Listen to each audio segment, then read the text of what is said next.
That they all love to hate. Fuck the damn chat, nigga. I say this okay. Motherfuckers want the good guys to come back.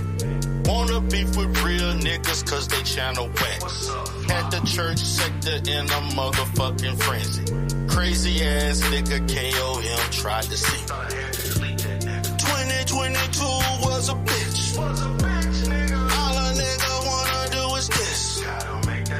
2022 was a bitch. All a nigga wanna do is this. 2022 was a bitch. All a nigga wanna do is this. The sector wanna see a new beef every week. Especially from new niggas that wanna beef with me. Some say it's fun and some say it's hard. Trigger the bitch nigga, so he exposed the void. Took a trip to Vegas and we was Vegas lit. The haters saw the videos and they say ain't that a bitch.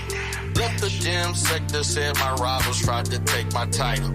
How the hell you try to take my title? I ain't got no fucking rival. 2022 was a bitch. All a nigga wanna do is this. 2022 was a bitch. All a nigga wanna do is this. 2022 was a bitch. All a nigga wanna do is this. Came for my motherfucking certifications, came for my license, and they came for my accreditation. All the fucking hating don't stop. The Godfather still came on top. Motherfuckers wanna take me down. Wanna see my dollars go from up and then down. The Godfather gon' win anyway. I end the fucking year with fuck the DBA. 2022 was a bitch. All a nigga wanna do is this. 2022 was a bitch. All a nigga wanna do is this.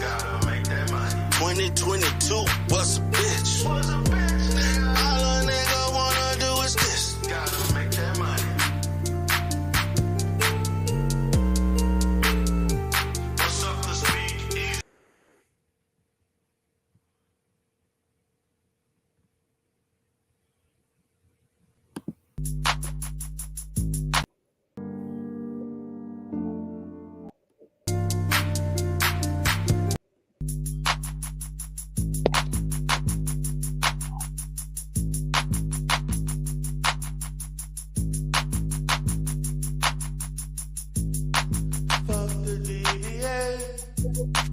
Fuck the DBA. Chat sing with me. Fuck the DBA. Fuck the DBA. Fuck the DBA. Dumb bitch asses. Fuck the DBA. To the ladies in the sector, shake that ass, shake that ass, shake that ass, shake that ass, shake that ass, shake that ass. To them ladies in the sector, shake that ass, shake that ass, shake that ass, shake that ass, and just shake it real fast. Bitch ass nigga named Alan Logic. Yeah, we know you LGBT in the closet. Yeah, motherfucker, yeah, we say it to your face. Motherfucker can't even keep a care of me. Woo! Bitch ass nigga named Alan Logic. Yeah, we know you LGBT in the closet. Yeah, motherfucker, yeah, we say it to your face. Motherfucker can't even keep a care of me. Woo! Fuck the DBA. Fuck the DBA. Chat, sing with me. Fuck the DBA. Fuck the DBA. Fuck the DBA. Dumb bitch asses. Fuck the DBA. To the ladies in the sector, shake that ass, shake that ass, shake that ass, shake that ass, shake that ass, shake that ass. To them ladies in the sector, shake that ass, shake that ass, shake that ass, shake that ass, and just shake it real fast. Pissy ass nigga named K.I.P. Crying ass nigga named motherfucking P. You see him on the panel, yeah, they talking about me. Yeah, you see him in the sector, yeah, they talking about D. Pussy ass nigga, silly ass nigga, old ass, worn out, dumb ass nigga. You see him all around in the motherfucking sector. They mad that they can't be the Godfather. Fuck the DBA. Fuck the DBA. Chat, sing with me. Fuck the DBA. Fuck the DBA. Fuck the DBA. Dumb bitch asses. Fuck the DBA.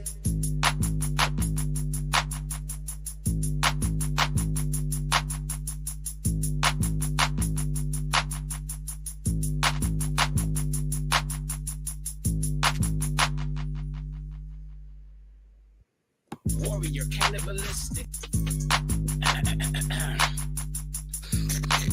Man, look at all these chimpanzees. All these monkeys. Yeah. All these motherfuckers out there in the world are suck my dick. It's Riz, baby. Plane Tickets. Remix. Featuring the Godfather. Hey, yo. I got the plane tickets. I got the plane tickets. I got the plane tickets. She got the plane tickets. I got the plane tickets. We got the plane tickets. I got the plane tickets. The plane tickets. The plane tickets on the way. Could it be delayed is what is on my brain. Stupidly insane to travel with the bag. Chasing it regardless, undergo a lag. You my shorty, Dubai, I'm meeting you there. I'm like Rey Mysterio, greeting the bear. Seated in chairs at the concert I'm at. Pockets so fat that my boss might be dangling. Fired my manager cause he's a prick. Hired a janitor, call it embarrassing. It was the cannabis, animal instinct. Warrior, cannibalistic, mandible it's hit. Like a verbal assault on too many fags. A girl in a thong is who I'ma grab. Boobies and ass. Rappers nowadays, we dudes who are drags. I got the plane tickets. I got the plane tickets. I got the plane tickets. She got the plane tickets. I got the plane tickets. We got the plane tickets. I got the plane tickets. Plane tickets. Step up in the booth on a hot day. Kill a record like a Jew for the cash, man. Or ridicule a dude with a syllable or two. Kick him in the keister, bring him in the room. Torture them and the girl he came with, or maybe not. Instead, I grip her at the booze. What a marvelous night.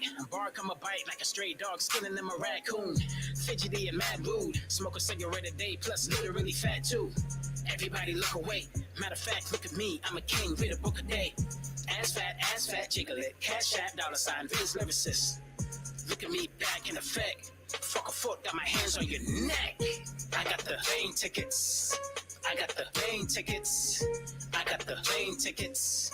She got the plane tickets. I got the plane tickets. We got the plane tickets. I got the plane tickets.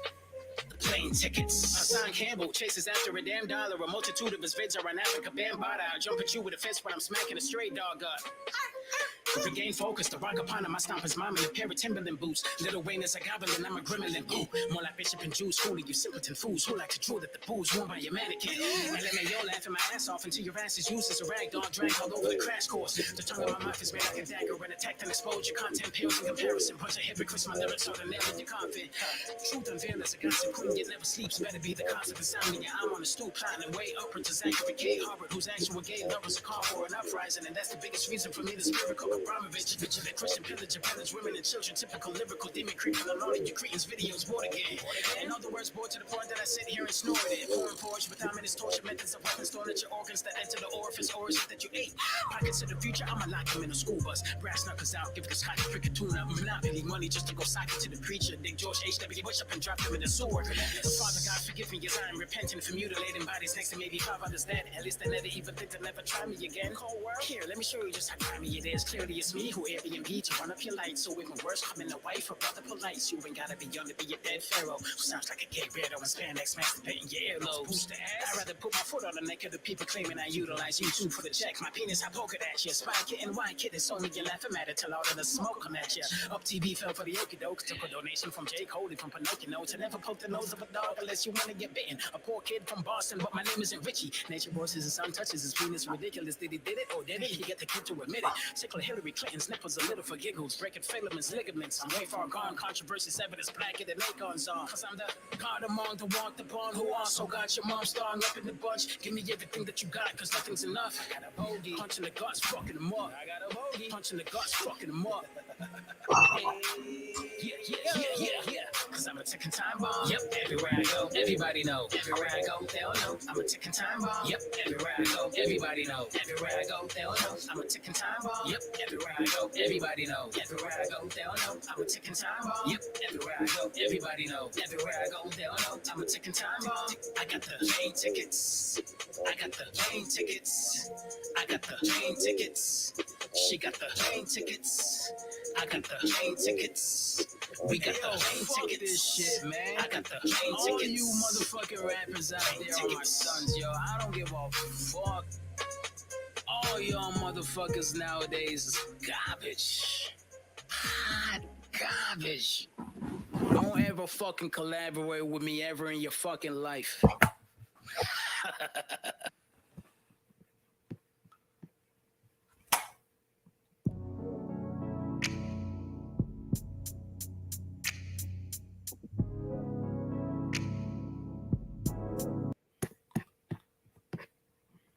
Welcome, everybody. This is your boy, Coach D. Darrell Spears, a.k.a. the Black YouTube Therapist, a.k.a. the Godfather of the Umar Johnson sector. Hope everybody is having a great day.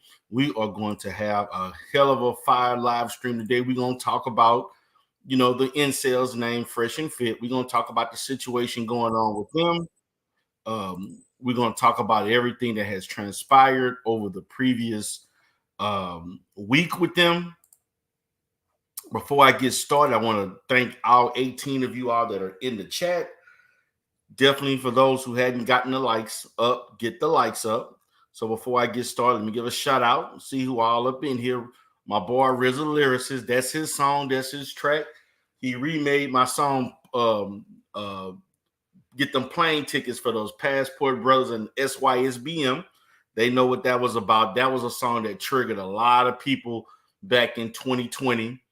Appreciate the remake on that. You definitely did that shit. What's up, Vici? What's up, Buckaboo? What's going on, AP from the Bronx?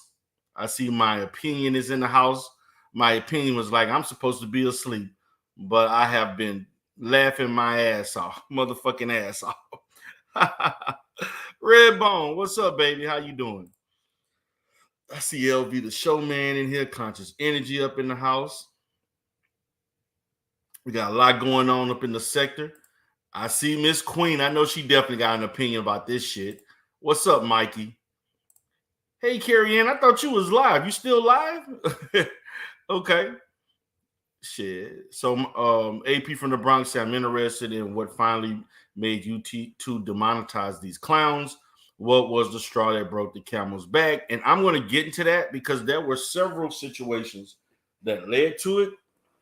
And one of them was that for those that know who Alba and Preach are, they were beefing with Alba and Preach, and Fresh did a little skit in which he was acting like a goddamn monkey. And I think that was the straw that broke the camel's back, where he basically called them monkeys and apes and was doing gorilla grunts and all this other cooning ass shit. And AP from the Bronx, I think that's what happened. But they said other shit too. Okay, they did other stuff, but in my opinion, that was the straw that broke the goddamn camel's back. What's up, Sue Bone up in here? Let's see us. Miss Cassandra Brown is in the house. What up? What up, Hood Conservative? You did a fire live, man. Appreciate you on doing that live stream today, man. I wish it was a little longer, but I know you got things to do. You got your family and everything, but that was definitely a fire live stream. And what's up, Tanya Sweat? Can't wait to hear this. When incense cry. Yeah, incels cry, huh? Incense cry. Listen, I'm gonna say this. Yeah, Alba and Preach went in on their ass. They were beefing with Alba and Preach for a long time. I would say at least a year, over a year. And basically, they were trying to criticize Alba and Preach content, and it was trying to talk about them. And so they were going back and forth. But Fresh and Fit was saying a lot of crazy shit about a lot of people, not just Fresh and Fit. They also had issues with other people in the manosphere. What's up, Business Talk with Kay? What's going on, brother? But so I'm going to get into this. And so what I want to do is, shout out to my brother, O'Shea Duke Jackson. I'm going to highlight the video that he did. That was, for me, one of the best in regards to that. And he just recently dropped this video, and I'm going to kind of review it because he, to me, has had issues with Fresh and Fit. He's had numerous issues with Fresh and Fit. And this is not the first time he talked about Fresh and Fit. And they actually talked on, I didn't know this, and O'Shea kind of disclosed this, to the fact that he actually talked to them about their content and things like that offline. And, they felt the way they felt, and they felt that there was no need to change. So as a result of that, they had to deal with what happened. So I'm going to kind of highlight how these niggas was crying. This dude Fresh, who, by the way, worked for the government, this dumbass gave up $100,000 job working for the government and secret services to do fucking YouTube. I'm saying to myself, have you lost your goddamn mind? Have you lost your mind? I would never give up a business job or what I'm doing for YouTube, because you don't own YouTube. See, this is the thing. You may own the content that you post and the fact you have ownership that you created it, but once it is loaded to YouTube, they control it. And they can dictate what is posted and what is not posted. And this is what people don't understand. These Negroes thought they had a 10, 15-year retirement plan to make a killing off of YouTube and retire and do whatever the hell they want. And I have seen this happen so many years. So many years. I have seen so many big YouTubers fall. They get demonetized or whatever. No, he didn't get fired, AP. He didn't get fired. They gave him an option because there were complaints, and they told him, due to the nature of the job that you have, you're either going to have to quit doing YouTube, or you're going to have to keep your job, or you're going to have to quit your job and then you can go pursue that. He chose to pursue the YouTube. And I know why. Because he was making more money doing YouTube than on his job. But the fact of the matter is that job was a job of stability. Yeah, it wasn't going to pay you 2, 3, 4, maybe $500,000. They were making somewhere maybe $500,000 a year. Yes, you have the potential to make more money, but you also have the potential to get your channel struck.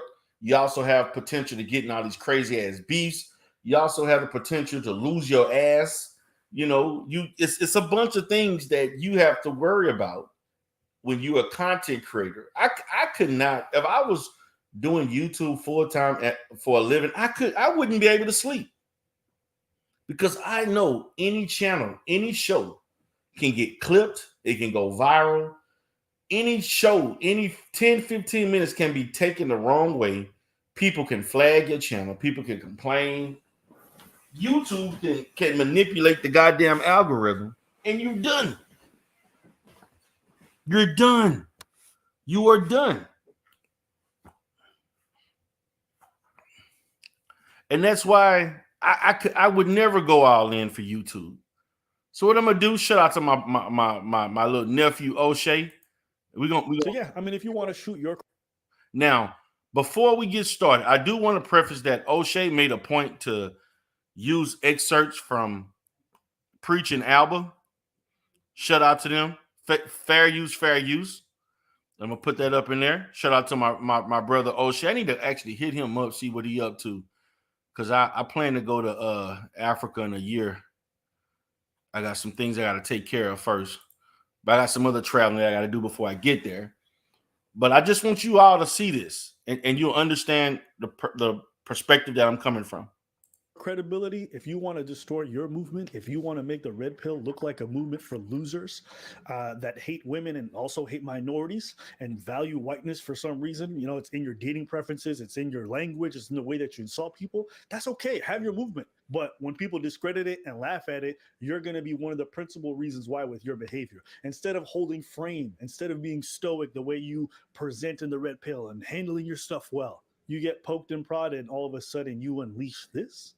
So, you know, if you're proud of this, congratulations, brother. You played yourself. I don't think there's much to be said. I wouldn't be surprised if the YouTube channel gets deleted. The Fresh and Fit podcast.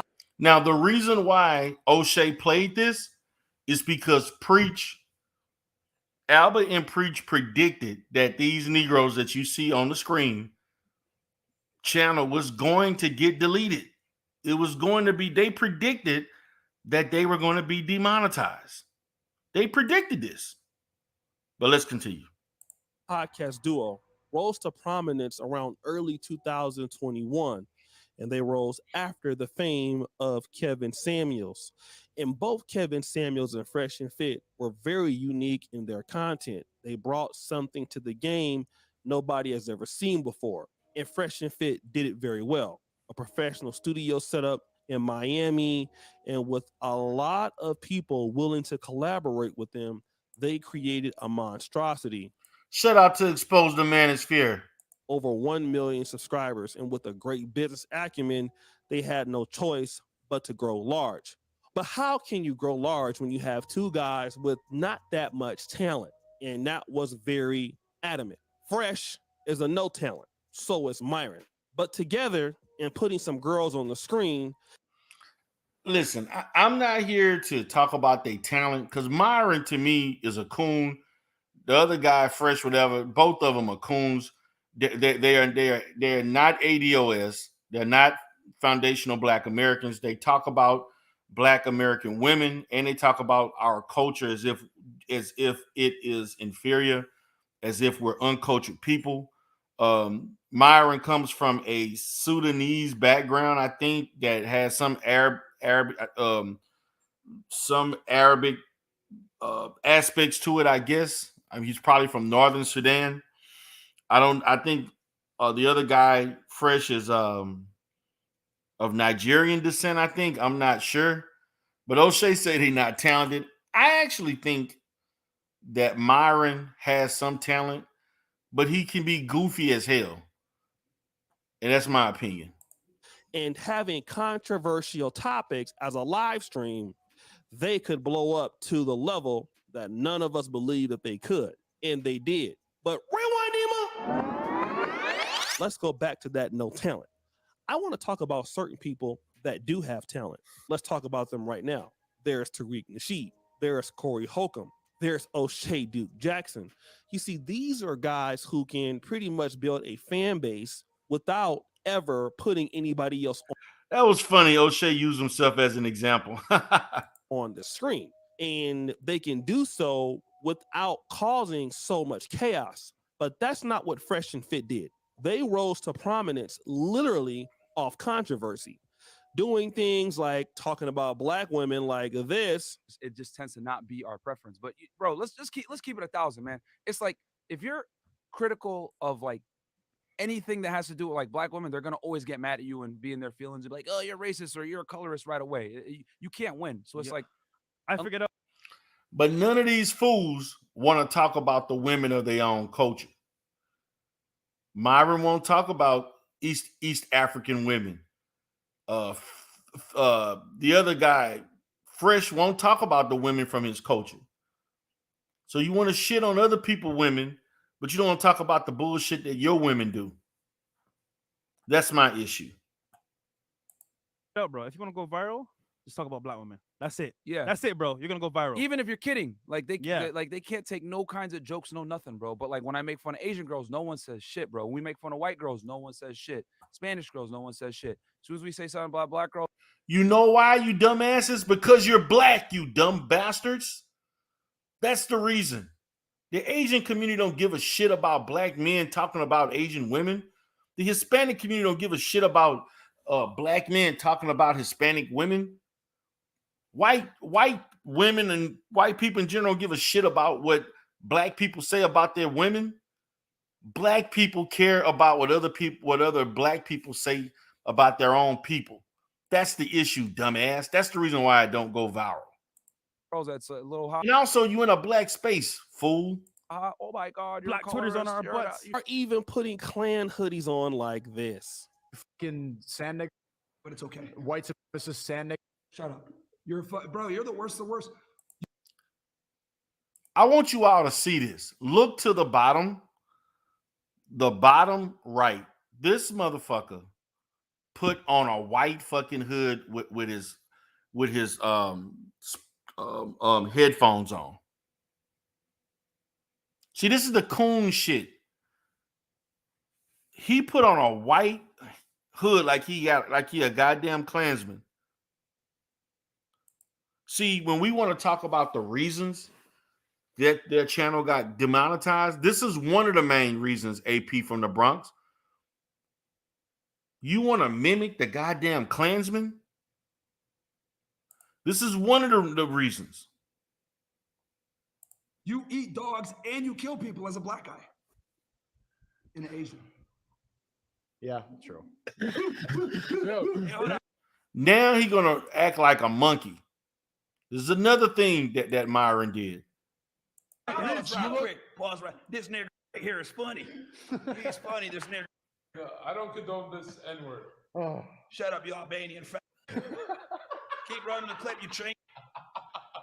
No, keep running the clip. Who's that weird nigga that can't speak? Who's that? He black as hell. Can you hear what he's saying? He's acting like a racist white man, saying, who is that black nigger that can't speak? This is the shit that Myron is doing. Bate, man. Yeah, let's keep going. Holy shit, who's this gay nigga here with the red? What the Then he acting like an ape again. fuck is going on? What incarnation fucking pussy shit is that? I know that preaching. Not respect to minorities. What the fuck? Stop! What? I want to get another one. And see, because of that, now this dude put his hand up with the goddamn Nazi symbol, like saying white power and shit. So you want to know how you offend so many people? Look at this. Let me go back. The guy made him put his hand down. Not respect to minorities. For losers, hold on. That hate women.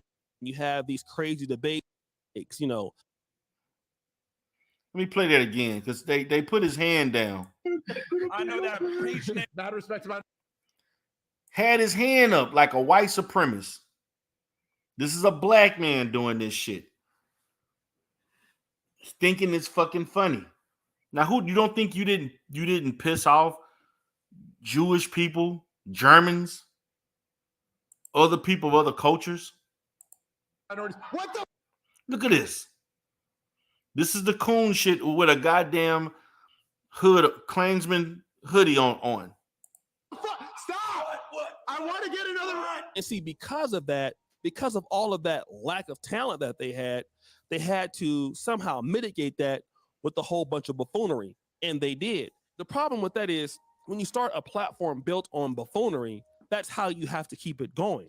Once you have OnlyFans models on the show and big booty chicks on the show, and sometimes you kick them out and you have these crazy debates, you have to keep it up. And even though they kept it up and they got a lot of money in super chats and things like that, it was what they needed to do to keep the audience going. And now I want to also, in addition to this, express that when they were monetized, the money that they got was mainly from super chats. Okay?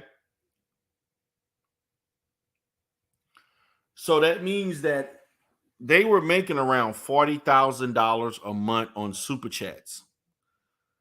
And so out of that $40,000, that's on average. 40,000, right? YouTube got like 30% of that. So they net about 28,000 a month. If you do the math, they made close to $500,000 a year. And if you took 30% of that, they probably made around,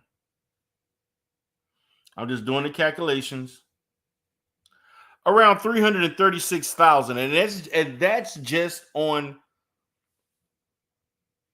that is just on the super chats alone. It's not necessarily cash apps.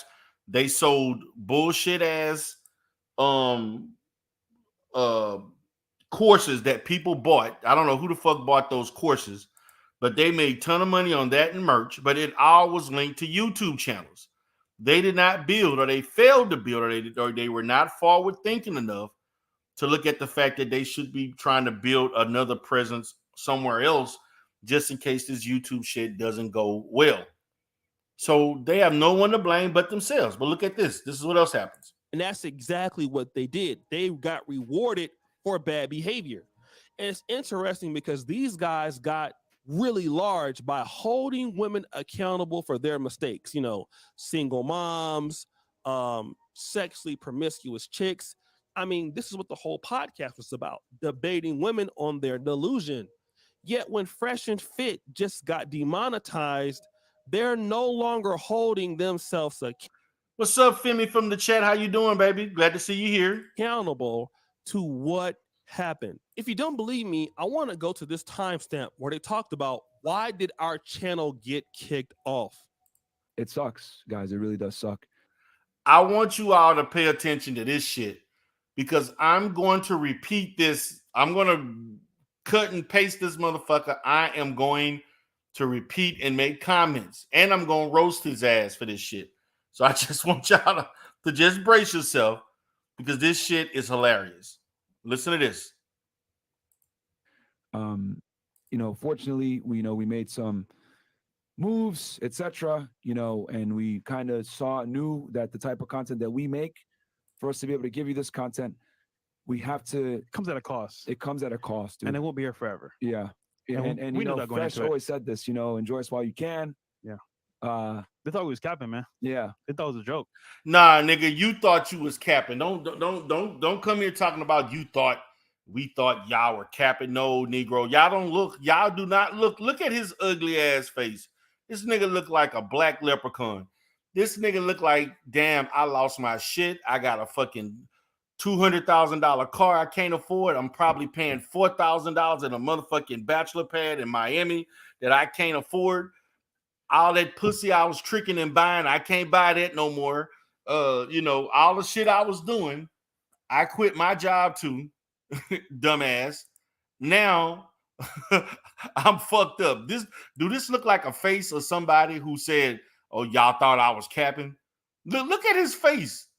Do this nigga look like he's sick right now because he know he got shitload of bills that he can't afford to pay if that channel ain't monetized? And you know, we did look at his face. Look at Myron's face. Do Myron look like I'm just capping? I don't give a shit. Life goes on. No, nigga, you look like your lame ass can't use your money to get women anymore. So if you ain't got money, ain't no woman fucking with you. That's the kind of face you looking at. Now, Expose the Manosphere stated that their Instagram course costs $700. What fucking course you teaching that costs $700? $700. I kid you not. $700. Whoever bought that is a buffoon. We made moves on the side knowing that this could potentially happen. You're lying. You didn't make a goddamn, because if you made moves, you wouldn't be crying. You wouldn't be thinking it's the end of the world. If you have moves, then you move on and you recalibrate, you readjust your business model, and you move on. You don't do a whole channel to talk about the whole issue of you not getting monetized capital anymore. That lets me know, because if you, let's say you're making $1 million and you lost 100,000, I ain't gonna sweat that. I'm not gonna miss it. But you do a whole show for 30-40 minutes about it, that lets me know you are hurting. The channel has been kicked off the YouTube partner program. Just keep it straight with If you look right now, you can't even super chat or you can't even super chat right now. Yep. So this is the beginning of the end of this era. So we are in trolling chat. So yeah. So you literally can't. Yeah, man. So it's so basically fair use. We're gonna figure. Look at this nigga gasp. He was like, basically.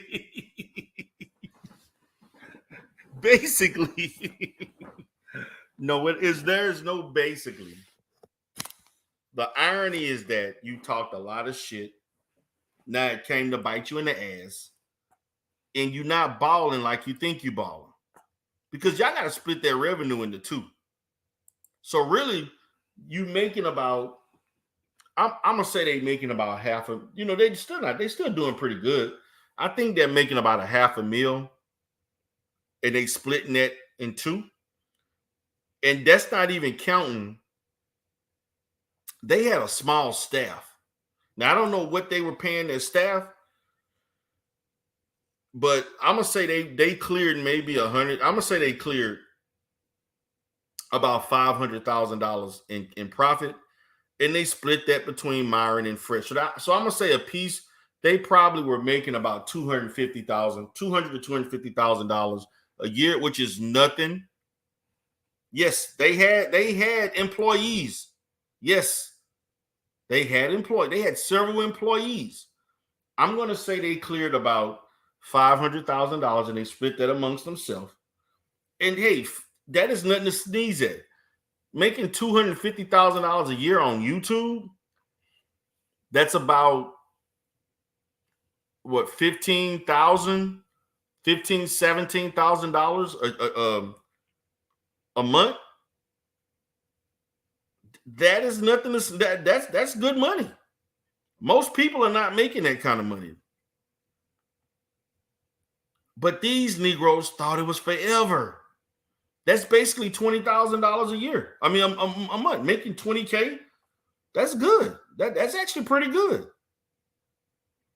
But you thought you was going to make that forever in a volatile YouTube world? Hell no. Figure out what's going on, because we don't even really know all the details. We're working. You a goddamn lie. You know all the goddamn details. The details are your bank account ain't looking like it once looked. You don't see that deposit on the 23rd, 24th, or whatever of the month, the 20th plus whatever day of the month anymore. Don't you all know that they held these Negroes, the money that they made from that they were going to get paid this month? Actually, they were supposed to have gotten paid in about 3 to 4 days. They were set to get paid between the 23rd and the 25th next week. They're not getting that money. That's why they're sick. That's why they are sick. They are sick because these Negroes was banking on getting about $40,000 that YouTube kept because once YouTube demonetized your channel, they're not giving you that money you were due. They kept that money.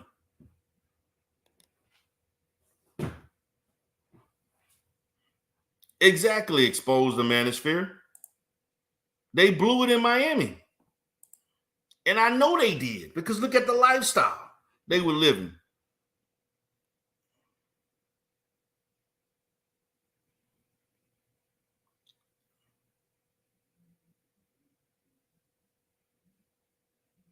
This is facts. Yes, you get paid once a month. Once a month. So this is why they're sick. They're sick because they were anticipating a nice payday this month and they didn't get it. With YouTube to try to come to a middle ground and, work together and figure this out. But for now, we don't even know why. There ain't shit to fit. They demonetized all of their channels. After I play this video, I'm going to show you what they demonetized.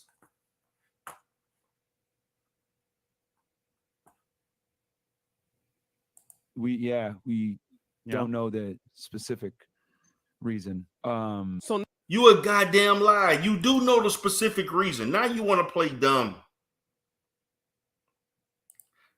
Yes, they should have learned from Andrew Tate, but now you want to play dumb. You got demonetized over that racist bullshit and black female hate speech, racist shit towards ADOS, foundational black Americans.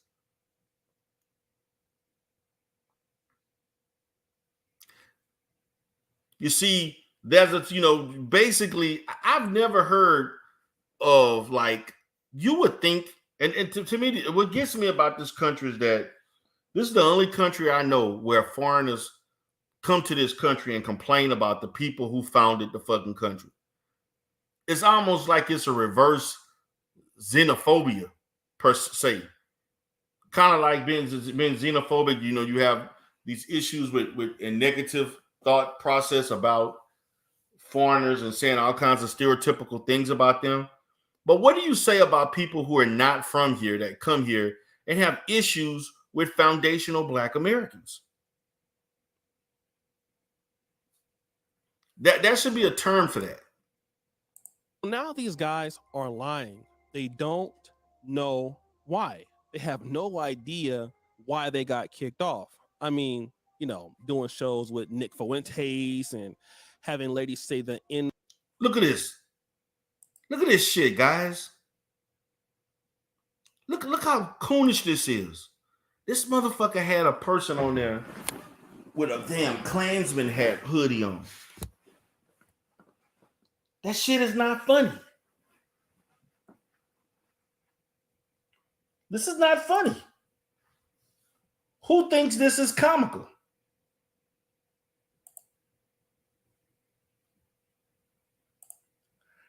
I don't find that shit funny at all.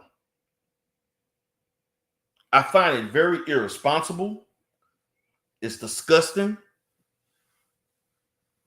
And YouTube, I blame that their policy should quickly get content like this taken off and deleted. So these are the things that were built up over time that caused their channel to be terminated. Word. They have no idea why. And this is what I'm talking about. This is female unaccountability. It's actually supposed to do on the platform. you know that certain levels of hate speech is not allowed. Mistreating women, and I've talked to you about this before, Myron. I called you right around the time, right before Kevin Samuels passed away, and we had a distinct conversation in March 2022. I told you, stop bringing girls into that particular studio, making those girls get drunk or letting them get drunk just so you can embarrass them. I told you about that. If you want to have a show, but you're so hateful, you can't do that. I said, if you wanted to have a show, have a show. But because you're so hateful and because you're so unaccountable, now you're here acting like you don't. Sad music, I don't know why they kicked us off, bro. I don't even know. It's clear, bro. Like, you guys sound like Tommy Sotomayor. Like, it's very. And again, I don't stop the show. I don't even want to call you brothers. Let me say this. I don't even want to call you sisters. You clowns use. It was obvious. You know, like there are certain limits you can't do, right? You're not going to be able to make fun of black people and say the hateful things you say. Let's check it out. But nowadays, Now, O'Shea was going in, but now it's time for me to get to where this Negro started crying. This is when I know they were broke. I want you to understand when I saw this shit, this let me know that they felt fucked. I don't give a damn about they didn't know the reason and they don't understand. No, your bank account understand, nigga. That debit card understand. So I want you to see this. This is lets me know that they in a lot of trouble. Speech is kind of like, is it even a thing? I mean, not really. And and I've already put a considerable amount of my money into this new studio for you guys. Dumbass. This motherfucker said he already put a considerable amount of money in this studio. That lets me know these niggas spent all kind of money on a studio. Dumb. Let's go back. I've already put a considerable amount of my money into this new studio for you guys. Dumbass put a bunch of money into the studio. I mean, I'm gonna be honest, the studio cool, but it ain't all that.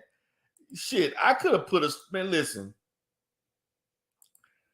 You can put a nice studio together for less than $2,000. You really can. You don't have to spend all that money. People choose to. You can do $3-4 grand. I've already put a considerable amount of my money into this new studio for you guys. I already put it in. I'm like all in. You know what I mean? And it's okay. I'm never gonna say, well, I'm doing this, blah blah blah, and I hate. Well, shit, you saying it right now. Yo, bitch ass saying it now. You crying right now about how much money. So if the money wasn't a problem, why mention it? Doing this, I love doing this. I'd be lying to you guys if I didn't say I didn't love doing this. I left a job that I truly loved to do this. This fool said he left a job that he truly loved to do this.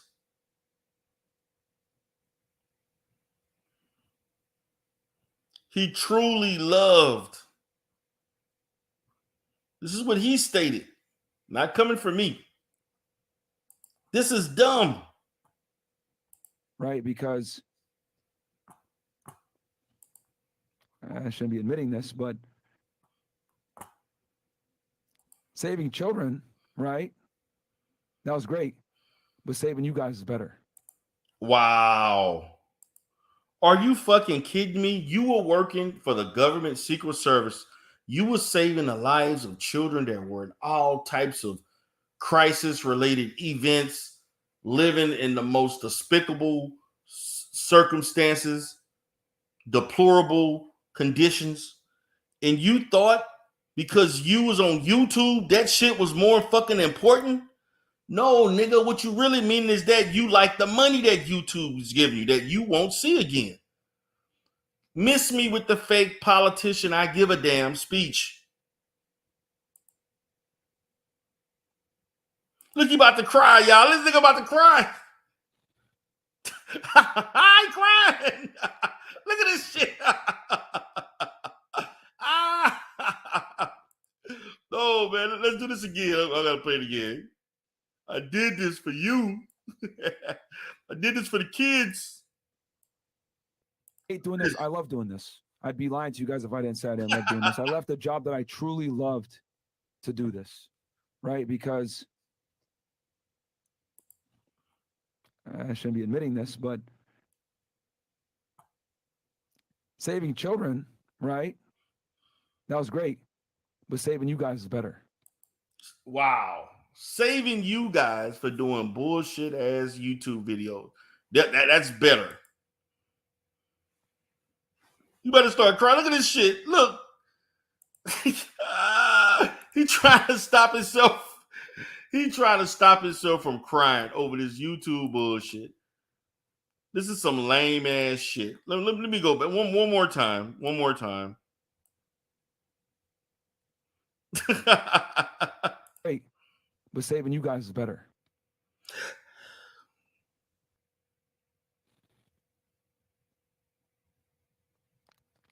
Look at this shit, nigga left. He left. And look at Fresh. This motherfucker feel the same way. He feel the same, but he ain't have the balls to leave. This nigga feel the same way. He looking like my wallet's fucked up too. My bag fucked up just like yours. Look at this. He about to cry too. It just sucks when something that you worked so hard to build up, they're just. And here's the thing. It's called fucking YouTube. What you mean? If something you built up. This is not your shit. This is YouTube. See, this is the shit I'm talking about. Nobody told your bitch ass to quit your job. It just sucks when something that you worked so hard to build up, they're just. And here's the thing. It's not about the money, man. Yeah. It really isn't about the money, man. I could walk away from all this and be okay. Today. What bothers me is you a motherfucking lie. If we're not able to, he gonna sit there and lie and say it's not about the money. It's all about the money. You got a face like Sue Bum said that's a lie. This motherfucker got a face like I lost the bag face. Let me repeat this. Let's go back.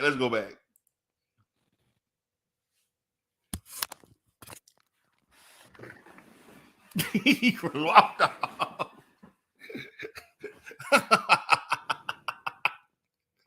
it just sucks when depressed.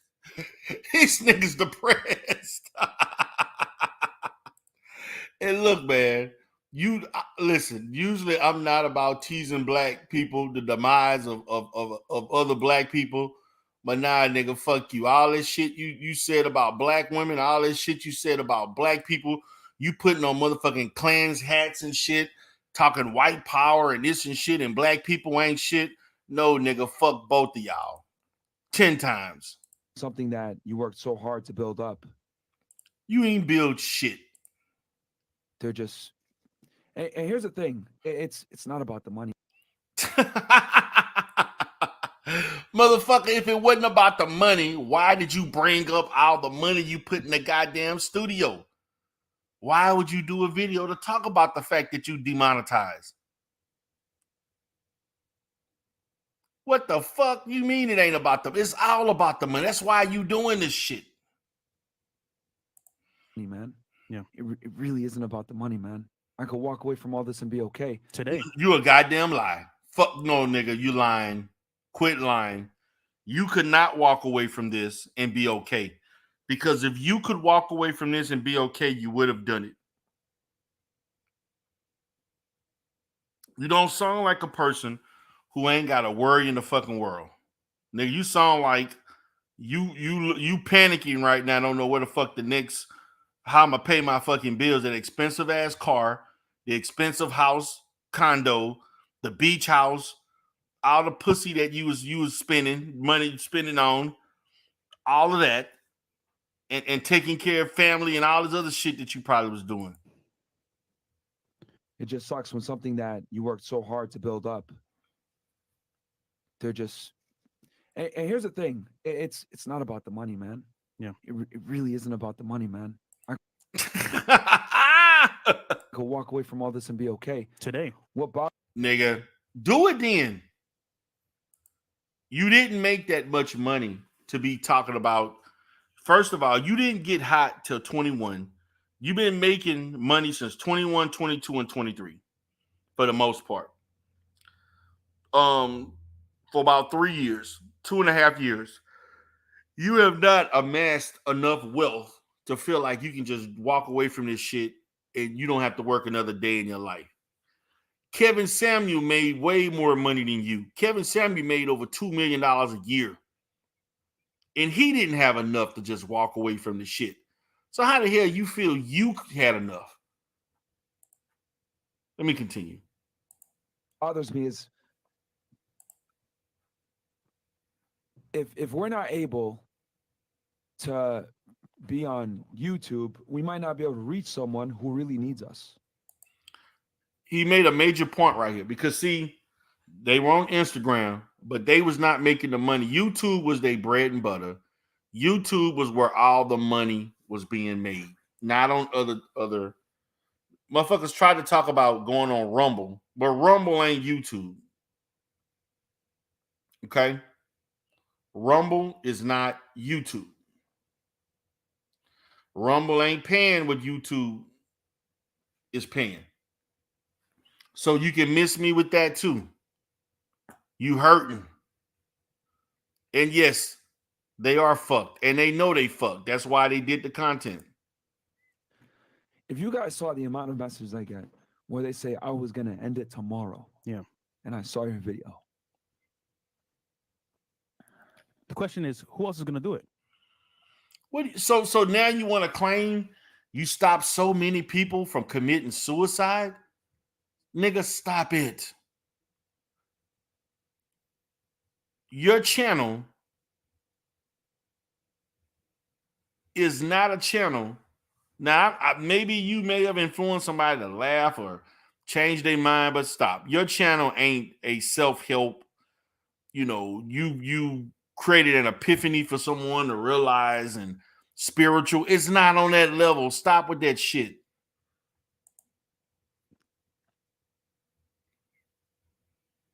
And look at this thing. Look how serious he looking. Now remember how Fresh was always smiling and giggling, his little black leprechaun looking ass, giggling like he just carefree. Look how serious he look now. Do that look like a man that can just walk away? Do this look like a man that can just walk away with that cheap, musty, dusty ass sweater on? You can just walk away from YouTube and not have to work again?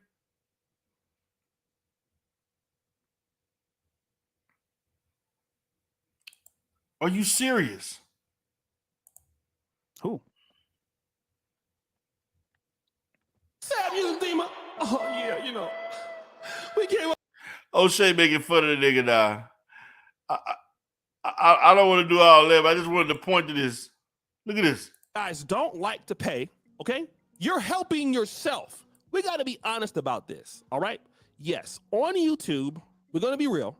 We like what we do. It's fun, right? But also you have a financial perspective. Are you helping guys? Like you have a book called Why Women Deserve Less. I mean, you're going to put. Who buying this shit?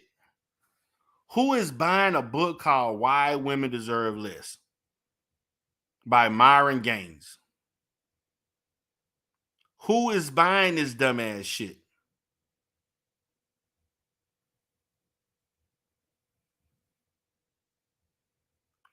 Who is buying some shit about why women deserve less?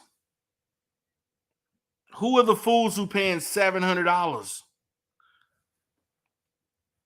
I want to know these motherfuckers. I want you to come out the clouds and identify yourself so I can roast the fuck out of you for wasting your money.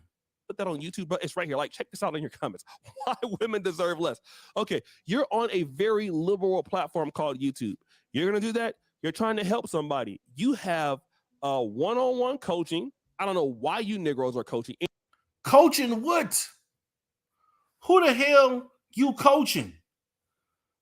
Either one of you was able to get a fucking date until you had some money in your pocket. Nobody was choosing any one of you. These niggas is insane and out of their mind.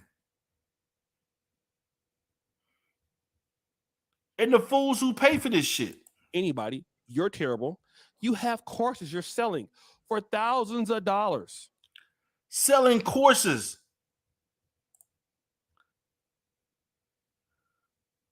Selling courses for almost $1,000. He has books. People buying this dumbass shit. It's just facts.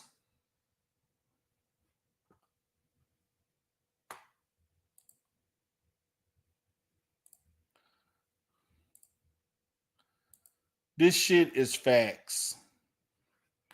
I'm not lying. I'm not misleading nobody.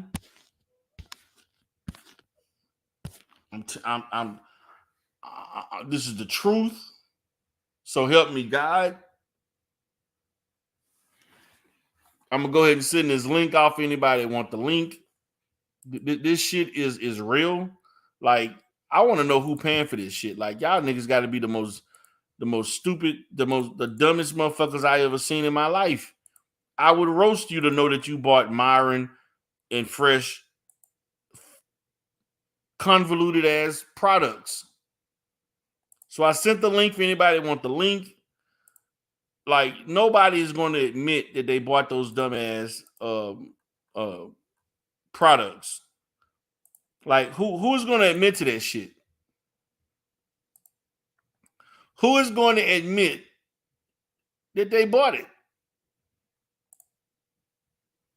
Hey, Queen, how you doing, baby? I confess I bought the course. Are you serious? No, I'm just messing with you. Oh, shit. I was about to say, man, I knew you ain't too intelligent for that shit. I was about to say, dog. No, I'm just, this is, it took long enough. But that's how YouTube is. They operate like the feds. They take their time and they build it up, and then they just out of the blue take it. There are some other channels that are getting ready to go down. That they just take a long time to do it. But once they do it, it hits hard. It hits really hard once they do it because it comes out of nowhere.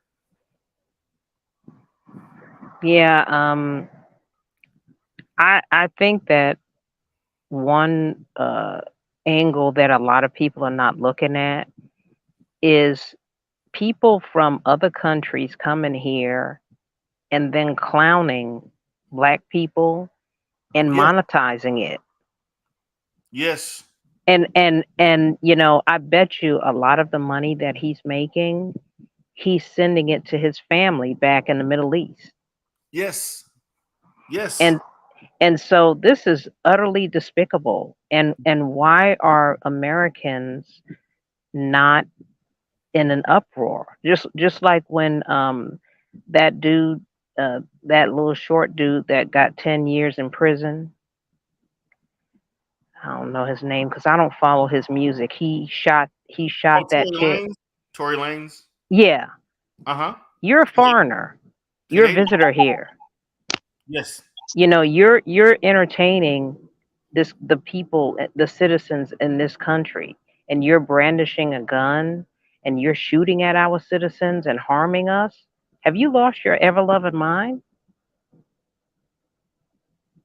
Yeah, but you will be surprised, and I mean, I know you grew up in New York, and you saw. I mean, that's the mecca of diversity, but there's a lot of people that come here. I would check them. I check them.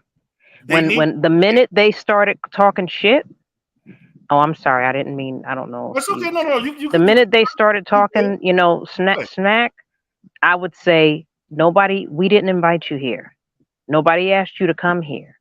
You're here because you let your country get overrun and taken out from underneath your feet. So you're here trying to work and trying to send money home. So we're doing you a favor. We didn't ask you to come here. If you don't like it, get the fuck out. I would check them. I would check them whenever I heard any shit, because you're a guest. You didn't build this. You didn't build this. You're a guest. You had the privileges that you have is because of what we did building this country. Don't come here and be ungrateful and think that we're going to sit here and let you shit on us. No, we're not. I would check them. I would not just let it slide. Yeah, I get it. I mean, I've had a few run-ins with Hispanics and Africans from the motherland that have come here with all types of stereotypical mindsets about us and why we're in this position. And I'm reminding them of where they come from, because you're in no position if you come from a place that ain't even that you have no infrastructure, you don't even have running water until you got here, and then all of a sudden you want to complain about what we, our worth ethic and what we don't do, and you can't even make your own place, your own country, a decent place to live. And so the audacity of you to criticize the very people who actually, through the civil rights movement, vouch for you to be here. And another thing too is that some of these people come here on work visas or student visas, and they're getting educations so that they can take those educations back to their country and help. Yes. But what do? They stay here. Yeah, they stay. They don't go back. They don't go back because they don't want to go back. And it's like, okay, so if it's so, then if it's so terrible here, why are you not going back to where you from? You got your education. Go back. Go make your place. Go use that education to build the infrastructure where you're from. And they won't. Right. And then they'll be. And that's the reason why that country continues to remain the way it is. And they'll steady clowning on us and stomping on us and spitting on us. And I'm like, let me hear it. And that was the main thing. Both of them are not from this country. Nope.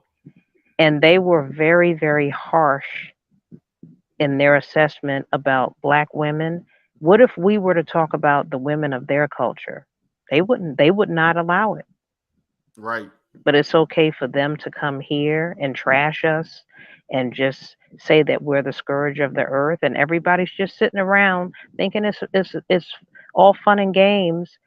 Just like Tory Lanez, everybody was defending him, and and I'm like, are y'all blind? Do you not see that this is domestic terrorism? Are you crazy? That this is, this is not domestic terrorism, but these are people from other countries that are terrorizing you guys. You have no pride. You have no national pride. You couldn't go to their country and do this. Facts. What's going on, Expose the Manosphere? How are you, brother? Oh, I'm doing well. I just hopped on for a short bit just to elaborate on the courses. Hey, Aaron. Good to see you. I'm doing well. No, I wanted to talk about the courses because like 2 years ago, I made a video on the problem with red pill dating courses. And I didn't think people realized just how bad they were. Like the Instagram game course. The hilarious thing about it is that not only are you paying $700 for the course, but once you purchase it, one of the first pieces of advice that they tell you is to spend $500 on professional photographs. What? And yeah, that's the first thing they admit that's the first thing they tell their clients to do once they buy the course. So I'm buying a $700 course to tell me to spend another $500 on something else. Yep. How ludicrous is that?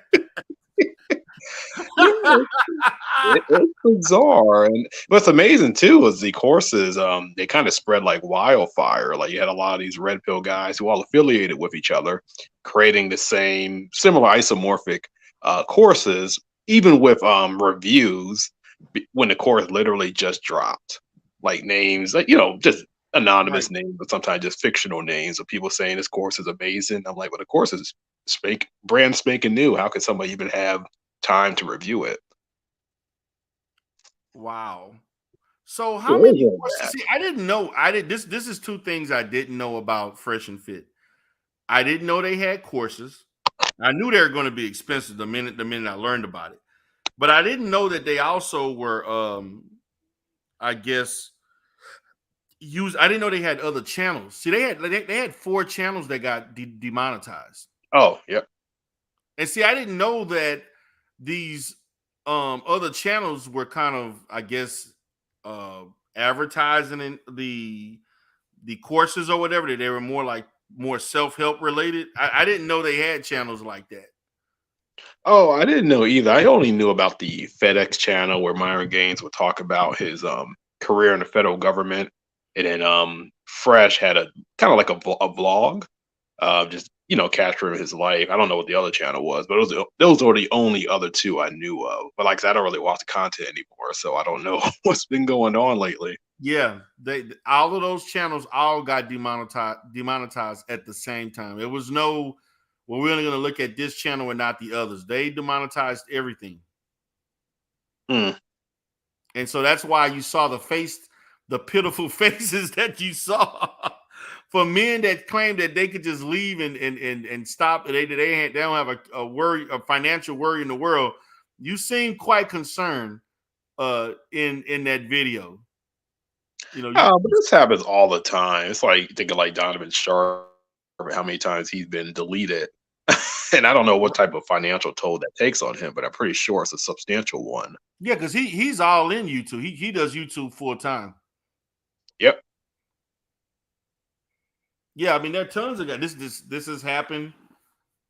You always have a major content creator. This happened to Tommy Sotomayor multiple times. And look, and Tommy made more money than them in YouTube, and he's broke.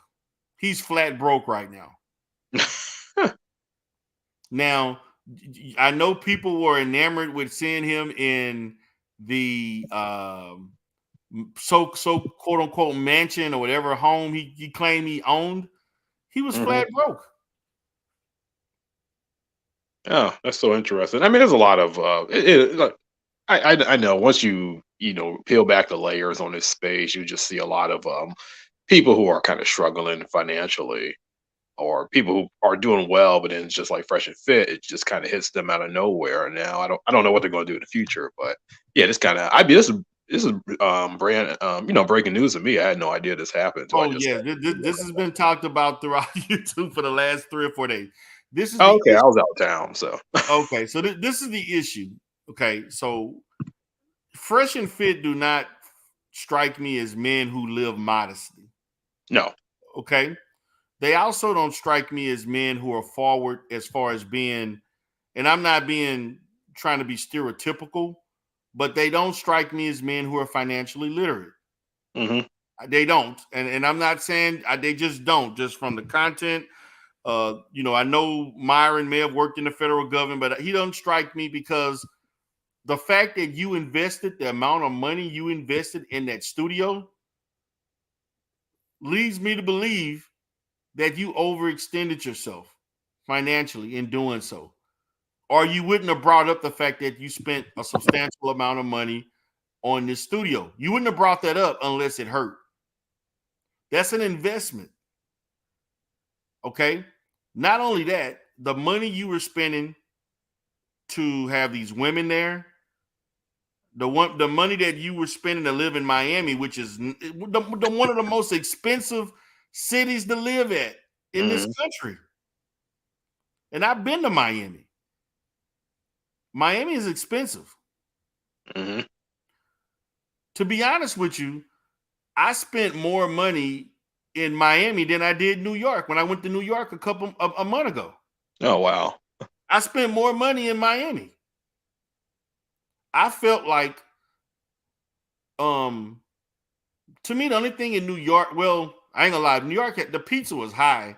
It was good, but the pizza was hot. It depends where you go in New York. You can find reasonable Yeah, stuff. I was in Manhattan. I was in Oh yeah, Manhattan, dude, that's a little expensive. but Miami was expensive.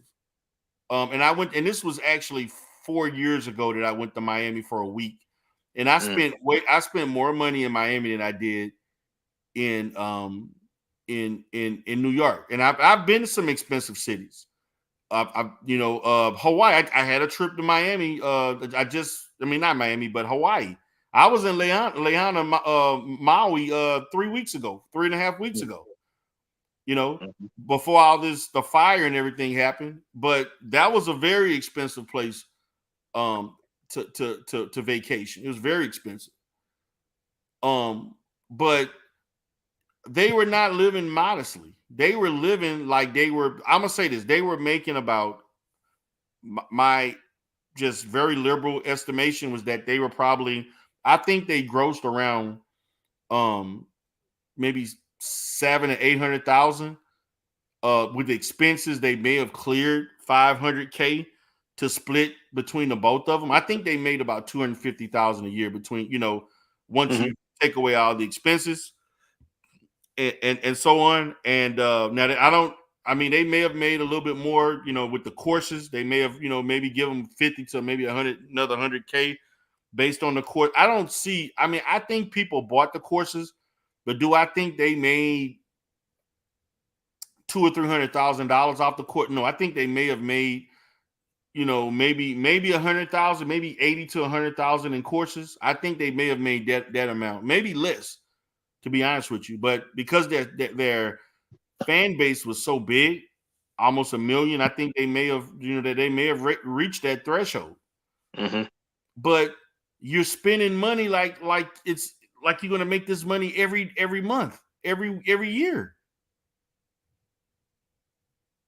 Oh yeah. Yeah. I don't know. It's interesting. I knew, you see something like this, eventually it's going to come to an end, not because of like controversy, but just because when your audience is largely young, they kind of gravitate to the next big trendy thing. So I didn't think it would happen so immediate, but no, definitely we're not going to be making the kind of money they were going to be making for permanently. But they actually thought it was also a lie when they stated they knew this was happening. No capping. We knew one day this was no, you did not. No one can anticipate. In 3 months, our channel. Who looks forward to my channel is going to get shut down, especially if this is your livelihood. He quit 100,000, a job that was paying him over $100,000 to do YouTube. Yep. That is dumb. I'm sorry. That is just dumb. That there's no other words to put that, AP. Yeah, but D. Durrell, do you really believe, in your professional opinion, that he thought he was helping men? Hell no. There's no way I thought that. That to me, I hope that he didn't conjure up a convoluted mindset that he actually was really helping men advance. And I think, you know what? I think now what I can say is this: that book that he wrote to get less from how to get less from women, or do women deserve less? I do think as he wrote that book, he actually thought he was on that path to helping men reach enlightenment or something, I guess, or I guess what the red pill would say, that they had an awakening of the reality of what the world really is. But to the point where he felt like he was helping men more than he enjoyed that more than helping children that had real issues. Like that. But then he said that he said that he stopped people from unaliving themselves. So you stop them from doing that, and you're teaching them how to take the hatred that they felt for themselves and turn it on women. So that's the help you're talking about? Exactly. I've seen followers of Fresh and Fit claim that the podcast changed their life. That's their quote, not mine. They will come on my channel and say that stuff all the time. And the thing about Fresh and Fit, they did make diverse content, but most of the traffic was about women. I mean, they might have helped some people, but that was probably like a small minority with other stuff. Most people watching just young bash women. That was it. The people that claim that they were helped are psychologically damaged people who were looking for someone that they can relate to. Just like in the red pill space, like the manosphere, they run upon channels looking for answers when they were unable to reach those answers on their own. And so what Fresh and Fit serves as is a glorified form of trauma bonding. And so they were not helped. They just trauma bonded. And their channel provided the atmosphere for them to do so.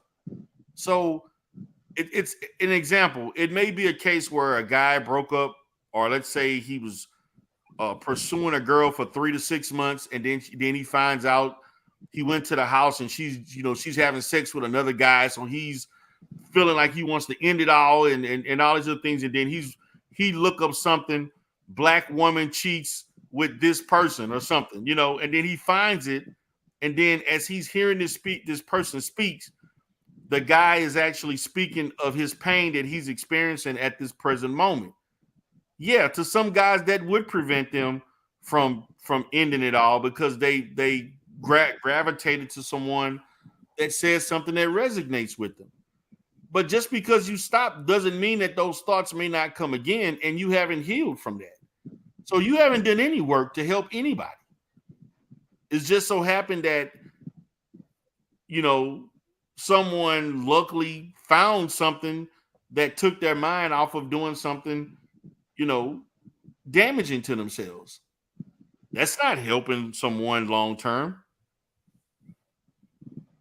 I bet you he has well, he did say that he purchased real estate, but I don't know if he flipped it or not.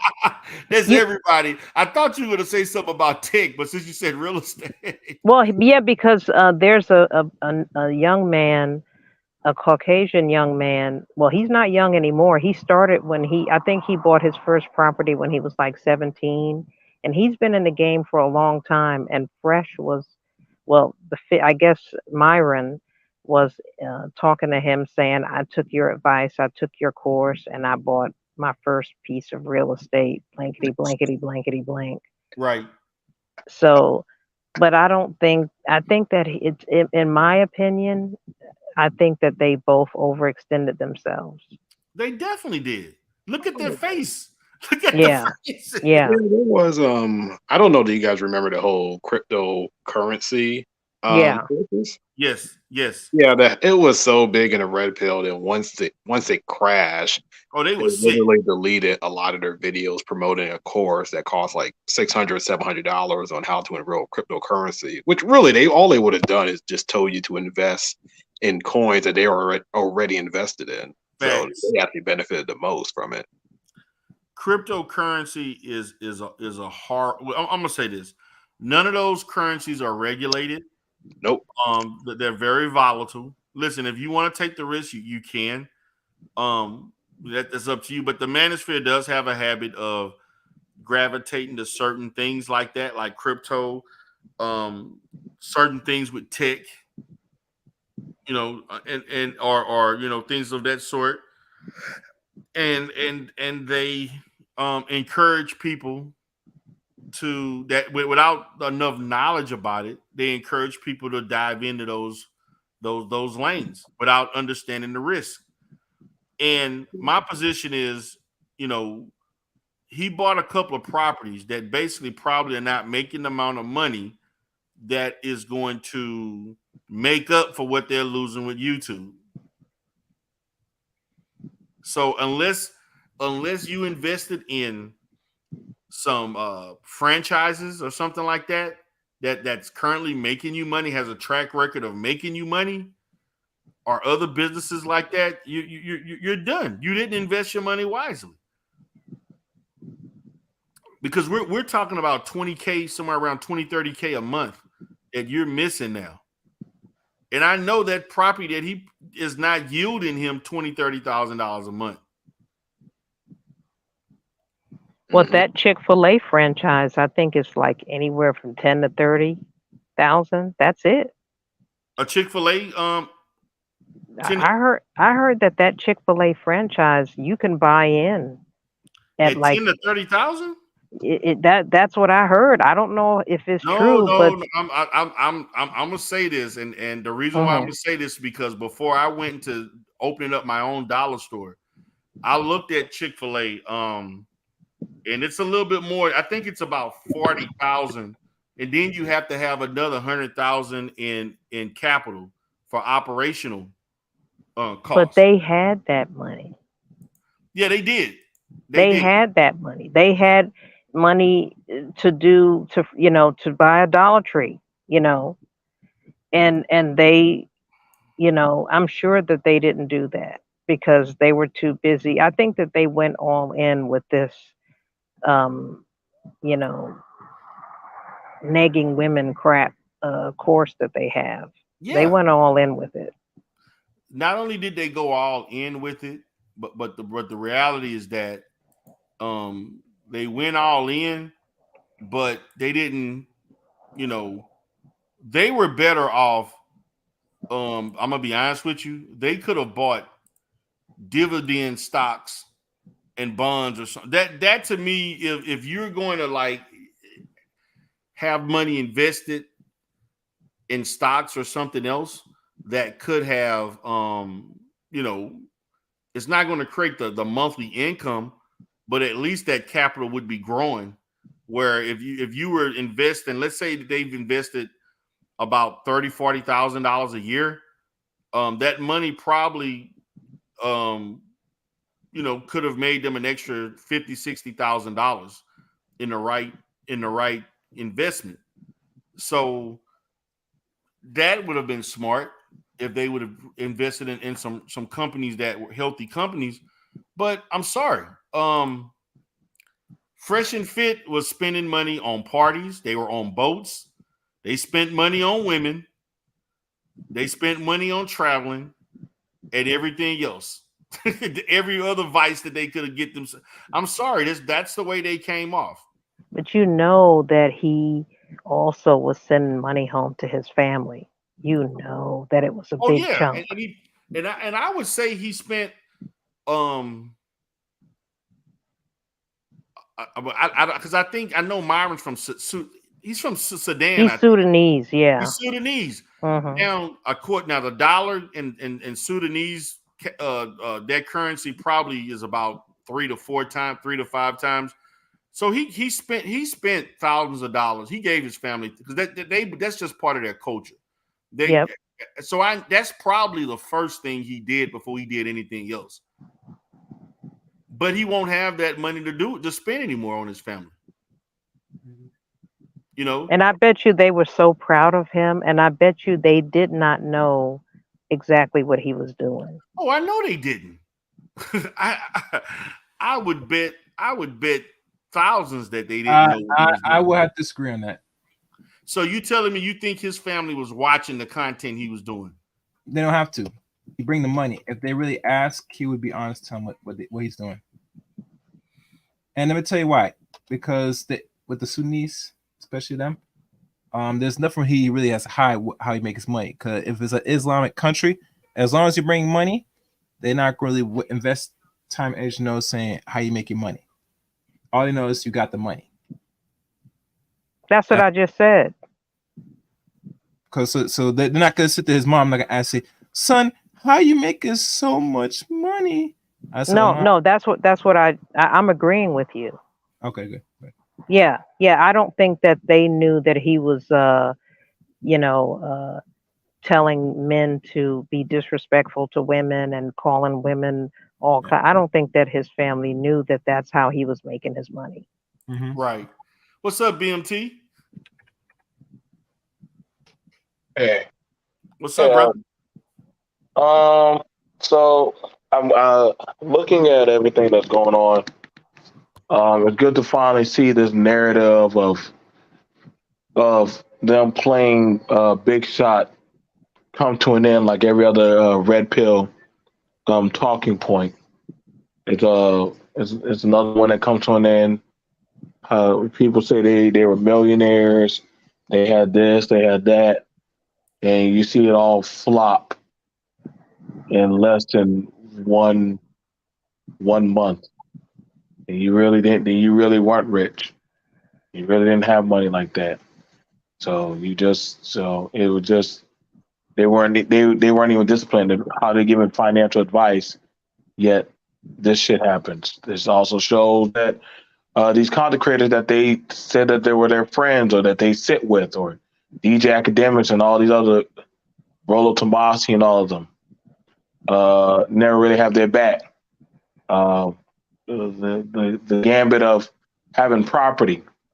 How you have property yet you're getting kicked out of an apartment? Like, what kind of shit is that? Like, you mean to tell me you didn't have the wherewithal to go buy your own brick and mortar, or get yourself a house? And I mean, you could have got a house and and that's depending on where they could have bought a house at. Depending on the type of people that they were bringing to the studio. Would you actually want to bring them to that house? Because that's like when you see those houses on YouTube, those are houses that YouTube owns, and people are just renting them out and working in. And so these guys, their narratives crashed down. DJ Academics ain't coming to their rescue.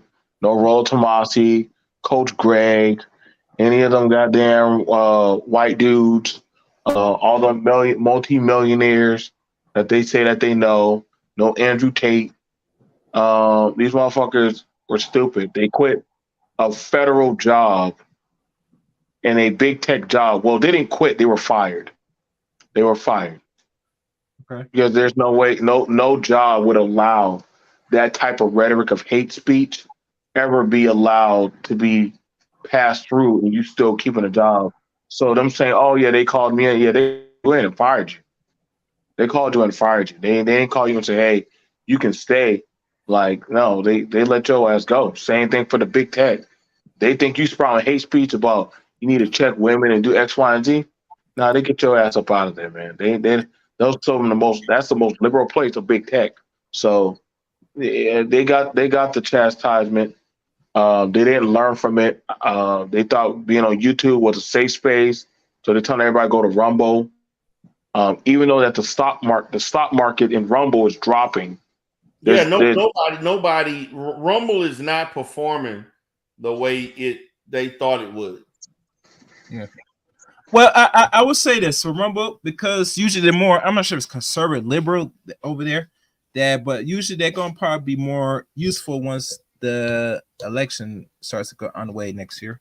Right now, I don't think nothing is important to Rumble, because you can't make no money on Rumble.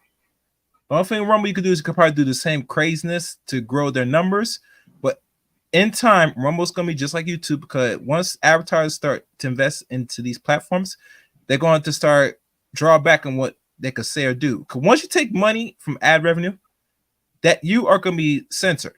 You're going to be clamped down. I don't care how big the platform is. Because if people understand how commercialization works, especially in the West, they cater to women and children mostly. And to their brand, if they're going to throw any commercial, is usually in the interest of what is the best to sell to women, especially, and second to children. Think about this. Even YouTube, think about this. One time 3 years ago, we never had anything called COPA, but now we do have on YouTube, because most of the viewers now watch YouTube now. So whatever that's put on here has to fall in regulation, like regular cable television, which gets paid by advertisement. So we are like television now on YouTube. So all the things we do, the recklessness, all that stuff, it eventually is going to cease to exist, because how they do it, they stop paying you. And once they stop paying, what are you going to do? You only could live so far with PayPal and Cash Apps, which, I think they're doing on their channel, maybe, I'm not sure. But obviously, the money they really make is through advertisement. And they were making Kevin Samuel money for the last year and a half. Now that's really cut off. So by default, if they don't really have any other avenues besides if they're doing real estate or this other venture, I say that's gonna probably be your money making for now. But doing things on YouTube, no, that's not gonna work. Now that's actually now going to put to the end right now. You get me? Okay. And they knew this. And they knew this. And another thing with Myron, with him working as a Fed, the Fed gave him a choice, and he took the choice to do this full time, personally. And he already told them on his own channel. Like, and I watched. Who needs a stable job to do YouTube full time? I'm sorry. I understand. Most of them need stable jobs, but let me be honest with you, D-Drop. Most dudes nowadays, if they're not have like a actual, hustle, that's like, separate job beside working 9 to 5, if they're taking this full time, it's a bad business move, personally. But most of them that work, they decide once they got leverage enough, they decide to let it go. They're 9 to 5 to do this full time, and that's the worst move. No person, you won't do this. You won't do this, BT, and anybody else that's watching. We're not gonna do this full time. There's no money in this. And even though there's money is, you think I'm gonna risk put all my ducks in a barrel on YouTube? Are you out your mind? It's stupid. But anyway. So when it comes to the federal government or any type of level business like that,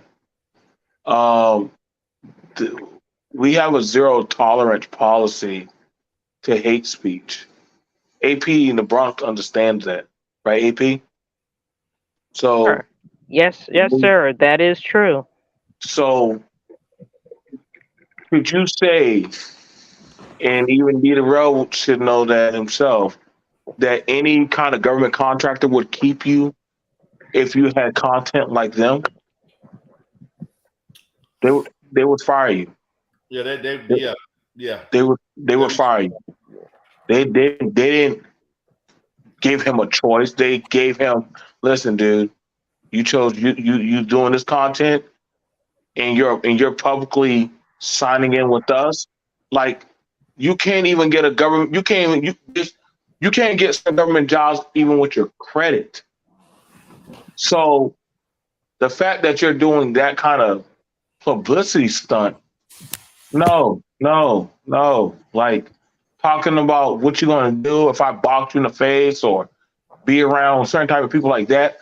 Like, no, like, literally, like, that's what I'm saying. Like, there's a reason why some of these guys keep their faces hidden on these channels, because of their job. Unless they ain't got shit holistically really to build or fuck with. But nah, like that. Even the other one, my big tech job, I walked away. Nigga, you didn't walk away. They fired you. If big tech is already sensitive about talking about heterosexuals and LGBT, you think they're going to be cool with two men talking about checking women or putting their hands on women? No, they're not. No, they're going to fire your ass.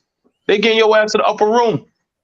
So I don't believe that, but you could tell off of their face that they were lying about that shit. Just like they kept on used to getting videos, we own the building. We own the building. This is our building. So how you own the building yet you getting kicked out of the building? I ain't never seen. That's the same thing like Kevin Samuels. Kevin Samuels is a multi-millionaire, but then Kevin Samuels was renting a goddamn house. He was renting a room in a house. He's renting a room. Yeah.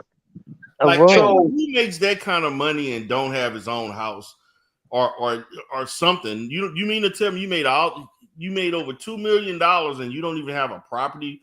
Could have bought you a $200,000 house or something. No. Even better, you staying in an apartment.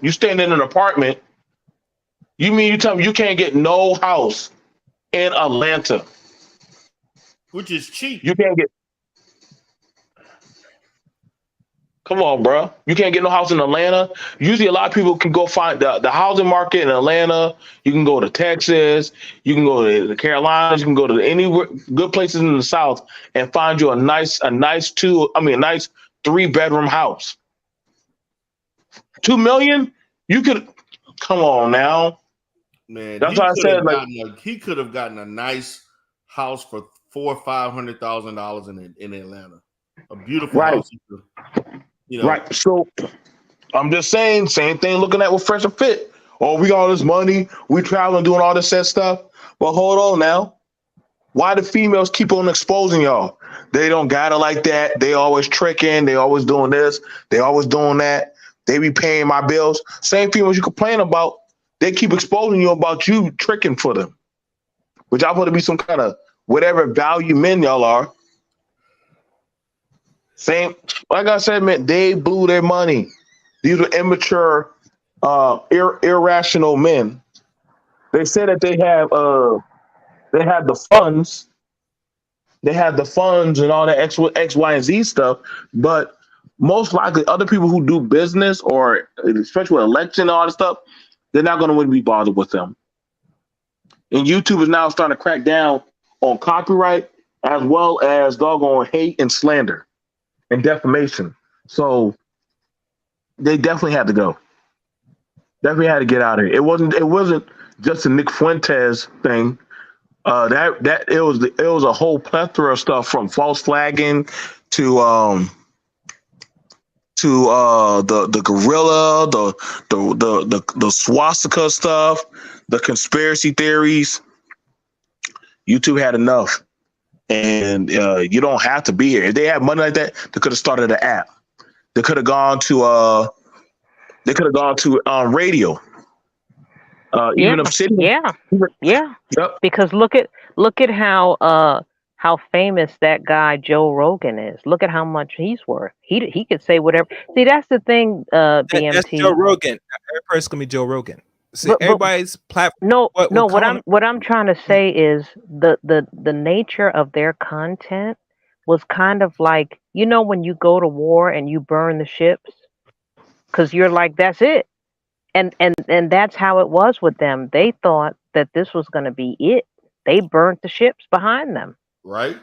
They can't. Well, where can they go now? They can't get a regular job. Everybody knows who they are. Nobody's gonna touch them.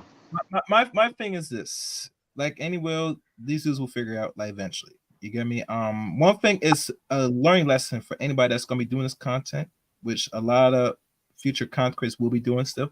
I said this once, say this again. You better know the warning signs now and know the ins and outs doing any of this type of content. Personally, if you're looking to get a quick buzz, you better make sure you take advantage as much as possible. Eventually, you're going to have to try to jump out of it as soon as possible. Don't stay in it long. Like Fresh and Fit, they think that because they're making $500,000 or wherever every month in ad revenue, they think this is going to be official it. And as men, we can't think that because there's no such thing as comfort in the long run, especially something that you don't create. The platform we entertain is not ours. You get me? I heard people say, so why don't other men create their own platform? Yeah, they will, and they'll fail. And the reason we fail because people don't have a mindset to say if you're going to create something that's your own, per se, you better hope that the people that you create for is going to support. And as we know throughout the years, and you've seen this, already seen this, BMT, niggas ain't supporting shit. You get me? So better off going back to white men because it's much colder and safer, unfortunately. I mean, what happened to Black Avenger? It's still there. I brought that up. No, you sure about that? If I Google it, it's no longer existent. Oh, it is. It folded? Yeah, I heard Rael said what really happened to Black Avenger, and I'm going to take his word because he deals with enlisted content, that it got hacked too many times. But I look at that website as a whole, which David Carroll put some of his uploads over there, that it is harvesting too many socially awkward males over there, even to point high incelism, that I could not see that website surviving if they were paying for the subscription. Because if you turn to the content, it's like a free range to say, I'm going to talk about this black bitch all day. You know what I'm saying? And I said, God damn, don't you have any other content? I've been over there on Black Avenger. I said, well, let me give it a shot. Mm-hmm. You got people doing thumbnails of porn, of ghetto gaggers and shit. You got men recording all kinds of stuff. I'm like, boy, this is the dark web right here, man. And bro, that's just crazy. So and it's like that's free. Why the fuck you put it on a website that's so-called supposed to be black? Listen, it makes it be like yo, a serious predator, a serious. You got props. But you got to like D Darrell said, you're catering to a mentally damaged audience. And so the market is always going to be booming. I told this subspace, this sub-micro space. Mm-hmm. And I gave the pitch, and if you don't believe me, I gave the paperwork to D Darrell. Yeah. It's already under lock and tight key of the US government, the DSM, and the whole kit and caboodle of agencies are watching this space. And so they write somebody's writing up on a report. Mm-hmm. I don't know who, but they definitely are writing up reports on the space and on these talking points, so that way they can be red flag, or when people say that they red pill, they're gonna relook at that and they're gonna bring it into a court case. Oh, okay, you remember these red pill people? Like, those are not good context talking points to want to say I'm red pill, I'm monk mode, and all that other crazy shit. Like, no, man. I can promise you, they're going to be in health books and all that other shit. People attributing their failures to the Matrix. Like, that motherfucker ain't in his right damn mind. Like, come on, man. Oh, shit. Damn. I heard it all, man. And this is why I tell people many times, stay away from certain movies that was written by black women, and you complain about black women. The same black woman you complain about, she's the one that created it. I don't understand it. It's weirdo shit at the end of the day. How the hell you could using talking points and a woman wrote it, and you talking about this black bitch? The black bitch came up with your philosophy. Yep. It's like a Twilight Zone. I said you can't escape this, man. You use her talking points. Now you think men would come on with their own, but that's why I like this thing about these pills. It look like pure drugs they're talking about they push. I'm waiting for Prince Sella to take over. I'll put it on Prince.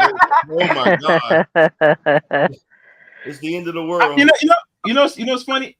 You mentioned that and say if she take over, I'll tell you one thing: the government won't waste the time looking at women that like that. And let's say we'll let it go. She's promoting eating coochie. I mean that's a good look. Yeah, that's not gonna be right. We're gonna. She on Tasha K. She's up with Tasha K now. Oh yeah, I'm gonna cover that, especially this week. Stay tuned. I'm gonna cover especially that. And Tasha K. I mean, it's not Tasha K. Tanya. Tanya TKO. Tanya is a whole. She's a whole Western woman. I say, wait, you entertain a woman that's eating carpet? I thought Jamaicans don't deal with homosexuality. Interesting. Very interesting. Very interesting. I'm sorry, AP. I didn't mean to talk about a black queen. No, you know what? I think that Tanya likes to collaborate with people every now and then because Tanya's about her money. Yeah. Tanya is a serious businesswoman. She is not playing. I mean, have you ever looked at her show? She had. Well, I mean, not from a sense of you like the content, but she has like 5 platforms that she broadcasts from simultaneously, and she also has Excuse me, I'm sorry. What did you say? She broadcasts like on other social media platforms like TikTok, IG. Yeah, everything. 5 of them, all at the same. The StreamYards. Then okay. Yeah. Well, no, I'm saying that she has 5 different avenues that she does her content, and that she also has a transcription where everything people says it comes out. So if a person can't hear, they'll read it. Yeah, it seems like she's really learned, and she's really evolved as far as being a businesswoman is concerned. and she has a financer that helps her out with her financial situation. A And CPA. yeah, I mean, she seems like she's quite the businesswoman, so she knows that Princella is getting a lot of attention, and so if she has Princella on her show, that's going to bring numbers, and eyeballs to her show. So she's quite the businesswoman. I'll tell you one thing: if she does link up with the woman on the west, now in the east, I tell you one thing: it's gonna be pretty much over for a lot of female content creators. Personally, if she links up with that woman, she's gonna take her audience, and that's gonna be a wrap. Everybody's gonna quote Prince. Well, what do you mean? Which way? Because I know that that Tanya TKO is an independent woman. I can't see her corroborating with a person more than a show. I mean, if she made money on it, I mean, I wouldn't be surprised she does another interview with her again. Personally, I mean, because it's a business move. You think about AP, it is a business move. So I don't know why I would not bring her back on. Yeah, she's serious. I think that they said that Princella was supposed to be doing a show with Sinji. Yeah, I'm not sure it's gonna be on her channel or it's gonna be on Fox or it's on her channel. I'll tell you one thing: if the lady from the Bald Eagle does decide to go ahead through with it, right? She got to keep in mind you're already at a slow pace audience wise, because there's nothing more you could say that's more, I guess, elevated or relevant or revolutionary in regards to saying aborting babies. So now, if Princess wrote a whole book, so she has paperwork, books. She doesn't have it. She's been talking about writing a book, but never completed after so many years. But now, this woman that's only a few years younger than Cynthia, she already has things lined up in place already, and she's already getting the attention. So now, all she had to do is take your audience. You put on your platform. I guarantee you, no matter what you do after this, all the women that will listen to you, they're going to eventually redirect their energy towards Princella. They're not. They will. When women are not loyal, AP, you know this. And they find but she's already, but Princella's already getting pushback. She's getting pushback from contradictions, and there's other shows popping up that's reviewing. Not from Bald Eagle, she's going to agree with everything. She's not going to do no pushback. If she's smart, and I'm telling you, if she's smart, I would advise she do some pushback for the sake of her channel. If she agrees to everything, she's going to lose her audience. That's how the playbook is going, and that's what she's going to bank on. That you agree with everything she said and no pushback. The minute you push back is the only way you're going to salvage your channel. Move forward. See how Princess works? She wants an echo chamber. No entire pushbacks. You see what she did with the breakdown when they started to push back on her? She left their channel, go on her channel and talk about that.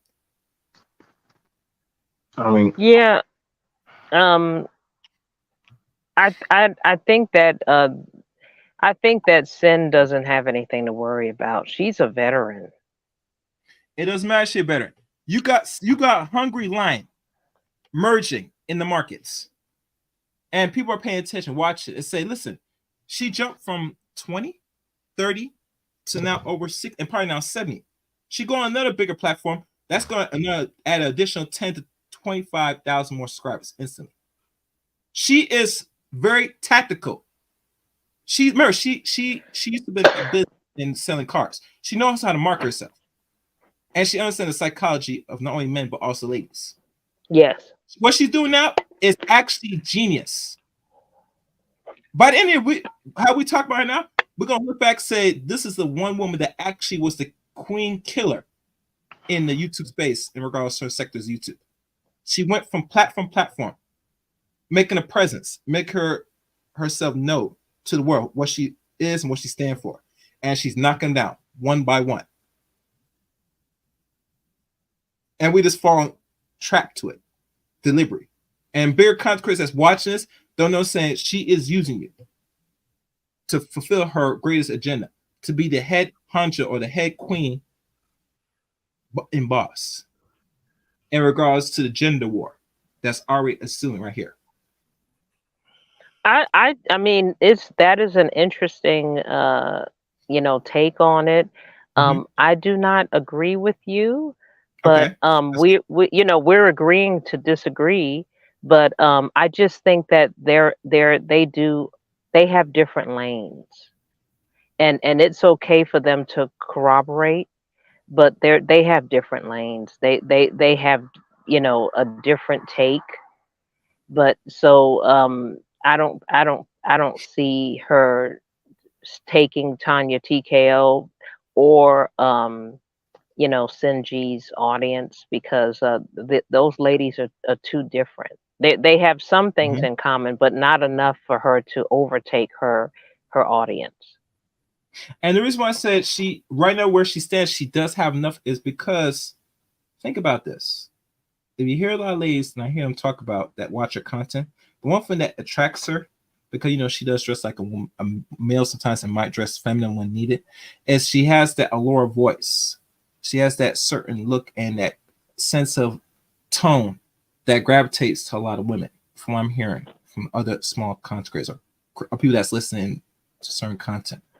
And because of that alone, that's enough to really psychologically snag any impression minds instantly, especially if you're under the age of 30. She definitely gonna get you like this. You get me? Okay.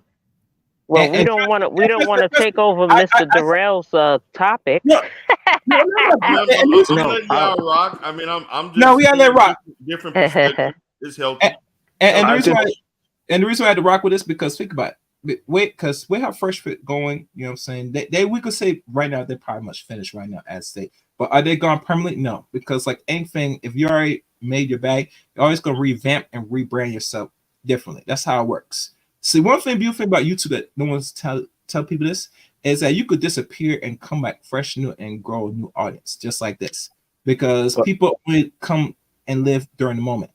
If you start something else new, they won't know who you are because human beings today don't investigate the existing content creators. Hell, you heard issue where a lot of people complain about certain sectors of space, 1.0, 2.0. No one didn't know about these older niggas before these people came around the mid 2010s. Because people come, open their apps, they see some trending, they see some notifying in their algorithm, and they slowly gravitate to them. They're not going to waste time investigate who this person was 5-6 years ago. Hell, I'm the only one that probably, when I first dealt with YouTube and listened to certain content, I go back to some people's content, depending how much I view their content and I like. I'll go back to some of the content, see what they were back then to now. But very few people over the age 35 or under age 35 are going to do that. They said, this is what the person is. That's what they're at. I'm subscribing. I'm watching. I don't care about what they did in the past. That's when you hear. Okay, but what about Tommy Sotomayor? They won't let him have another channel. Is that true that he can't have another channel on YouTube? That's what's going on? He can't. I don't think he can. I think he was trying to open up another channel, and they just kept saying, "Oh, we know who you are." Nope. That's what I heard. Tommy is banned off of YouTube. Yeah. Okay. Well, you got to understand, for Tommy to be banned, he's already well known for YouTube for years now, and YouTube has seen his content to the point where they say you can no longer create a account. If we see your face and recognize you, it's automatically not going to be played. It's not going to upload, not even because the algorithm is going to automatically snag them instantly. Because you get me? Well, that's why. So it wouldn't matter what they do because they're logged into their content. That last little speech, rhetoric that they said, we're going to do this, we're going to stay strong, we're going to stay in the fight, XYZ. Okay, cool. Okay. That was the hill you want to die on. You know what I'm saying? It's one thing where, you know what I'm saying? Like, okay, so like we could use like O'Shea. O'Shea used to do the Sunday Rumbles and different other stuff. He 180 pivoted away from that and the Brother Hill podcast and all this and stuff. All he does is celebrity junk. Yeah. That's somewhat safe for now, but go on. That's safe. That's safe. That's just because all you're doing is talking about trending topics and gossip. That's safe. You can't to do that, to get rid of that, you would have to get rid of a good 75% of YouTube. That's all they're doing. He's a reactionary TV YouTube channel. That's all he's a reactionary channel. So you to get rid of him, you have to get rid of all the other reaction channels. Now, when it comes for Fresh and Fit, okay, so you gonna stop talking about women? You want to stop talking about red pill, blue pill, matrix, simp, future, Sierra? You want to stop talking about that? Guess what? That is your audience. So you rebrand and say you want to talk about something different. They don't want to hear nothing about that. They want to hear about the bitches. So guess what? You locked in. So now you locked in. Ain't nothing you can do. You stuck. And so they try to go to Rumble, ask for $5. Fuck is $5. If y'all was making money like that on the outside, you wouldn't have to ask and beg somebody for $5. Y'all be like, hey, like, listen, we're going to go do our own app. We're going to start our own podcast. You know, you can buy airtime. You can go buy airtime. If they have money like that, they should be able to go buy airtime on a local radio station or whatever they got, and then be able to move on from there. But guess what? They ain't got it. You know, it's funny you mentioned it because remember they were talking about Donovan Sharp when he made his money that he went and created his own streaming service called SharpStream. But my issue with all this, because this is thinking ahead of time, and from what I'm looking at, I don't think a lot of this was thinking through because they were making money so fast they don't think it's ever going to end. That it tells to a lot of content creators or just in general that a lot of people don't plan things ahead of time once you start making money. You get me? There is no plan B and C. If everything you know that this is going to eventually happen, these things should have been set present last year. You get me? And I think with them, like most people, most people, once you start making money in the thousands very fast every month and so, you don't think it's ever going to end. And it tells you that people are not foresight when they start doing things and they really are capitalizing and really banking on what they're doing. They have to wait until tragedy happens, to calamity happens, to things say you're cut off to happen, to really say now I must react. By the time you start doing that, it's really too late. So now I'm gonna sit back and see what they'll possibly do. I don't watch their content per se. The only thing I would say I have a problem with Fresh Fit overall is when they start venturing off to other darker sectors, like the racist sectors. They talk about the government in a way, and that's a no-no. You get me? When you start, how many more women have to get in a fight? Go ahead. Okay, so let me ask y'all this: how many more women got to get in a fight at their studio? How many more people got to keep coming to those studios with guns? How many more people have to keep seeing threats and all kind of stuff? Mind you, a landlord, if we was renting from D Darrell and he's getting all these reports that, hey, AP, you got these niggas coming to my your building and they threatening, they got all kind of shit going on. I'm getting calls for other tenants that you got prostitutes coming in here and stuff. You gonna keep us there? No. Huh? Exactly. No. No. So that, and that's I'm trying to tell you right now, like they put themselves in this hole. A lot of men were getting off on them telling women to get kicked out. But see, they don't tell you the story. They don't tell you on how many of them women had other females come back to the building. How many of them had it where their boyfriends or husband or baby daddy came back. Hey, at some point, hey, you got to go. You got to go. You got too much stuff going on. You know what I'm saying? Like, it's just bad. You know, if a girl come on the show, he has Myron got to be able to sleep with them. What part of his culture is that? Yeah, I did hear that. I did hear that he told them that you have to. Yeah. Damn, that's extortion right there. Yeah. But you know, a lot of women that has OnlyFans, they will do it because they say, I need the clout. That's horrible. That he told them that they have to do that if they want to be on the show. Mm-hmm. And I heard another person say that it's just advertisement for OnlyFans for the ladies. That's what the ladies get out of it. OnlyFans, you can start that up on your own.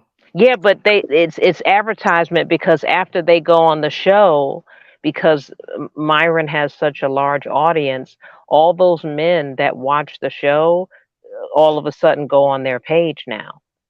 Oh wow. So it's kind of, but see, he's not being transparent about that on his show. He tells every single woman on his show that they have to sleep with him, and then the women, they get those women drunk, and then the men take a look at them. They find out the woman's name, they find out her handle on Instagram, and then she has a whole lot more subscribers. Wow. More followers, yeah. That's a lot of incelism. Business is business, Dieter. You know what I'm saying? Huh? It almost sounds like I'm not gonna say human trafficking, but Don't do that. Like damn near like, huh? Do you realize that sounds like human trafficking? No, I mean it's you basically soliciting for an exchange of basically sex for notoriety and advertisement. That's what they get in trouble for. That's what some of them when some of the females have extorted them. Like I've seen those videos where some females have extorted them, saying, "Hey, if you, we'll tell people that we're doing this and we're doing that." That's why you say, "Hey, it doesn't matter." Like, no, yeah, well, yeah, he get extorted for Didn't one woman say she was pregnant? What?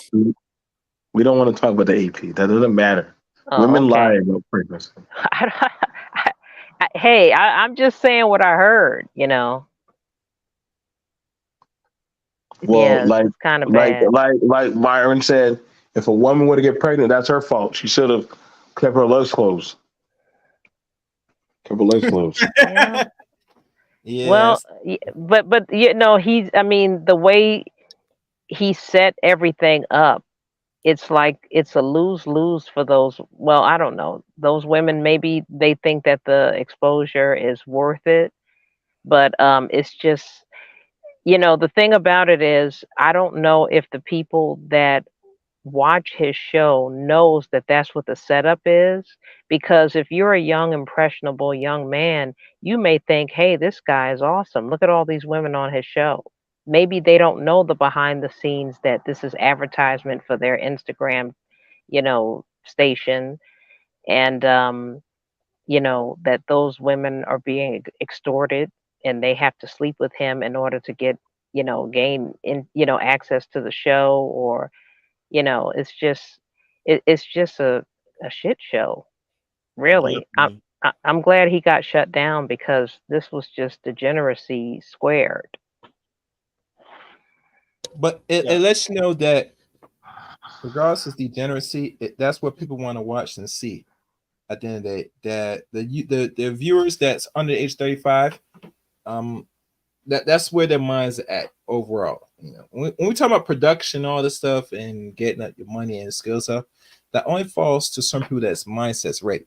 When most young youth that's coming up, the only thing they think and focus right now, and it's tell by the numbers, by their viewers, in upwards to 9 to 10,000 when the girls are on the show, it lets you know where their heads at.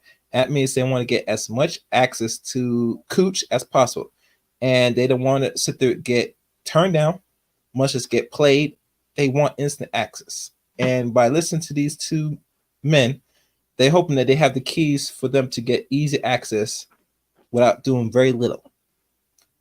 That's why they're contributing to the how they say young men are not are lonely.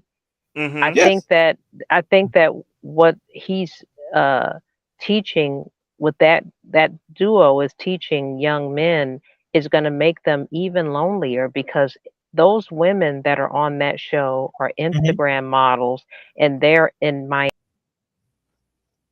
happen. Oh, she'll come back. She'll be back. Yeah, she's back. Go ahead. I'm sorry, something happened. AP, are you there?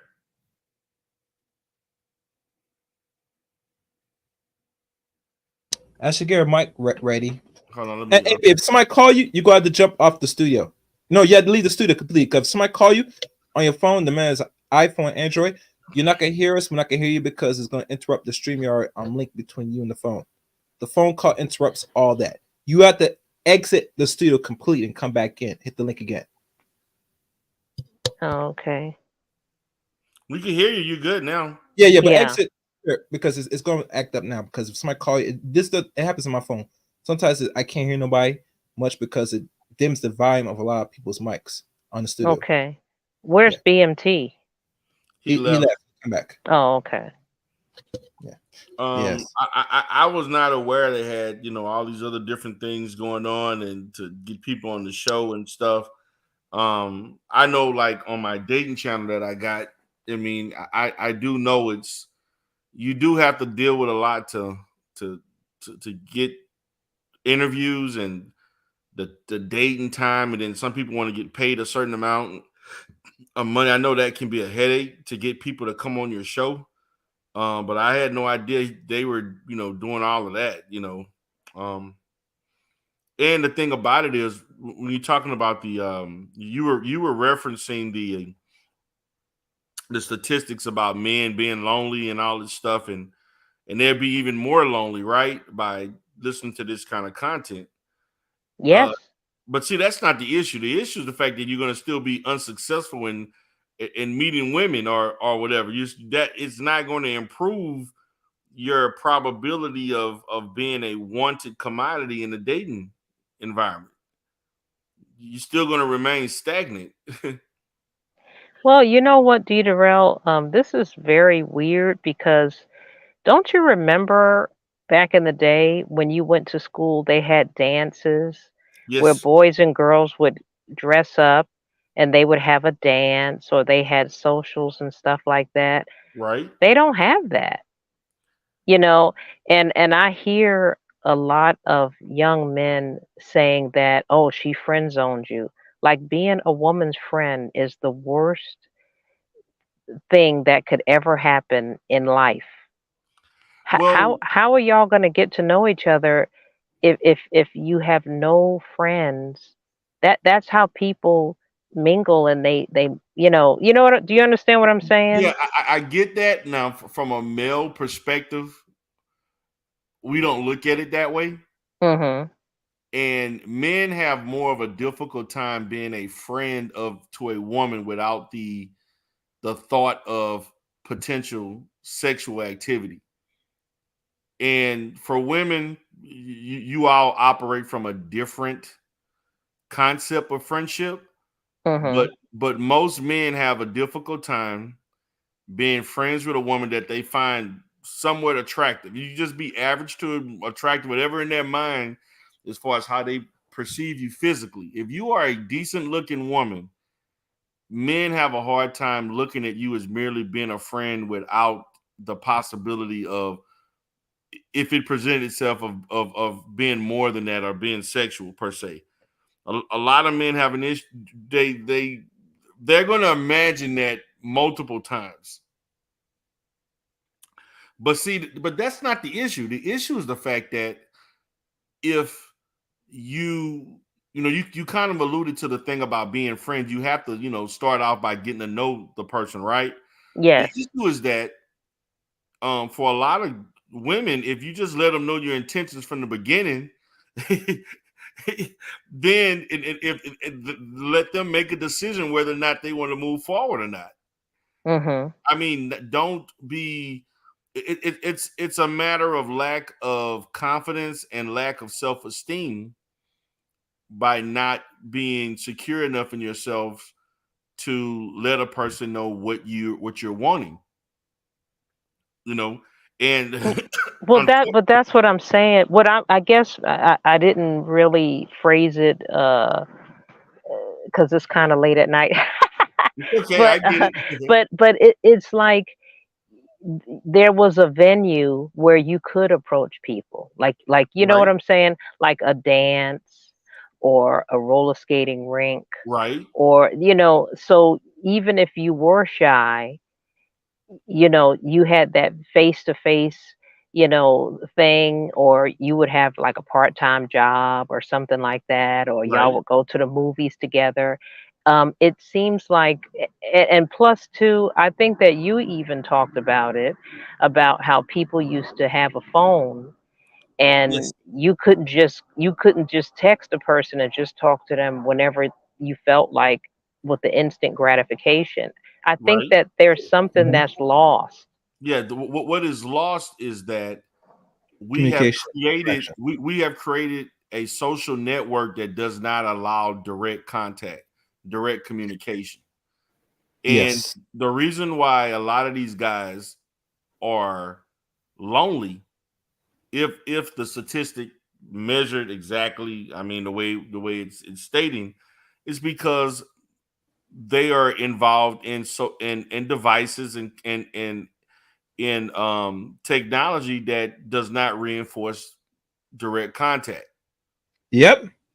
And so that's the reason Socialize, why. So social nobody is awkwardness. walking up.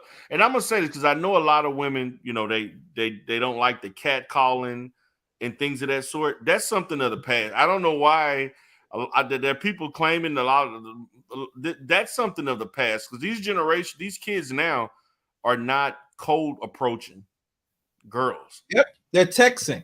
They're texting. They're less socialized. Yeah, they're not. They're meeting on Instagram, Snapchat, and things of that sort. You probably, more people are probably meeting for the younger generation, in which they may have saw someone in their area on a social media platform, and they communicate through their DM, and then they meet directly. Right. If anything. It's so in previous situations, you had to literally walk up to a girl and talk to her and see if she was interested. Yes. You had to literally do that, or you use telephone, or let's say, look at, you could meet someone at school, like you said, roller skating, arcade, school dances, things of that sort, but kids are not doing that, because what they'll do is they'll meet someone that's actually talking about the dance or the arcade or whatever, or skating ring, on some site that or whatever, and then they meet. But don't you think that there's something lost? Because Yes, yes. there's a disconnect. Well, let me answer that. Technology designs for disconnect. Remember, social awkwardness, lack of socialization, interaction. That was the whole premise of the advent of the internet/digital age. Is designed to make you less interactive with human beings. It's actually creating an artificial person that is actually computerized, where they just only know a few things: input, output. Instead of interacting, they'd say, let me send you a message here, you give me output. That is as far as touch and communication is going to go if you're born a certain generation. So in this society, with like I said, with the digital age, with most people are now more comfortable with dealing with the social interactions, even go as far as now the virtual interaction now, that you're seeing development of young people that's going to be the future adults that are here now, that they're not going to feel comfortable interacting with the opposite person, much as actually have communications. Well, I'm not gonna go that far with it, because we Oh, still deal with things. I'm Deidre, I am going there. As much Yeah, time we want I'm to go just there, saying. I will go there. Well, I'm gonna say that I still think, due to just the nature of us as human beings, we're gonna always find a way to communicate. It's just that the technology, the way it is now, um it reinforces less direct contact. And remember, Initially, the initial contact is not direct, it's indirect, then it becomes direct. yeah, And as opposed to previous generations, you had to directly meet someone face to face before it moved forward. So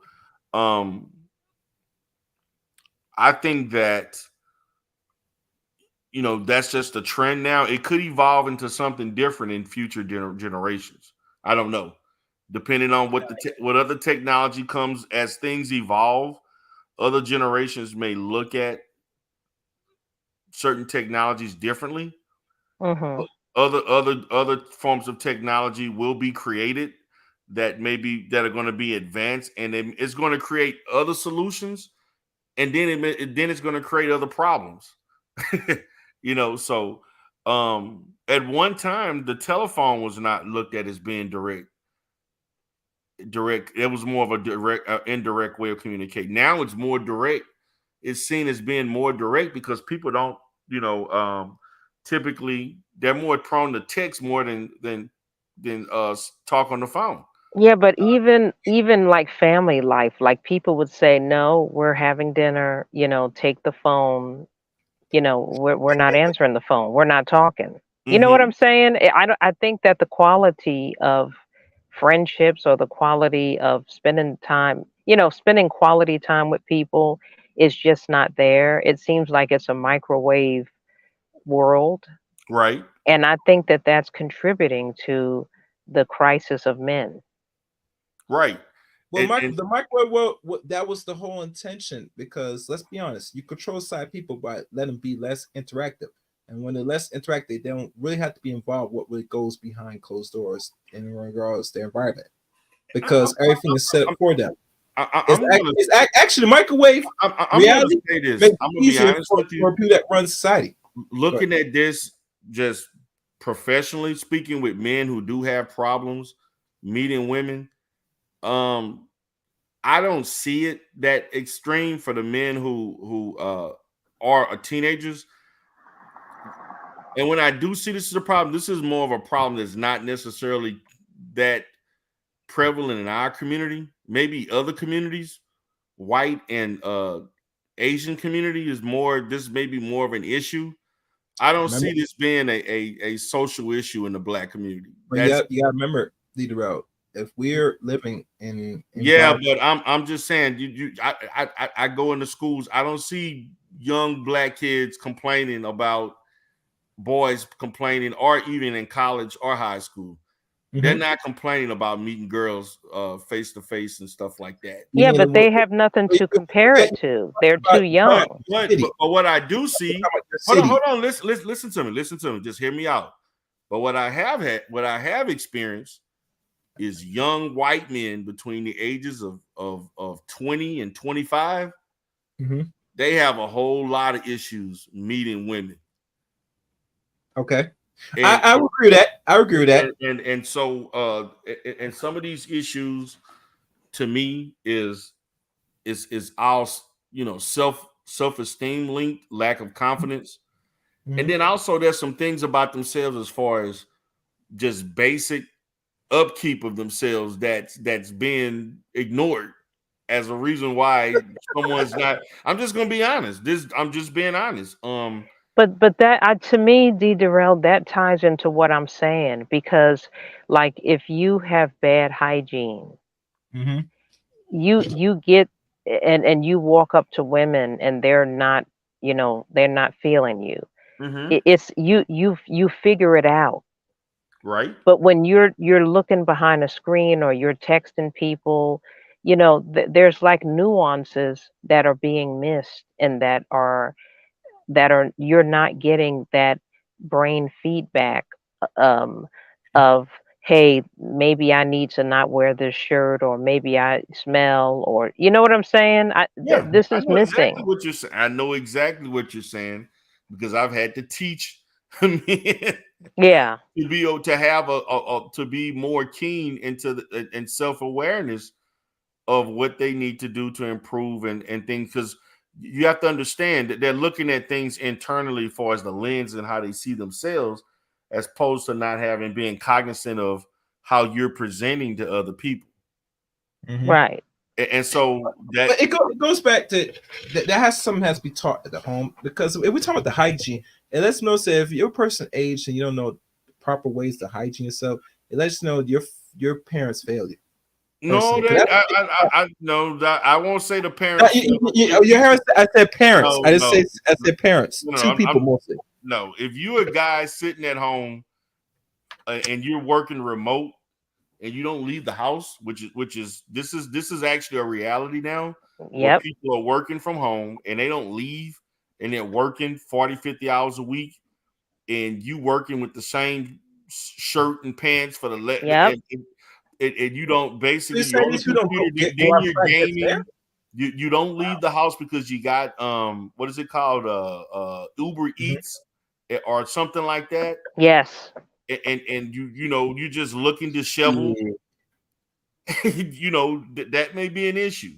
Shit, that's something new to me. I didn't know. But you know what, D. Durrell? That's what happened with Stephen Jobs. Stephen Jobs, you remember when he was alive, he kept wearing that turtleneck? Mm-hmm. He would work around the clock building that company. And he went to the cafeteria one time and people said, "Can you please tell him because he smells really bad?" Right. Well, he's So- white. So But I'm just saying that's what I'm saying is when you isolate yourself and you're Yes. behind a screen All the and time. you're not interacting with people, you're not getting that feedback of, hey, you look terrible, you smell terrible, Right. and so that is going to contribute to the crisis of men, in my opinion. And then with the Fresh and Fit, tying it in with that, them telling, like giving scripted answers. Oh, well, if a woman doesn't want to have sex with you, you go into the next room and pretend like you're making a phone call and pretend like you're calling another woman. That doesn't work. That doesn't no, work. that's what I'm saying. This is something that he actually said, and I'm like, okay, first of all, you have these kids that are not interacting with women because they're behind a screen playing video games and looking at corn. all Okay. day. And then this guy is telling them this is what you do. If a woman says this, you say that. That's going to be a huge disconnect. Yeah. And so what they have to understand, and because this is what I actually talked about that as an example of these scripted answers to give, and look, you got to look for this, and you need to say this, and there's no one size fits all scenario, and they teach that. And what they'll find is that you keep doing that, you're gonna basically increase on failing at interacting and meeting women and things like that. And so to me, there's no substitute for direct contact. So you cannot ignore that. And so I preach and encourage assertive, direct contact and communication. Yeah, take a risk. The more Go and out more there. you, the more Get and more you rejected. practice it, the more and more you do it, the more and more the better you will be over time. That's no substitute for that. Yes. One thing I always say, and this is why I think this is the major fear for men. They got to overcome their fear of rejection. That's the one thing that bothers you in regards to see, this is the thing. No, fish. And why I say the Okay. fear of rejection is because that alone, no matter what age you are, right, you're behind the screen or and that's the thing that comes to mind. And if the people ask the real point of question, what is your real fear? Interacting, and I guarantee if they be honest to that, I say the only way you can overcome that is you have to embrace the rejection. You go in there, you better anticipate that most likely you're going to get rejected, and that should be fine. You have to overcome that, and the way you'll overcome that is you have to know going in this, someone not gonna like you. They're gonna tell you right in your face, and you're going to have to feel comfortable and live and push forward. If you're not in that mindset to say I'm going to be rejected most of the time, I go and interact with opposite sex. If I'm clear my intentions, that you're not gonna get the fear of interacting and having conversations. The internet today, the social media, the texting, relieves that fear. And I'm gonna tell most men this, young men especially, you go out there and embrace that fear. Do not be the cop out to feel that because you're not interacting with people, physical people, and socializing, that you don't think that exists. It's there. It's always gonna be there. It's how you deal with it is a determined factor how you're gonna function in the society, especially this artificial society that's promoting social awkwardness, less communication, etc. But go ahead. What you about to say? Well, what I was wanting to convey was when it comes to the rejection aspects of things, you're not going to get, rejection happens in all phases of life, and as an aspect of the approach to the rejection after it's done, I pretty much teach do not take it personal.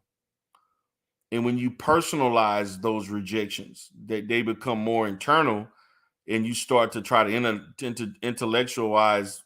intellectualize why I was turned down, when that's inevitable. Like, someone telling you no, I'm not interested is inevitable. You're not going to, strike it a success with every woman that you or girl that you interact with. You're going to be told no. You're going to be told no multiple times. And then also just looking at what are some of the things you can improve on to minimize that. Because I'm gonna say this, like, in other generations, like, say a guy would go to a club or something like that, or some type of party setting, and you're trying to meet different people. And so common conversation used to be, oh, I talked to like 15 women and I got 3 numbers. That was a good night for someone trying, as opposed to someone who speaks to, 0 women, and you wondering, I'm afraid to be told no. So that guy was told no 12 times before he got 3, and he got 3 yes. That was good. And so you have to, as men, being that we're seen as being the one that has to make the first move, as far as it's been basically socially conditioned and acceptable, and expectation that you have to, make the first move to try to meet girls, that in that process you will be told no, and you have to accept that. Don't personalize it. Don't get emotional about it. Don't, get hard on yourself. You just move on. And I think that in the schools, where we kind of talked about previously that there were activities that pretty much reinforce social interaction, they may need to get back to that. Some things, Yes. more things that require you to socially interact. And what was another thing that is not done now, that was done in the past, was direct group like you had projects where you had to be in groups. And I hardly see that at all in where you're like in a group of 5 and you have to interact and talk to solve problems and to do things. You don't see that in school. What you're seeing more now in this is more teaching and instruction through computer and things of that sort. And to me that's fine. I'm not saying not have that, but you don't have to get away. And this is, I think in when you're looking at school education, you don't have to necessarily get away just because you're upgrading things in a certain way. Don't mean you have to get away from activities that actually work. And so, I mean, I'm all for if you're talking to a person in another country and you have to, video conference, that's fine. But it's people that are in the same city that are texting all of the time. Like, I remember one time I was doing like online dating, and this person was talking to me and they were texting me on the on the app, and I was like, dude, you've been talking to me for such and such amount of time. You could have just drove over here and we could have had a coffee. You know, you could have just taken a shower, drove and it was like, oh, okay. You know, and it's like, come on, this is, I'm on this app to meet people. I don't want to actually have relationships with people on the app. So what you're saying is that you ran into a situation where a person was prone to just want to communicate on the app as far as and not necessarily create situations where we were having to meet in person. Well, no, I wanted the app to do the introductions, Okay. and then we talk and everything, and then after that, the introduction turns into a face-to-face meeting, and the person was so, comfortable with just, um, talking on the app, and I was like, dude, why don't we just have a cup of coffee? You know, Right. I'm looking at the map, and you're not that far. You're 5 miles away. Why don't you just come over here and have a cup of coffee with me? I'll meet you at this cafe. You know what I'm saying? Right. So, I think that I think it's contributing to the loneliness of men How because how long did you talk to him? Was it like a week, 2 weeks? um I'm not exactly sure because this was a while ago, and a Okay. lot of times that was like one of my screeners, my screening things, because like sometimes men are married and they'll get on these apps, Right. and Very so much. what I would do is I would trick them.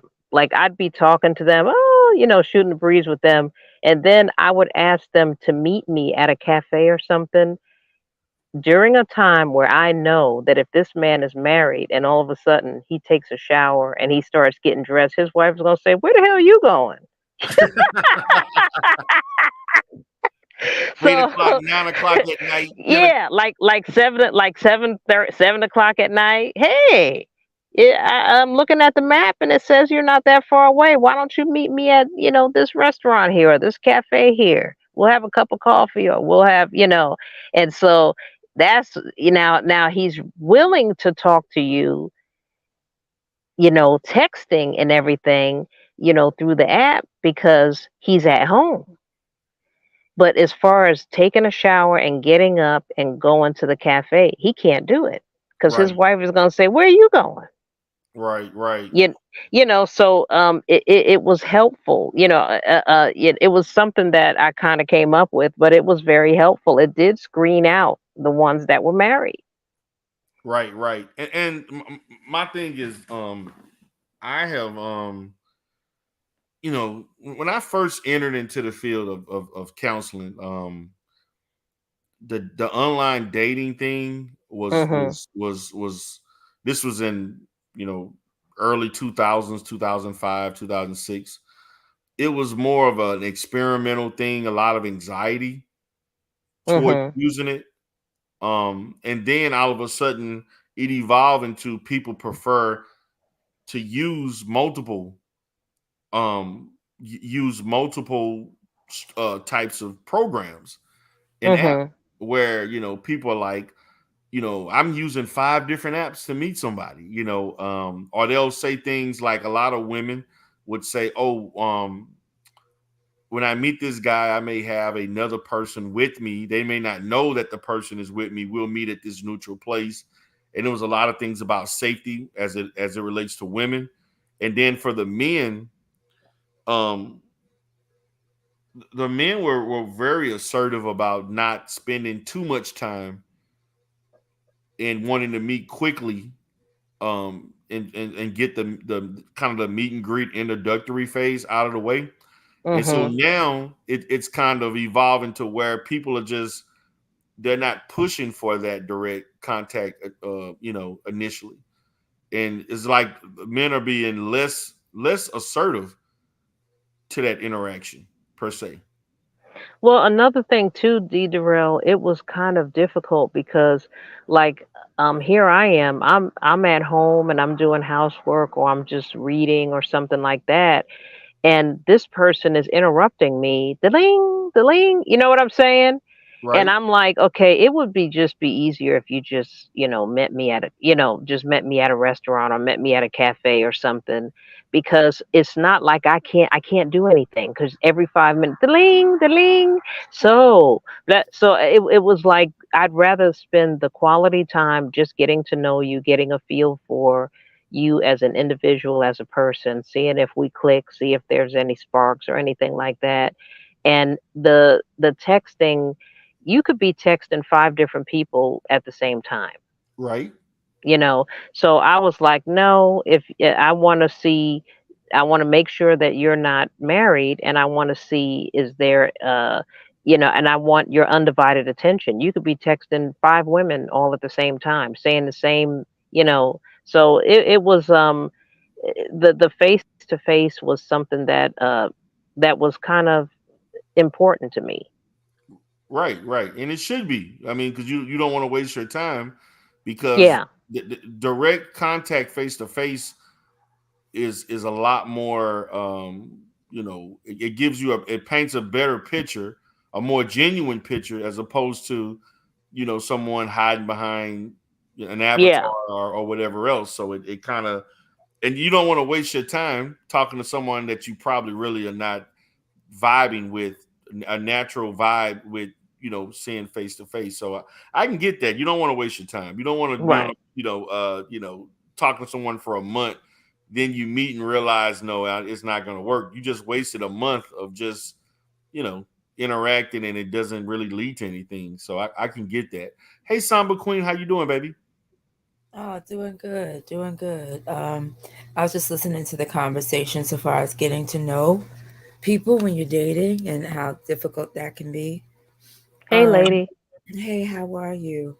It's interesting how you're talking about fishing out the married men, but you'd be surprised how slick they are. They are able to come out of their house dressed just as fine and dandy, and a lot of times these women are pretty happy to send them off to somebody else. I mean, not that messing with married men is a good thing. I would never recommend that. I have a funny saying when it comes to married men. His wife, I get the best of him, while his wife gets the rest of him. I understand that. No, but I feel what you're saying. If you're looking for a relationship, something that's going to be solid, of course you don't want to be with someone who's with someone. Because even if he was to leave her for you, that leaves the side chick position open. And that means that would just be filled. You know what I mean? So Right. a man who can't be loyal to his wife is definitely not going to be loyal to you or anyone else, because he just wants to be out there. And a lot of times these married men, they really do like their situation other than the sex. Because you figure if a man's been married 10 plus years, he's been having sex with the same woman, and he just wants variety. It doesn't mean that she doesn't satisfy him. I mean, I liken it to like, let's say his favorite flavor of ice cream is vanilla. He loves vanilla. That's his go to for the most part. But every now and then he wants chocolate chip or pistachio or, fudge swirl. But vanilla is his go to. So you'll hear these men say things like, I don't want to change my situation. Discretion is key. Anytime they're real sneaky looking around, yeah, there are a lot of telltale signs that he's on some shit. He just wants some side stuff, something or other. He don't want a real relationship, or he's just a guy who isn't with anyone but just wants a dalliance, doesn't want anything that's solid. And there are telltale signs when it comes to that too. Like if he talks about, I just want to kick it, or I'm not looking to be attached right now, or I'm still trying to find myself, work on my career. Those are all like taglines that just let you know this is a fuck nigga. He's not about connecting anything but his penis to my vagina. Well, a lot of them seem like they wanted attention. Mm-hmm. Mm-hmm. And it's like, I don't want to be talking to you, and then when Christmas shows up or Thanksgiving, you just disappear. Because you can't, you know what I'm saying? So that's why What's I a need to married know. man? That's what I'm saying. You're talking to me for hours, you're texting,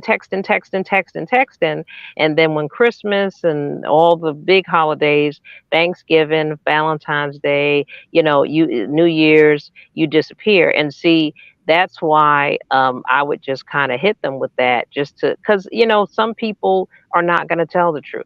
Some Oh people are yeah. not gonna, yeah, so that was like a thing I used to do, back in the day. And as time goes on, you start learning how to screen a little bit better. And yeah, it was helpful because I did kind of get that, huh? They were like, up, you up, and then I'm like, mm-hmm. This is funny. Listen, Just it's true because it's serious out here. I was working with a person, and she was telling me how she was in a relationship for 8 years, and then just found out that dude had a whole family, kids, wife, Right. everything, and she had no idea. She was just lambasted. Now, Yeah. 8 years is a long time. You mean you I overlooked some know. telltale signs? Wow. She's really sheltered and very naive, so I can see him getting Yeah. over on her pretty That we easily. had to have, because that's a long time to not I know. I know. recognize that. I'm gonna be honest. Look, I mean, when I've dealt with some situations, just seeing people talk about, you know, I mean, growing up in the South, particularly like older generations, I've seen men have two families, like one family lived in one parish or county. I'm from Yes. Louisiana, Yes. and another family lives somewhere else. I've seen that happen. Like, Yeah.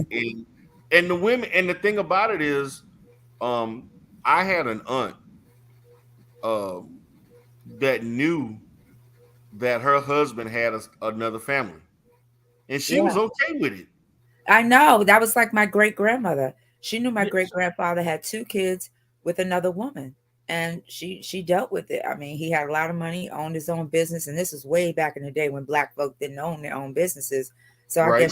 guess she figured, well, listen, I got him. I got papers on him. I got his last name. My children are legit. And he takes care of me. He loves me. So I don't care. My grandmother was the same way. My grandfather was alley catting all the time. Used to take me out for ice cream with his ladies. I just thought they were friends. I was a kid. I didn't know. But he always Ooh. had a different lady in the front seat, and he would say, he would tell me, "Hey, this is my friend. We're gonna go get us some ice cream." He would get me ice cream, drop me off back at the house, and him and the lady would drive off. And I would never tell my grandmother because I just kind of knew. I don't think Nana's supposed to know about that lady. Yeah. Mm-hmm. That's crazy, but so there's all types of dynamics that comes along with that. But I would probably think that the married men are probably probably more social and direct to meet than probably the men who are just single and not with no one, that are having issues that they're Yeah. probably the ones that are the least probably not as confident in moving forward to you know for Yeah. things to progress.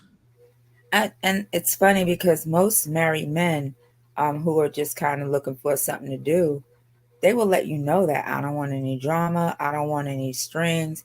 I basically want it's basically like they want a guy friend who's a female who can just screw, go out to ball games, hang out. It's like you want a partner who you can, have some I No bed. think that strings I attached, think that no feelings.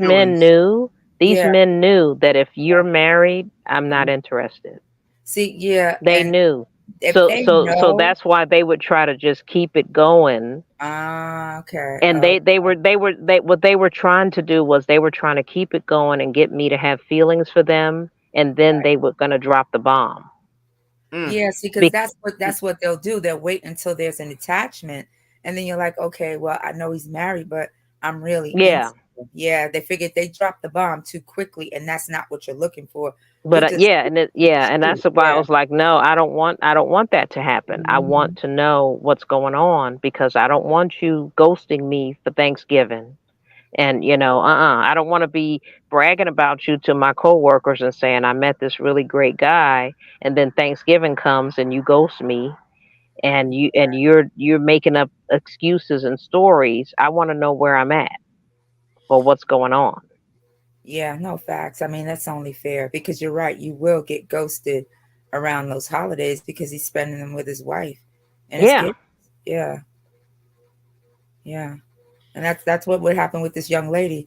Holidays, it was always, oh, my mother's sick, or I got to go out of town. And she, like I said, she's naive, but after a while, it just all came. In fact, she saw it in an obituary where his name, yes, it was in an obituary. Somebody in his family had passed away, and she picked it up and looked at his name was on there. And, all the survivors, his wife, the children, and it just blew her away. He had grown kids.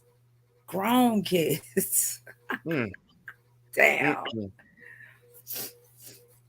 Yeah, that's the reality of things. I mean, I always reinforce. I mean, to me, I try to teach that to try to wean off the dependency of dating apps. It's a good supplement if you're Yeah. out there trying to, but not as a reliance to meeting. I wholeheartedly feel that direct meeting someone and whatever, meeting that person for who they are in person, to me is always the best way. I mean, but like, what about people who have difficulty meeting people offline? Like, okay, like they meet them online and then they meet in real life. Is that okay, or would you say just they need to meet in real life? But then, if so, where? Work? Where? Any sociable place that's available in your city. I mean, before the dating apps, people did this. I mean, yeah, you're right. You're right. People are still meeting.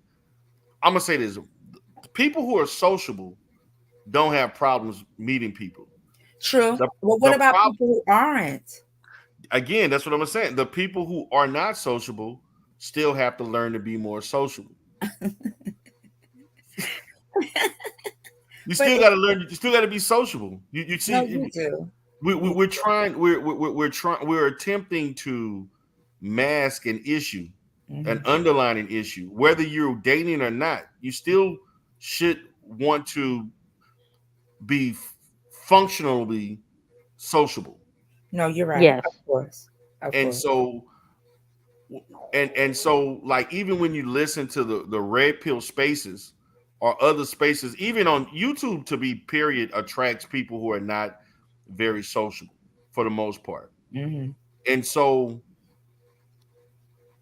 I get a lot of questions through my email, especially on my other channel. They email me about stuff. And a lot of the issues that they talk about is the anxiety that they of socializing, just being around anxiety. Yeah, social anxiety is big for people who meet folks online because they're nervous.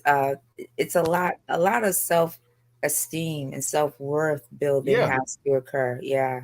And so it's easy to mask. And one of the biggest, and you see this, and I don't want to bring up a situation, but in every sector, even the sector we're in, Samba, and the other sectors that I'm in, one of the biggest things is people meeting other people and whatever positive or negative things transpired with them communicating and meeting and interacting with each other and having relationships. That's the underlining phenomenon in these spaces, is that no matter where human beings interact, there is going to be a level of romanticism as it involves dating, hooking up, meeting and greeting, sexual activity, or marriage, not these things are basically on the table, and they develop or it naturally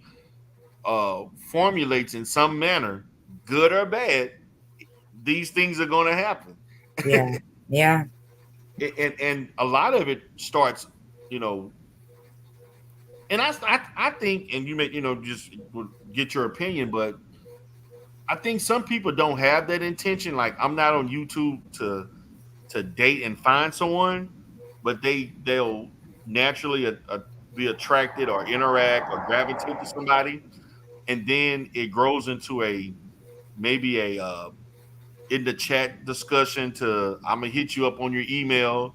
Then the email becomes a phone call and a phone texting, and then then whatever else. You know what I'm saying? It Yeah. just it happens, and every sector has this same dynamic. Yeah. Anywhere where there are men and women, you're gonna have this. Yes, and it can be like I know people on YouTube that got married. They've been Really? I know several people on Yeah. YouTube that married. Yeah. Yeah, yeah. Like I know a lady and this guy they dated for years and then they eventually got married. I know another person he married a lady off of YouTube. There's a guy I know that married a lady off of YouTube. And I've seen people get into some kerfuffles with Yeah. things off of YouTube, meeting and greeting, stuff like that. Or people met, like I know this is another guy, he's a big time troll in another sector. He met a lady off of YouTube and he Mhm. traveled across to go across country, Yeah. and they end up living together. And these things, I mean, there are some successes. They're not all horrible outcomes. Exactly. I mean, I'm trying to meet me a brother with the good knees like Stargate. With the who? I'm sorry. Stargate. She's a content creator in our Oh, sector, okay. and she's dating this dude. So we call him brother with the good knees because she's always talking about the different positions that they're able to do things in. Oh, So he okay. got strong knees, so we call him brother with the good knees. So And I'm so trying to there, meet there, a there brother there with the she good go, knees. there she go advertising her business to the world again. I love Stargate. She's just so open, and she don't too care. too open, too open. Stargate. I know, but she doesn't seem to have a problem with it. Yes, she will. When it goes wrong, she will. Well, I mean, it could go wrong anyway, right? See, I know she probably, she may or may not be listening, but Stargate has a history of airing out her dirty laundry for the last 4 years of situations. Like, now she did talk about one guy that we didn't know about, and then she eventually um told us about him. But this is a I really think she is on YouTube to actually look for somebody because all of her um interactions with men that she's dated over the last 5+ years, they all been on YouTube. I mean, but what's wrong with that? I don't know. Is something wrong with that or not? No, if she's happy, listen. If she like it, I love it. I support it. Well, sometimes, like when I did the online dating, what one benefit of it was I met a lot of men that were in male dominated fields where there were no women where they worked. Mm. And so and some of the men where there were women, they were afraid to approach them romantically because they were afraid for their job. Oh yeah, You know. definitely. That's something I would definitely discourage. Yeah. So I did meet attractive men, that had travel jobs, or like I think that I don't know, you probably are familiar with this position. It's kind of like you're a medical courier where Yeah. I met a person doing that. I met a person that owned his own business. He was a machinist. Like a lot of entrepreneurs I met. Yeah, you will meet a lot of entrepreneurs. Like, Yeah. what age bracket are you in? You don't have to say your exact age. I'd rather not say. I'd rather not Okay, say. nah. All right, nah, I respect that. No, But but I did. I mean, I did pretty. I mean, I did meet attractive men that do not live near me and that are not in the same industry that I'm in, right. and they were interesting. So it was good. I mean, it wasn't all bad, but I got tired of it eventually because eventually I got tired of it, but I still am concerned with Myron and the other guy, because I do think that he's uh he's helping to have a generation of incels. The advice that he's given those young men are terrible. It's terrible. Well, I'm gonna say this: 99% of the advice that a lot of these guys are giving is bad on YouTube. Look what happened. Matter of fact, my next live stream is about Derrick Jackson that I'm working on. Oh On God. Oh, okay, okay. Yes, please, you got to do him. He is a and mess. see, this is the thing. I have not done any content on my dating coach because I've been I'm gonna be honest, I struggle having the time to do this. Yeah. And so I'm at the point, particularly when I just opened up this retail store, like I came to the understanding, like, look, I'm just gonna do YouTube when I have time, and if I don't, I don't. And so I understand that, like, right now, of some of the channels that I got that I would used to consistently do, they're going to be neglected. I'm gonna have to neglect some of them, and that's just what it is. But one of the things that caused me to be so hated in YouTube was the fact that, like when I was in like the sectors and stuff, is that when I first did my channel was a therapeutic channel. Right. Okay.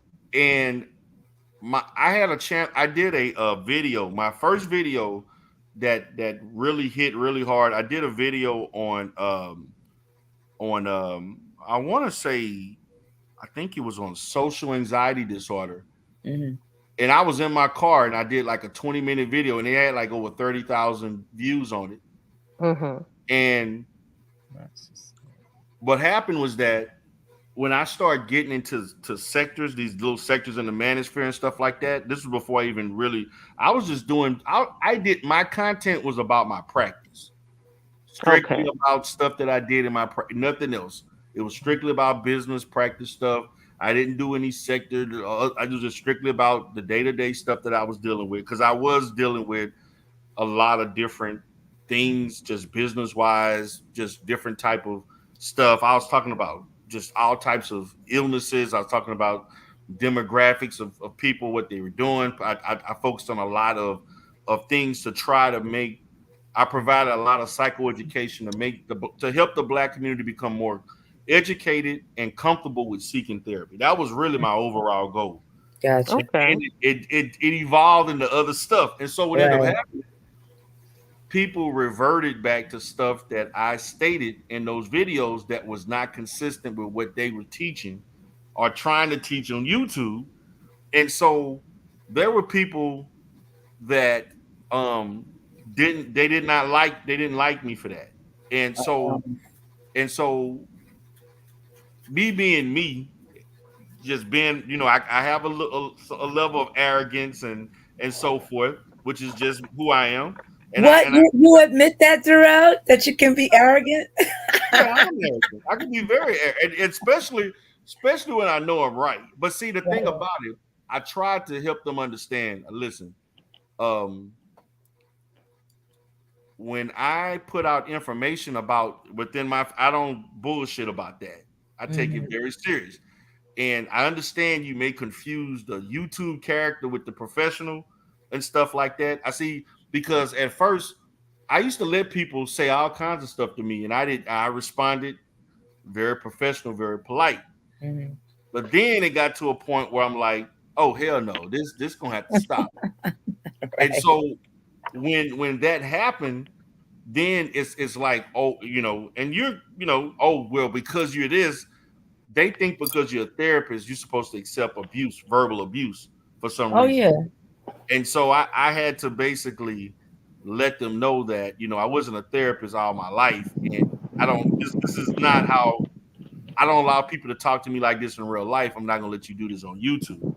Not only that, if you had an abusive client, you would dismiss that client and switch them up, transfer them to someone else because you wouldn't be able to work with them. So I don't know why they think that would be acceptable. It doesn't even make sense. It makes absolutely no sense. So what ended up happening is that when I would get on the panel and they couldn't refute what I was saying, and they knew it made sense, and then I would bring up that you have no experience to talk about these things. First, that caused a lot of rift and things like that. And so that would be a person that come up and say, "Oh, I'm sorry. I'm sorry." It would be. This is what I would encounter. It would be a person who you would, let's say at the time I'm probably 39, 40 years old. This is probably, I'm thinking 4 or 5 plus years ago. And you have a 22-year-old trying to tell me about marriage. Yeah. And then not only that, what I would do, what another thing that I would encounter, and this is one of the things that I don't even go on certain. I would be on a panel with men and women. Let's say it's 8 or 9 people on a panel, right? Yeah. And everybody thinks that their experience, their own personal experience applies to everybody. Yeah. And so I would bring up things like, I'd say something like a thinking error or something like, I try to mix some clinical stuff in it and say some things, and they would all get upset with me because I'm saying like, you all are saying things that would be consistent to being difficult to have a productive long-term relationship. You cannot go into a relationship with certain mindsets and expect other people to adhere to what you want without you also being reciprocal to some of the things that they want. It was always a all or nothing affair. It was people who had very little. It's like everybody on the panel were unsuccessful at dating or marriage, but they're trying to tell the person who's actually successful at it that you're wrong and I'm right. You know what I'm saying? Yeah. And issues with that. And so, but see, the bad part about that, D. Darrell, is that look at how much time, Myron put into his show, and you're a businessman, and you're an entrepreneur, and you're a husband and a father, and you are busy, but he's capturing the minds and the hearts of these young men, and he's leading them astray, and you would be giving them sound advice, but you don't have the time. No, I really don't. And the thing about it, back in 2018 and 19, and even 20 to a certain extent, I because I said to myself, because I was trying to get my YouTube channel to grow, grow a little faster. And so I was saying at the time, I need to maybe I can allocate certain times and days to just doing YouTube content. And at that time, I was not on panels that much. And I didn't really start doing panels till 19. And so I started doing more and more content where I would, take, say one day I would take 3 hours to do content and just do a lot of uploads and things like that, Yeah. Because I understood that you want to put something out that actually course correct the false doctrines that are being taught to these guys or women. Yeah. You got people in here think that literally there are people who teach that on the first date you should be asking a man, can you buy me a car? Yeah, that's ridiculous. People actually teach that. It's ridiculous. You buy a car, a moving vehicle, car. Yeah, a vehicle. Yeah, ridiculous. A woman asks a no man that she don't know to buy her a car. There are people on here that have taught women who've made hundreds of thousands of dollars that the first discussion should be about how much money I can get. And we're not going to talk about sex unless you spend at least $5,000 on me. Then we can start talking about sex. No, absolutely. You have some women who will go on their page and say, listen, for such and such amount of money a month, you can have access to me anytime you want to. They're basically just selling themselves. It's not even about and without saying, and so those are the kind of things that, and let's just say, and I, matter of fact, it's funny that we're having this discussion because that's actually how I met Stargate, Sambo. What? That's how I met Stargate.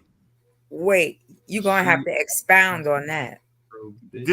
I did a video. Okay, at the time, this was actually the fall of 2019. Back then, I used to I would do relationship talk on Saturdays, right?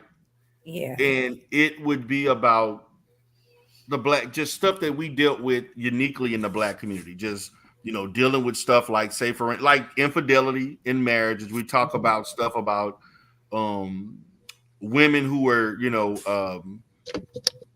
they were, they basically had they were dating this guy knowing that he was married. We would talk about stuff that people would talk about. This was stuff that resonated in our community. Or, a lady that had 2 kids for 2 different men, a man who had 5 kids for 5 different women, how these people were they dating worthy, their value in the dating. We was talking about all this kind of stuff, right?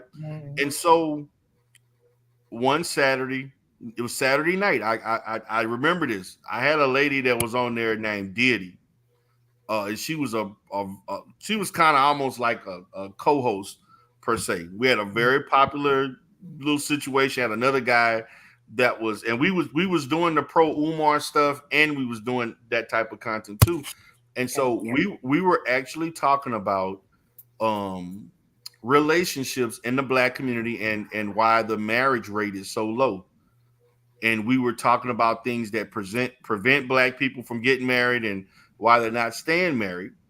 And Stargate came up there and gave a whole testimony about the dating situation with the guy that she took care of for 10 years. That's how we met. I see. Now she said she did not take care of him for 10 years. She's lying. She is, and I'm not saying that to be sarcastic. No, what I'm saying is that, okay, I'm gonna say this. She didn't take care of him for 10 years. She took care of him for about 7 to 8 years. Was damn near a decade. Okay, but when you say take care of him, what do you mean? Mean he wasn't working. She was the only one working, and she was the only one paying the bills. And the fact of the matter is that there were times he may have worked maybe a month or two or something like that, but she still took care of everything. But was she happy? No. Okay. That's the problem. Not so much as she took care of him, but whether that happened or not. But if she wasn't happy, Samba, that was the complaint. The complaint was she was trying to figure out, was he marriage worthy without him doing anything as a man to show that he would be a viable husband. Oh, he gotcha. didn't. Okay. And so now when she first said this, the other lady who was a bit hot-headed because she's a younger girl at the time. Diddy was probably 23. This was a young girl, about 23, 24, listening to a 43, 43-year-old woman speaking like this. And she was, just said a bunch of, she was, she did get a little disrespectful with her, and just hearing her talk and saying this stuff. And I kind of, told Diddy, no, I'm not going to let you talk to, show some respect. She's older than you. This lady is old enough to be your mom, show some respect. And that's how we end up becoming friends and becoming cool. And she would come every week, or come maybe once or twice a week, and we would talk about stuff about relationships. And every time we talked about relationships, it went to her experience with this one guy. Every time.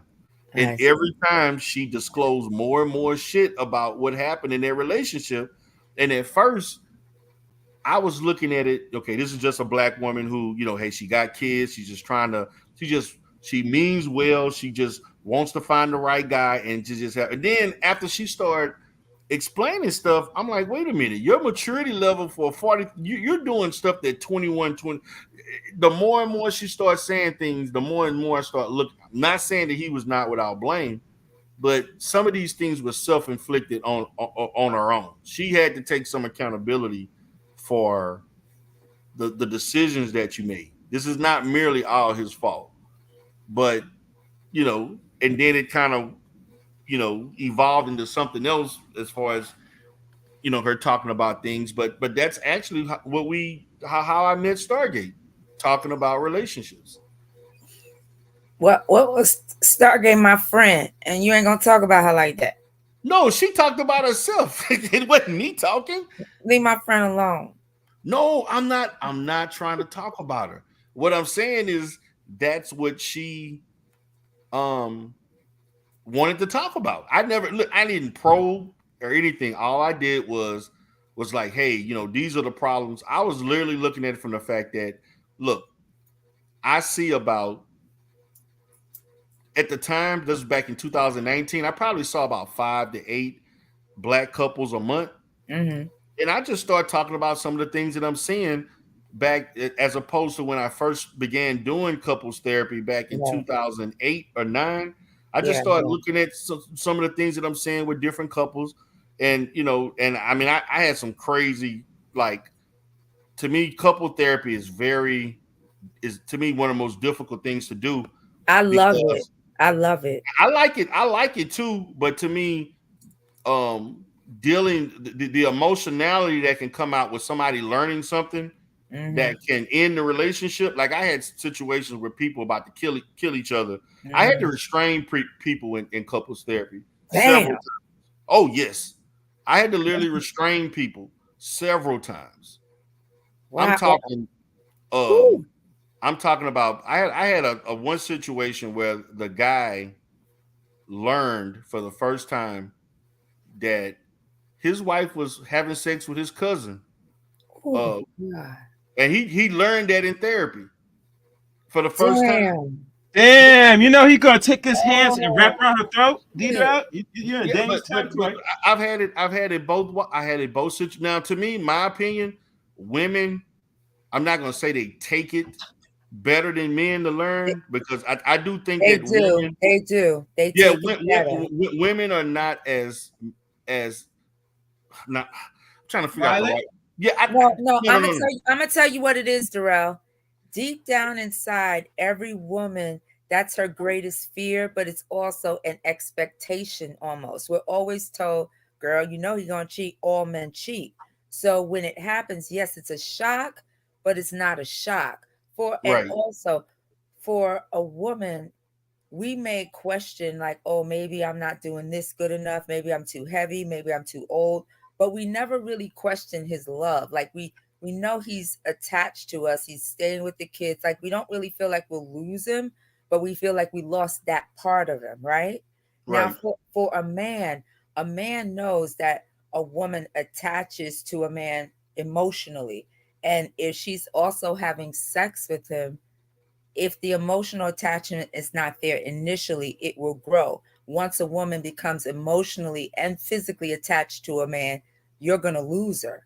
I might not lose my guy, but my guy may very well lose me if I start having sex with another, because women, for the most part now, I'm just talking about, us as humans, we want to attach to one male who we think will provide and protect.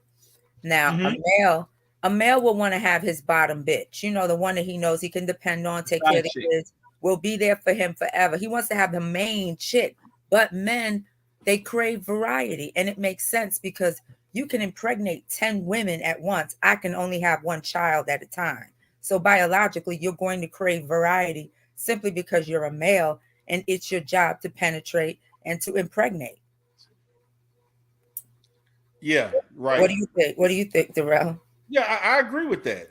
I do agree with that. That there's a different perception as far as psychologically and biologically that Yeah. influences that behavior. Yeah. But the women were more refined in learning Yeah. about the They'll, infidelity as they'll opposed. cry. They'll cry. Yeah, Kind of the fall men apart. They get like violent. The men will start screaming. no, the men would start like screaming, yelling, Yeah. throwing shit, Yeah. and I Yeah. had to get in the way. I basically had to excuse the person out of therapy, stuff like that. I've had that happen. Like you learn for the first time, and the thing about it is, I'm not talking about I just learned that y'all had sex. I'm talking some very graphic. Like I had one guy that got so pissed off because she was doing shit with another man that stuff that they never did before. Yeah. And that killed his ego. Oh man, he lost Yes. it. Like I'm talking some of the most graphic, pornographic stuff that Yes. you would Yes. ever think of. She actually was doing this with another man, and she never even bothered to even, he would in his opinion, the sex was very vanilla with him, Yeah. but she just let loose with this other guy, and that That's because she kind of had like a reverse Madonna horror complex. It's like with my husband, I'm just supposed to be here, missionary style, very, boring, vanilla. But if I want to be free and really get my freak on, I'm going to go somewhere else where I may not have that emotional attachment, and I might be able to let loose and do things that I would be embarrassed doing with my husband. That's probably where she was coming from. Yeah, but it was a little bit of some other things too. I mean, I don't know all of it, but that's what it sounds like. Because your husband. Because the thing is, man, it was basically a month of like that 1 month that all this stuff happened. Like they literally had sex at work. And Oh, that's exciting. She wanted a thrill. Yeah, she got some thrills. It was a lot, man. It was a lot because that was one of my most memorable cases. But it's like all this stuff happened in a month. Yeah, all of this stuff happened within 1 month. And it was like I was like, it was just one day after another. It was like a thing. And then so he sat and he lost it. He lost it when he learned this stuff. He, because she was very graphic about it, and so yes, and it was I was sometimes you're being composed as a therapist, but your mind is like, damn. Oh my God, dude, it is so hard to control your face when you hear shit because you just want to. You're dying inside. Listen, I had this case. You think that's crazy? I had this case with two women married. One, they're both they both identify as she, her, hers, but one is very masculine presenting and the other one is very feminine presenting, right? So the one that's very masculine presenting is in the military. I mean, top level military. And she found out that her wife was cheating with a man and had been doing so for a long time. Oh my God. The mind fuck that was going on in her brain, because she's like, I know I can't be a man, even though, they strap up and do all the stuff that you do if it was a man and a woman. But she just felt like I'll never be able to measure up. And even her wife said, yeah, because with you, I got to take time. You got to strap on. It's messy. But with him, it's just natural. So I said, well, did you know that your wife was bisexual before you guys got married? And she was like, yeah, but I thought that she could be loyal to me. I said, she told you she wanted an open relationship because basically she wants to be your wife, but she wants to have room to have sex with men on the side. Yeah. Yeah. That happens a lot in lesbian relationships and marriages where they that a lot of people in those relationships still have sex with men. It all depends. Like some, it could be I'm having sex once a week, once a month, every now and then, every 3 or 4 months, once or twice. That happens a lot. But there's a lot of domestic violence in those relationships too. Oh yes, It's not talked about. Yes, speaking of which, there was a crisis incident where wifey found out that she was still dealing with the dude even when she said they're in couples therapy and everything, and she said I'm leaving him alone. Found out that she was still messing with him through a mutual friend, and the police had to be called because, like I said, this particular person is in the military, so you know what they carry. Right. Yeah, it got ugly. It got real ugly. Yeah, it gets real ugly, Mm-hmm. but it kind of goes to the fact that, you know, like when we talk about in some of these spaces, relationships between men and women is the focal point of the conversation in the black, and basically in Black YouTube or the manosphere adjacent spaces. And so when I try to bring a different perspective that makes sense, is not me giving a biased opinion, is not based on my own experience, which it falls on deaf ears because they want you to agree with them. They want somebody, like, say they would be more prone to listen if I supported research that supported that narrative. Then all of a sudden I'm a great therapist if I say something that you agree with, then it's different. But if I say I'm not in the business of saying things just to make people agree with me. I'm just, the truth is the truth. This is what I see, this is what I treat. And that's what I'm gonna give you. I'm not gonna give you something based so that you can like who I am and support me. That's not my purpose. And so that was the issue that I had. Like, there's a guy right now in the manosphere named what's his name? I know the clinician, the culture. What is his name? Chaos. Culture clinician. He does that. He talks about theory and other different things that basically he uses theory to say how bad Black women are, and I see. He did that. He does that, and I actually did a video on him one time, and I'm like, I don't know what. And see, he and I think he works in facilities that are all. I don't think he even treats women. He basically works at a prison for boys, for adolescents and males. I don't think he's ever treated women before, and I'm glad he hasn't, because that would be a problem. Well, the thing is, to use theory to support unfounded philosophies is really disingenuous, and it's unethical. Facts. And he did that. Like, one of the things that caught me, what he was using, he was talking about psychoanalytical theory. Right. And he was talking about the ego, the super ego, and he said, and in the end, he said Black women don't have a super ego. Wow, that is why. And first of all, much that Black women don't have a super ego, and they don't have a super ego. We don't. But Terrell, you and I both know that a lot of what Freud said was debunked anyway. Exactly, but the fact that but let's just say, because there are psychoanalysts, there are trained psychoanalysts, right? Yeah, there are. So my position is, of course, because it's a theory. Theory is not fact.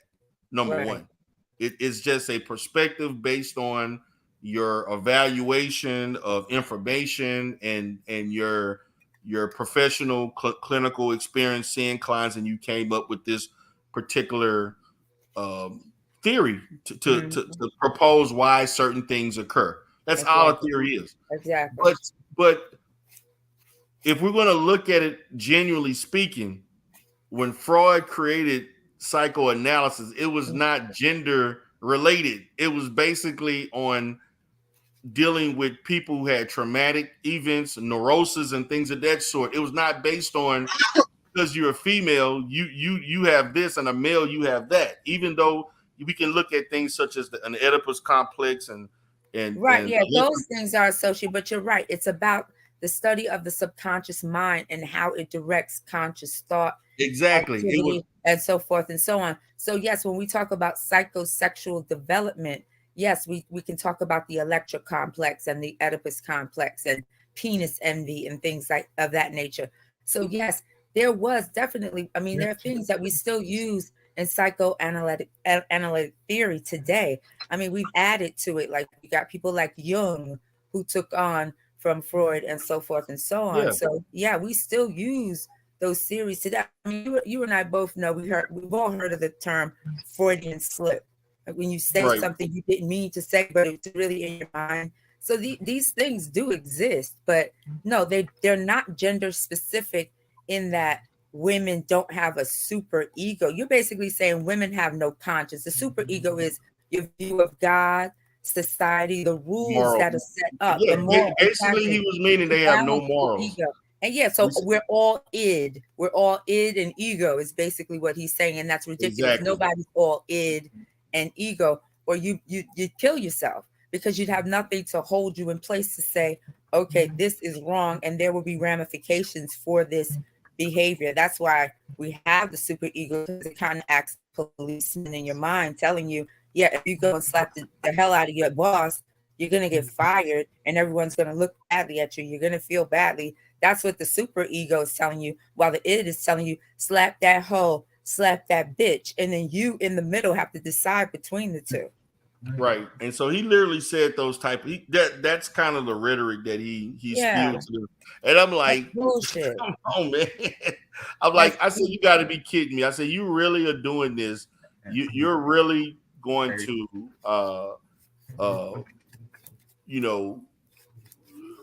placate to what these people want to hear for views and super chats. Right. That's what you're doing. That's really what you're doing. That's it. But people do that. That's their shtick. Let me use theory. Sound like I know what the fuck I'm talking about. To promote a certain paradigm, because there's money in that. It is money in that. But I can't do that. I can't do that. I know. I can't do that. I got too much going on to be no, I'm not doing that. And I'm not I don't believe in miseducation. Yeah, that's fucked up. Because I mean, that's really to be to heart. If you're is that, but think about it. How unethical is that?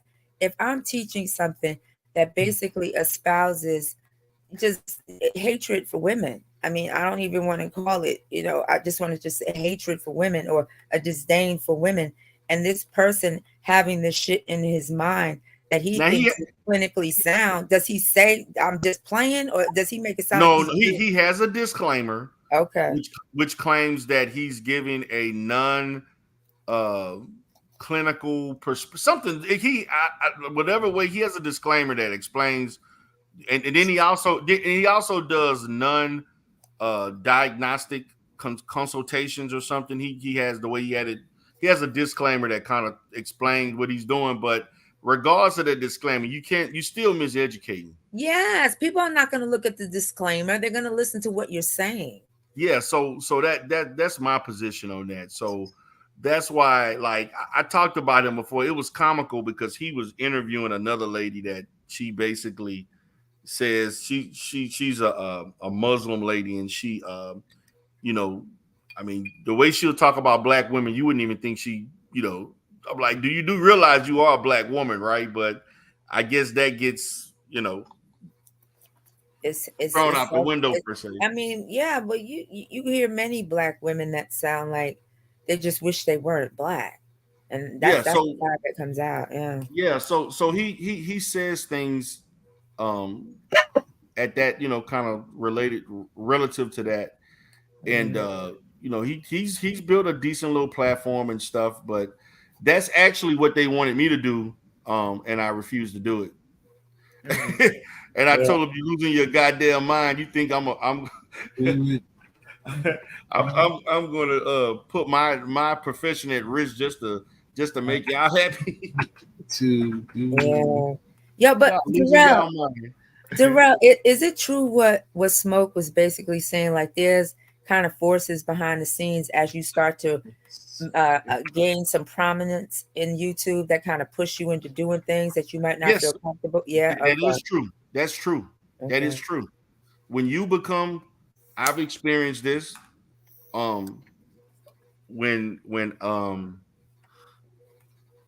I began, matter of fact, like 2019 and 2020 were like my best years in YouTube. Mhm. And I had a channel that had over 5,000 plus subscribers.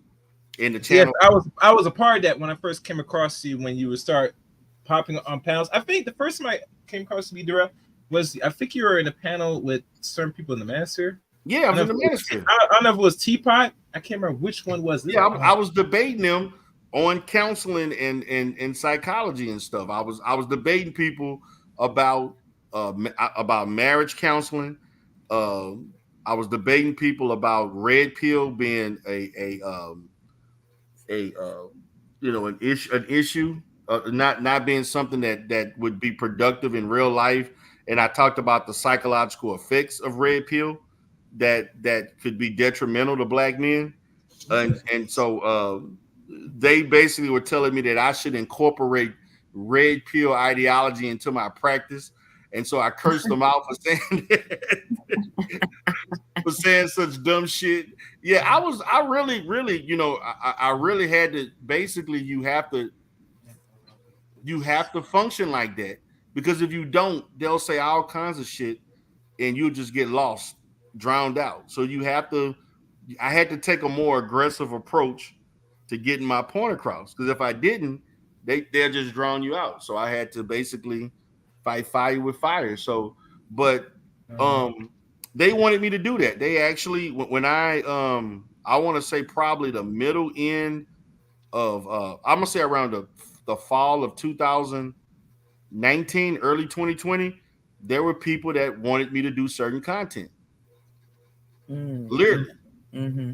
Yes, that happens, Sam. But that is something.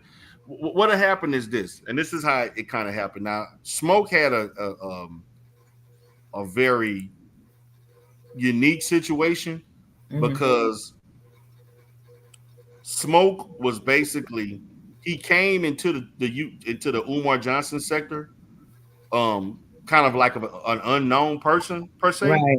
That's what he said. He said he came in via Max. That's how he came in. Yeah, he came in via Max, but he was really an unknown person. He went by JLM. And so what ended up happening, when he took it upon himself to target people like myself and the quote unquote good guys per se, we didn't even call us. Yeah, we did call ourselves the good. Well, we were kind of using it a little bit, but when he took it upon himself to do that, right? Right. He got the eyes of certain people. And so when those people saw that, they wanted to use him as a tool. Right? And he was very consistent. He was every day doing stuff. And so, yes, by him doing that, people got in his ear, and they may have gave him money. They promised him subscribers. They promised him all kinds of stuff. And he kind of bid on it, and then he didn't. Now that's just from my perspective, because I was actually beefing with him at the time real hard. And so, but he kind of was doing it because one of the and you can ask anybody in the sector, one of the first things a person does when they enter the sector, they would try to beef with me. Yeah. And this happened. Every binary did it. Other people did it. As soon as they came into here, they tried to get subscribers or whatever they tried to build up. First thing they'll do, they'll start talking about stuff I said a year ago, 2 years ago. They'll critique it, because they knew that if they said something about me, I would respond back and say some other stuff back.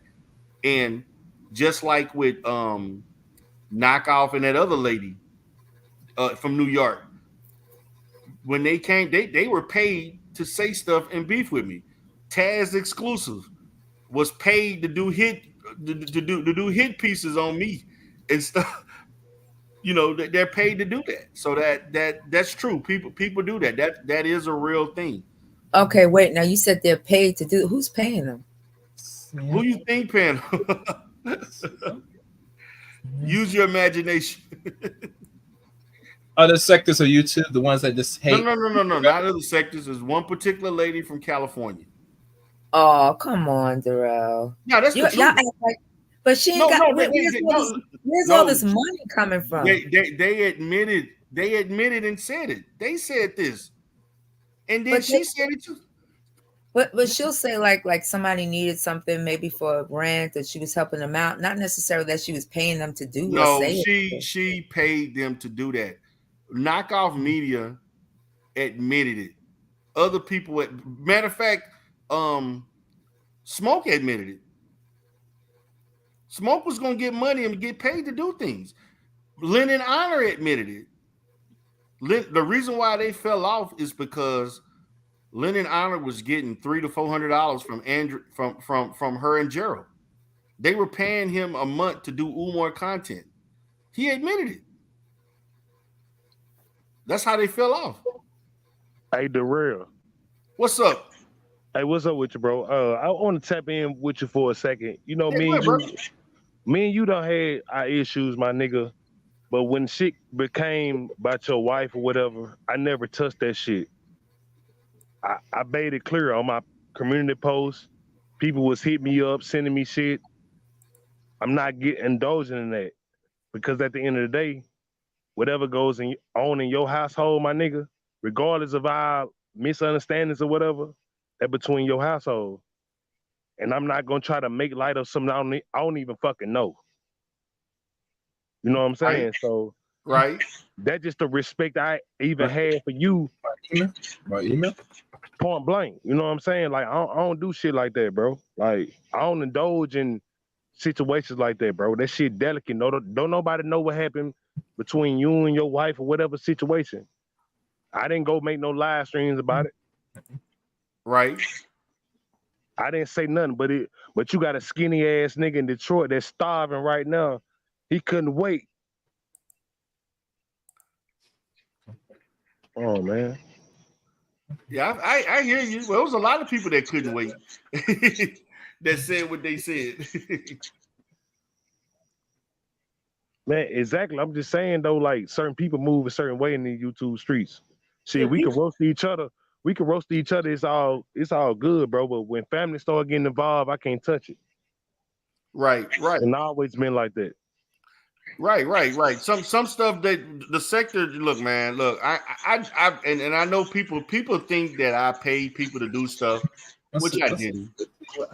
I ain't never paid nobody to do anything, and so they think she doing the same thing I was doing. What I would do is, if you did content that I like, yeah, I'll compensate you and support you. But as far as me looking for people to do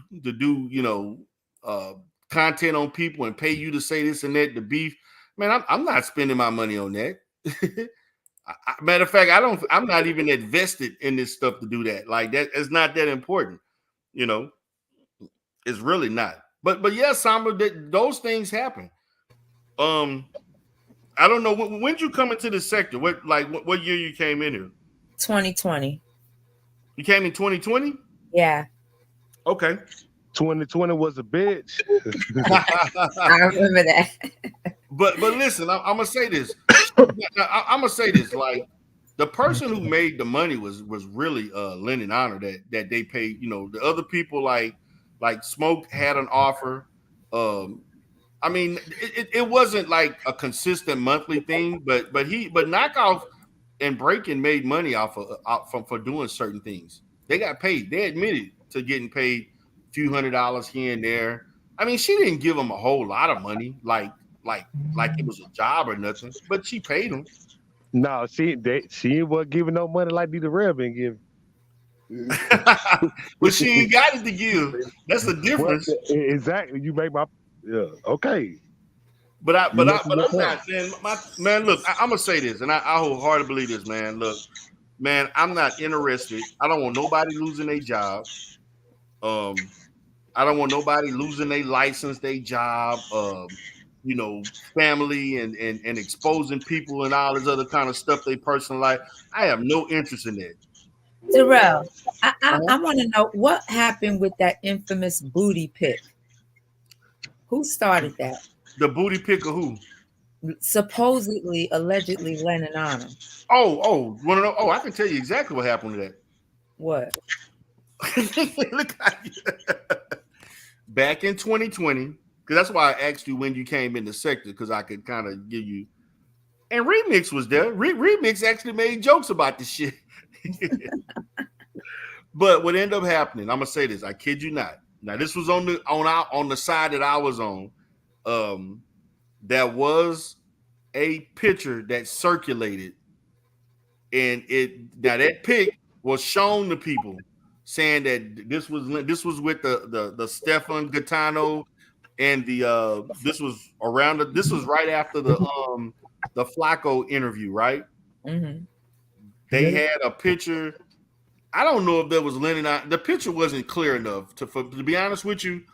The picture itself, I couldn't confirm whether or not that was Lennon or not. Man, come on, hey, be the red. That shit sound weird, bro. What? This say that wasn't Lennon. You talking about you? No, I'm not gonna say. Look, okay, I'm gonna say this. I'm not sure that was Lennon or not. I don't know if that was. Hold on, and I'm gonna say this. I never listen. If the picture was 100% legit, you know I would have did content. I didn't come out and do content on it, and that's the reason why I didn't. Matter of fact, there was another picture of Gerald. Yep. That was a picture about Gerald in somewhere that he had no business being. That I didn't come out and say nothing about because I couldn't confirm whether or not that was really him. Wait, what you mean he had no business being? I'm just gonna leave it at that. I'm just gonna leave it at that. You know that wasn't Gerald. No, man. I'm gonna say this. Hold on. Can you hear me? Yeah. Okay. I don't know why I'm getting back feed. There is some background noise. Give me 1 second. Hold on.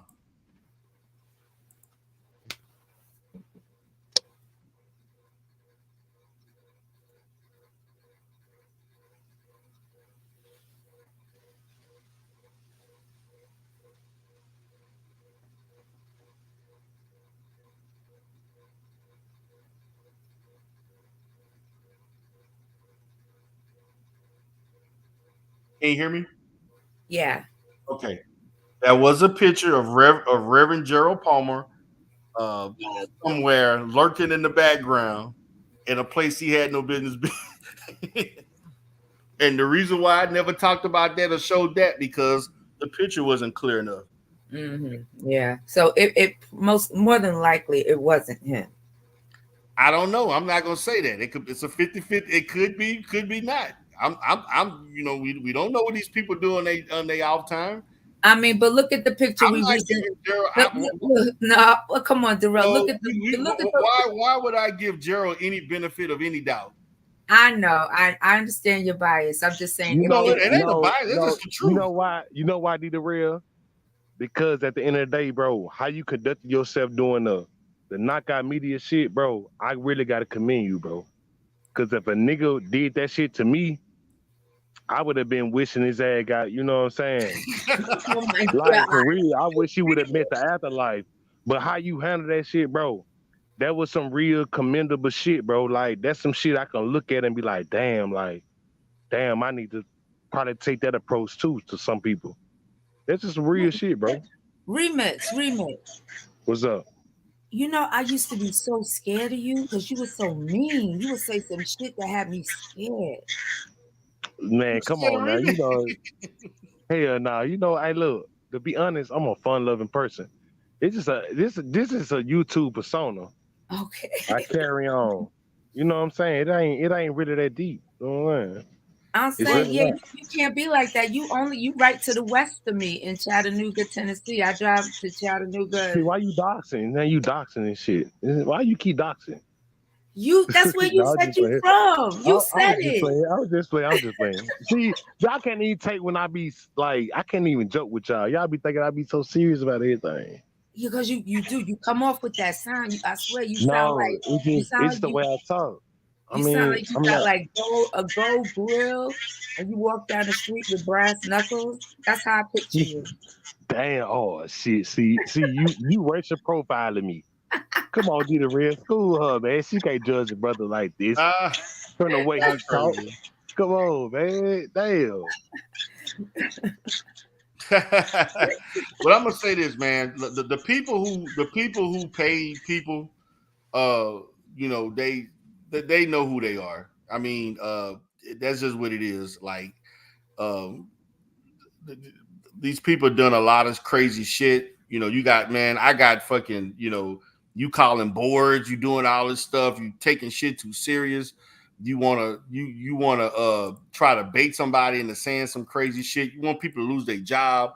Like, man, that shit turned me off. That's why I don't nearly get on panels as much as I used to.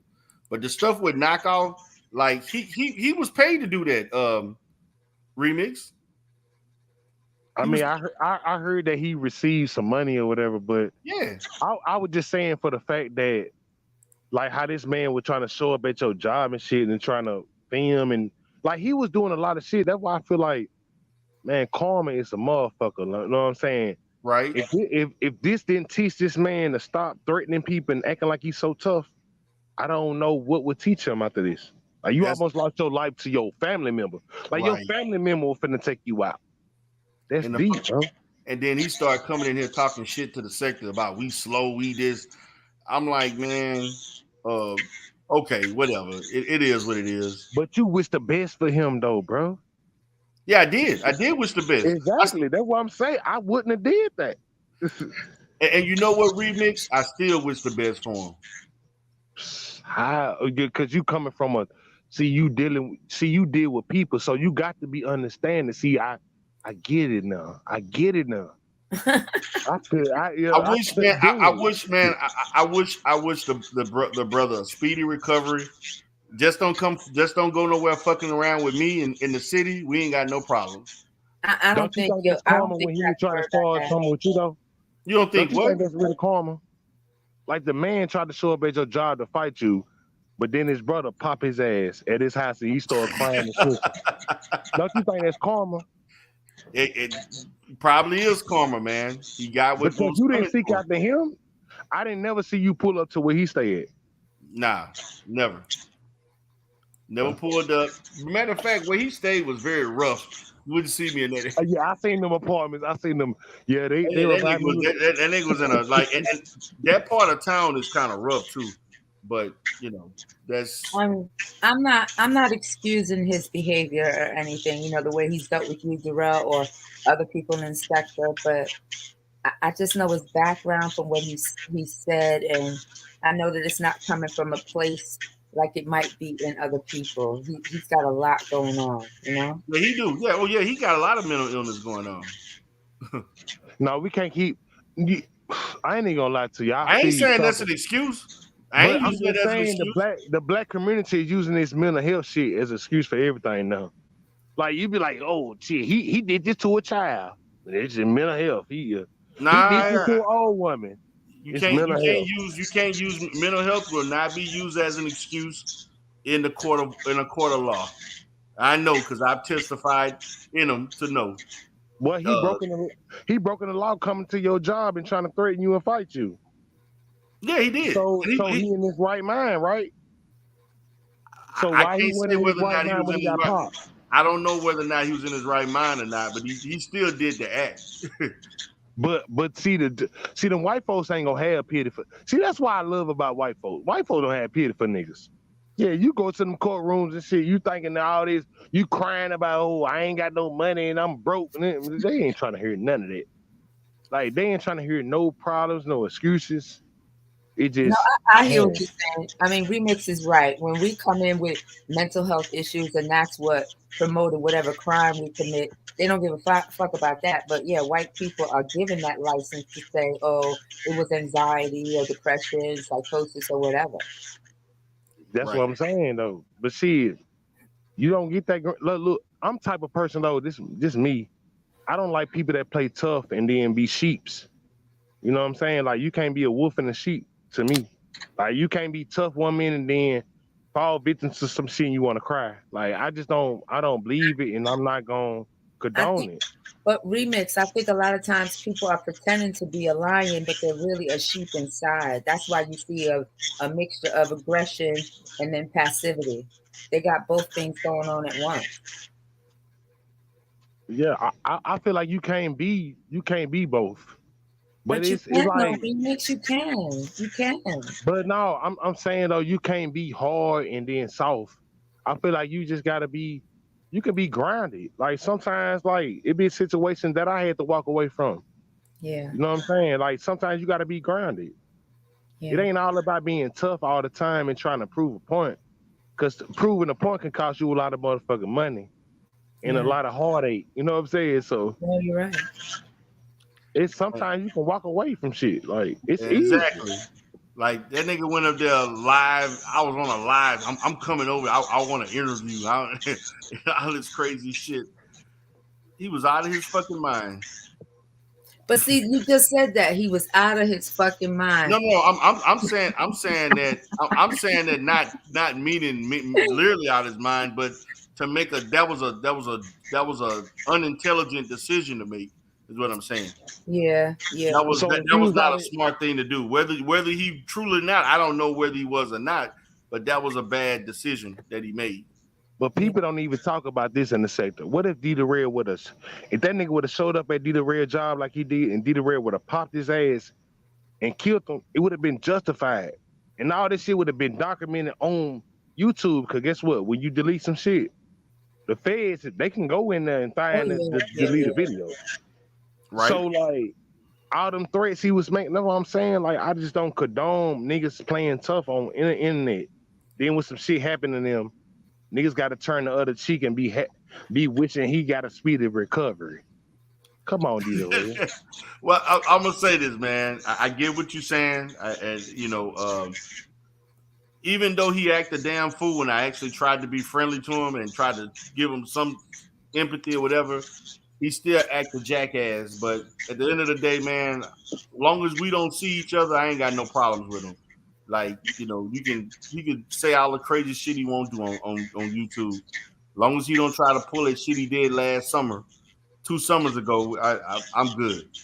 And honestly, that shows a measure of emotional maturity and intelligence, because if you know you're dealing with somebody who's got a lot going on, you don't enter the fray with them.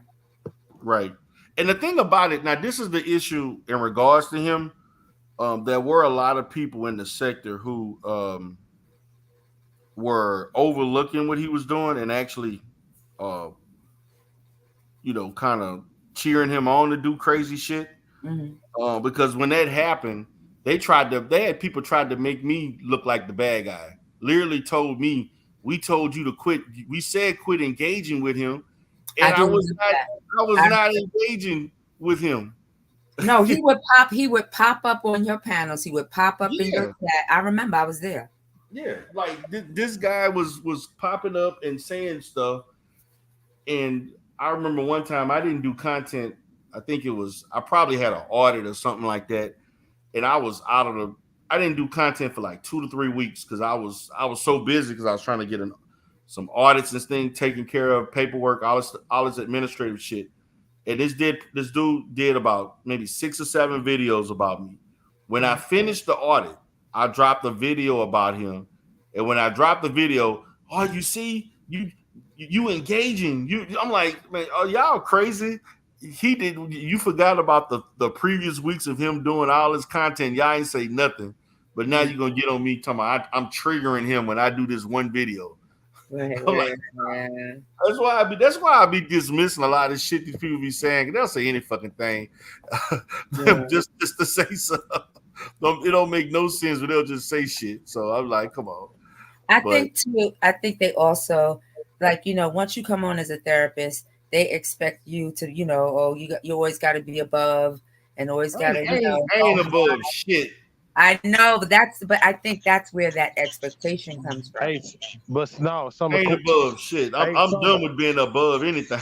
No, look, I'm gonna tell you though about Dita Real. I've been watching Dita Real for so fucking long. Mm-hmm. Dita Real was a patient ass person when he first came on the internet. Mm-hmm. He would talk to anybody on the internet.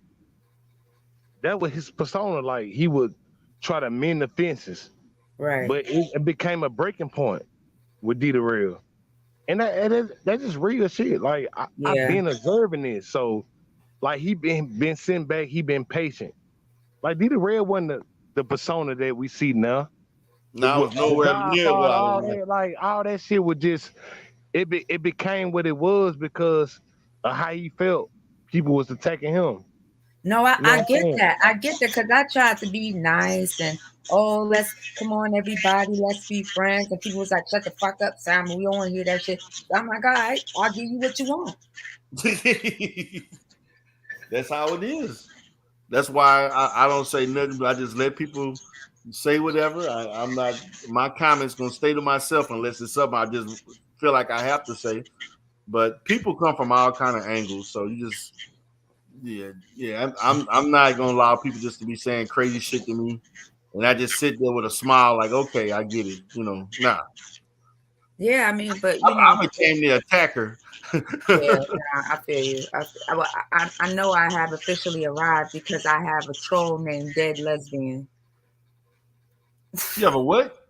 I have a troll named Dead Lesbian. It's this chick who got the sides of her head shaved, and she's white, and she looked like a lesbian. That's in the avatar because I wear my hair real short. I go to the Okay. so that's Dead Lord. Lesbian. That's my troll. That and what's the other one? Confused biracial. I don't know if that's supposed to be me or breaking. Really? Yeah. Oh wow. That's crazy. They were trolling me all through Photon's live yesterday. So Remix, what you been up to, man? You been out the loop? Man, I just been working this shit, man. I'm just a lot of. You still on the lot of shit music? going. Yeah, I just been working and bro, like just been working, man, in my personal life, getting my shit together, like nigga trying to get some other shit going on, like bro, nigga, it's time to level up, I feel you. The Gotta sector get your gonna money be, right. the sector gonna be here. Remix, what about people who keep like trying to get you to choose a side and not have anti in them up in the chat and all this whatever? Man, you know what? I think that kind of like, to me, it's a form of control. You know what I'm saying? Because like Dita Rail was the first person that come in the sector that was lying other people that was, on the other side to have an opinion and a voice. So like when other people follow that same type of blueprint, it's a problem.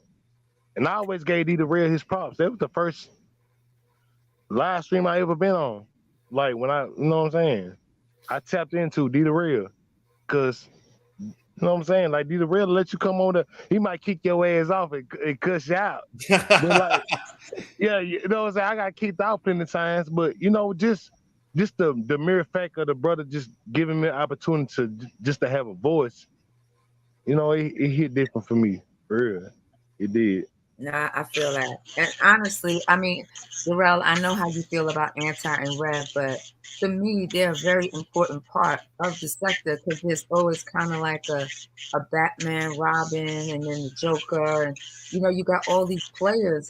It just makes sense. You can't. Why remove them? Why? Because you feel like, okay, I get I'm gonna tell you why I removed them, because they're detrimental to people who have professions.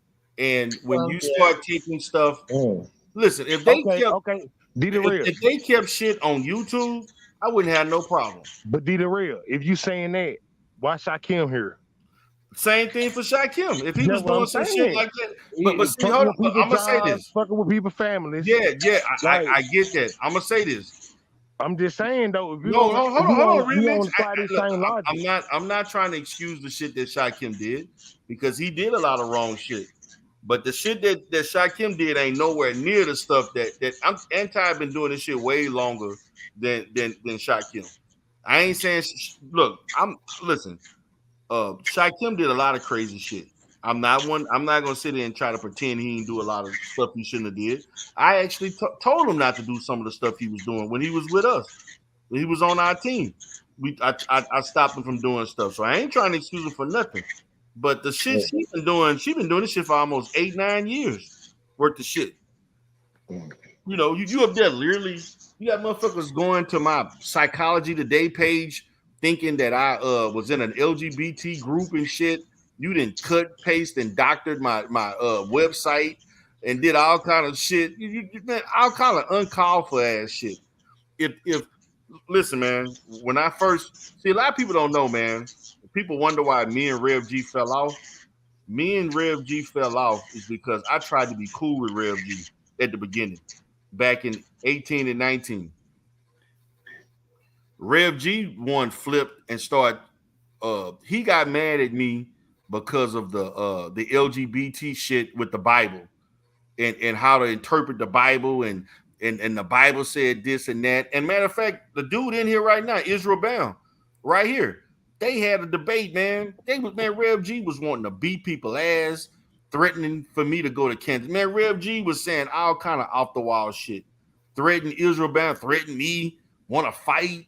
But why? Why? Man, that's what the shit he was doing. Man, Rev G, listen, this supposed to be a pastor, man. Israel Bound, because real name is Eric Butler. He right here right now. If he's still listening, man, Israel Bound and Rev G got into a classic fight that lasted. They was arguing for hours. We had debates. Matter of fact, I used to have debates just like LV had debates. I used to have a debate with people talking about all kind of topics. They had a debate about is homosexuality a sin? And I ain't gonna lie, man, Israel Bound could get emotional and pop off real quick. Man, Rev G started just flat out just lying, just saying all kinds of shit. Forget interpretation, because you can interpret the Bible any way you want.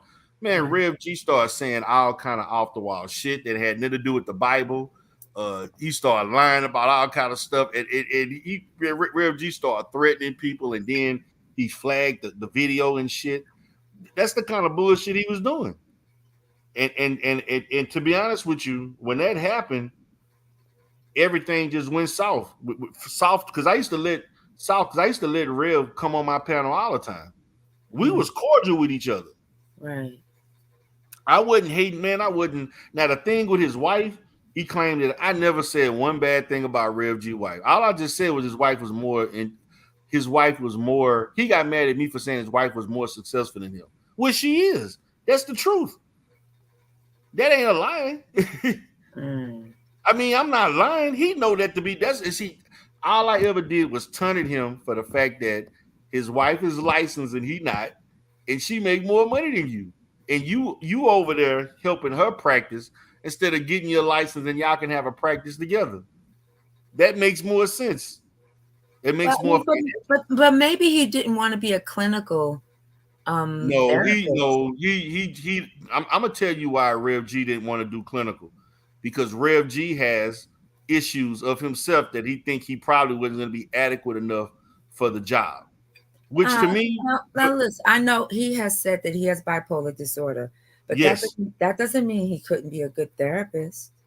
No, but he knows the level of intensity those symptoms probably are that probably would have prohibited him from being a good therapist. Oh, come on. But he said he's doing very well. He's been on his medication for years. No, no, Samba Queen. Okay, that's all I'm gonna say. Rev G, listen, I'm gonna say this. I'm not saying that Rev G is not stable, but there are times when Rev G is not on his medication. There are times when Rev G is highly showing certain symptoms. I'm not going to talk about all that, but there are times when he does this, and he's done this consistently, particularly post-COVID. Rev G has not been getting treatment like he's supposed to. Now, back when I was speaking to Rev G back in 18, 19, maybe 20, he was somewhat whatever. But the last couple of years, nope. It's very difficult. And I'm gonna say this, Samba. He probably is, Samba. He may be doing everything. I have a difficult time believing that. When you think of bipolar disorder, right? I'm speaking to you because you know the symptoms. You think of mania, you think of hypomania and depression. What is it that he's doing that would show you any of that? Because I don't see anything out of the ordinary, anything that seems, Have you seen Rev G? I'm going to give you an instance of one. Rev G would get on a panel, and I've seen him do this numerous times, particularly with me. Rev G would get on a panel, and he'll start talking real calm, right? Mm-hmm. And before you know it, matter of fact, I'm gonna use this example. I don't think you remember this. I remember Rev G was on LV panel, and we were trying to coordinate a debate between me and him, and the loser had to leave the sector. Okay, that was the bet. Right. Okay. Rev G was very calm at the beginning of that exchange when we started talking about it, right? As we start debating Umar once again and everything else, and I was just basically talking the way I am now, like just just evil, even tone.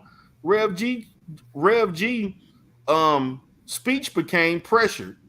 Rev G starts saying all kind of statements, high pitch, his voice, his whole cadence, voice projection, all of that changed. He started saying stuff that he agreed to do. He all of a sudden decided, I'm not gonna do it. Forget this, F you, F this, F that, da da da da. All of this happened in the span of like 10 minutes.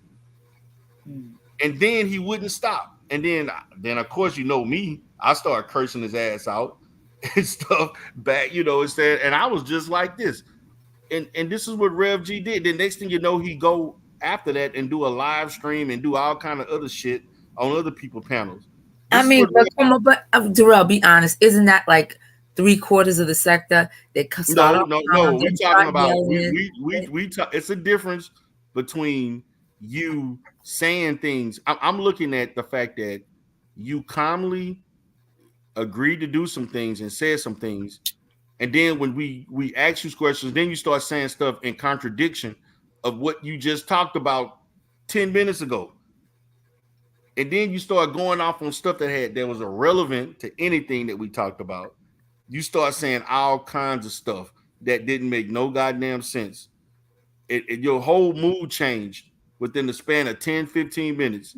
Come on, though. I hear you. No. Rev G did this multiple times. But also the fact that Rev G has exhibited some behaviors of potential trauma that he may have been involved in. I'm not even getting to that, but he's done some things that to me show signs of that potentially. He's done that. Rev G is not a well man. He's sick. Rev G is sick. He's sick. He's sick. Rev G is sick. I mean, I don't know. Rev G, listen, I've interacted with this man for over 5 years. This man is, and I'm not saying, listen, I'm not going to even talk about the fact that we don't like each other and this and that. I ain't even talking about that. Right. I'm just talking about when I've seen Rev G act on other matter of fact, I remember one time I was actually I had just left this was last summer. Matter of fact, it was on Remix channel. I was over there on Remix channel. It was like 1 or 2 o'clock in the afternoon. And Remix was live talking about some stuff, talking his shit. Rev G came up there. And I was in the chat just saying hey to everybody. I actually just left. I was in downtown Houston. I had just left a homeless center, and I had a client that was homeless that I was trying to link them with some services and trying to do some stuff. And I was actually parked out, and when I was parked going back to my vehicle, I used my phone, whatever, and I started chatting and stuff while my car was running and stuff, right? And I had just left from doing some things with that client. And Rev G got on the panel once again.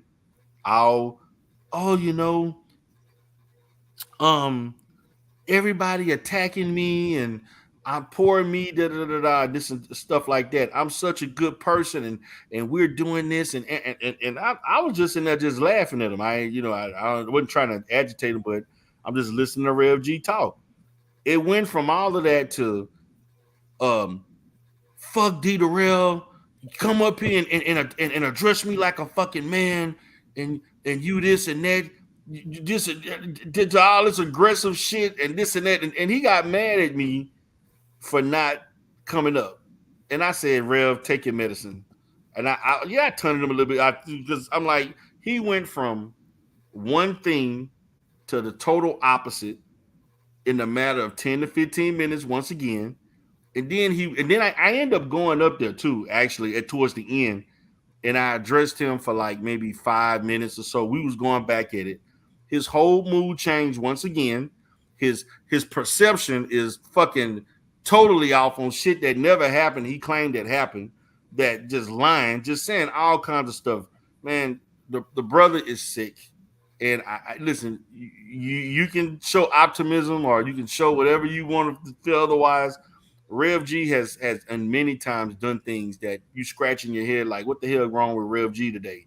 Like, really, he has done that like many times. Like, definitely. I'm not saying it out of biasness. I'm just saying, just looking at it like what is really wrong with you, Rev? Right, Rev, you need to like take a break from YouTube, like literally.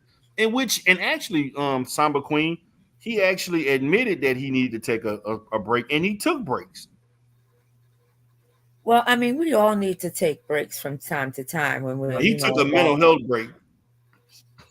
I hear what you're saying, Darrell, and I'm honestly hoping that that's not true, because I know the pain that comes from the mood fluctuations of bipolar disorder, and it's no laughing matter. So I really hope that's not the case.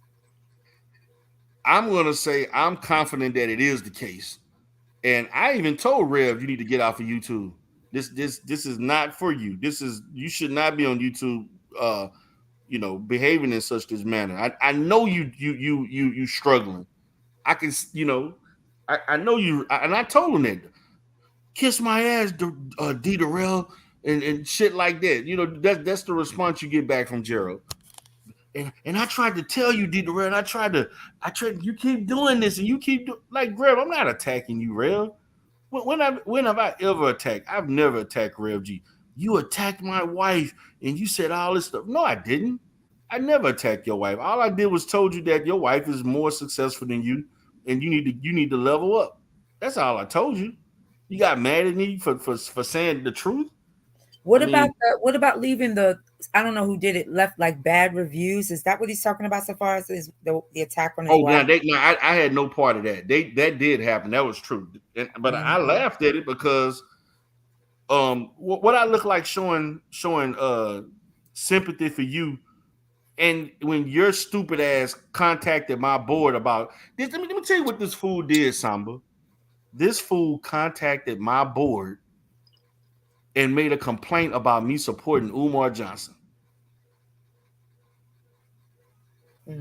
What was stupid shit? This is stupid. I mean, but why? What was the basis of why he didn't? I just told you the basis. That was the basis. No, I get it. I know. I'm saying I get that you're a Umar Johnson supporter, but why would he think that would matter? Again, when your perception is altered by your mood and how you process shit, you will do things like this. And he sent a long ass letter. Then the dumbass posted a picture of Umar in the letter with a link, and said and the board just excused the shit. They was like, "What is this?" Okay, maybe he felt that somehow maybe his certain ideologies. Come on, Samba, quit reaching. Stop it. Stop. This is I know. Baby, stop. I know. I'm not saying that this is right.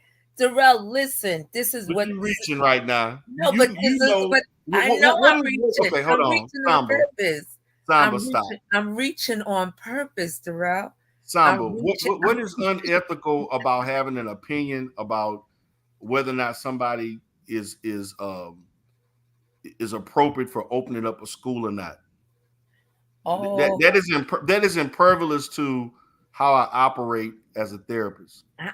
Darrell, you know that I know that, but I'm saying this. I know, but you said, oh, go ahead. I'm gonna let you go ahead. I know that. I'm saying maybe the thinking is, oh, you support certain ideologies that would prevent you from being objective, and you're dealing with clients, you're pro-black, which would mean maybe you're anti-white or you're a misogynist, you voice views against the LGBTQIA, that type of thing. I never voiced any opinions, but I even know, if you but did, that's what I'm saying. That was okay, but probably even if you did that, right. okay, you're not my client.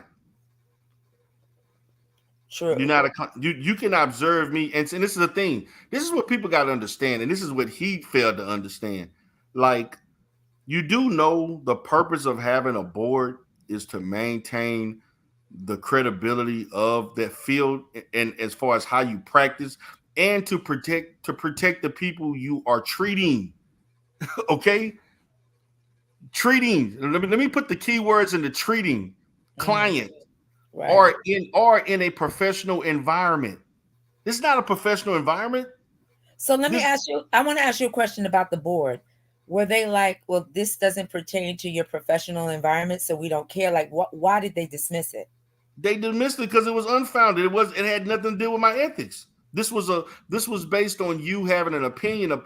They said something about this was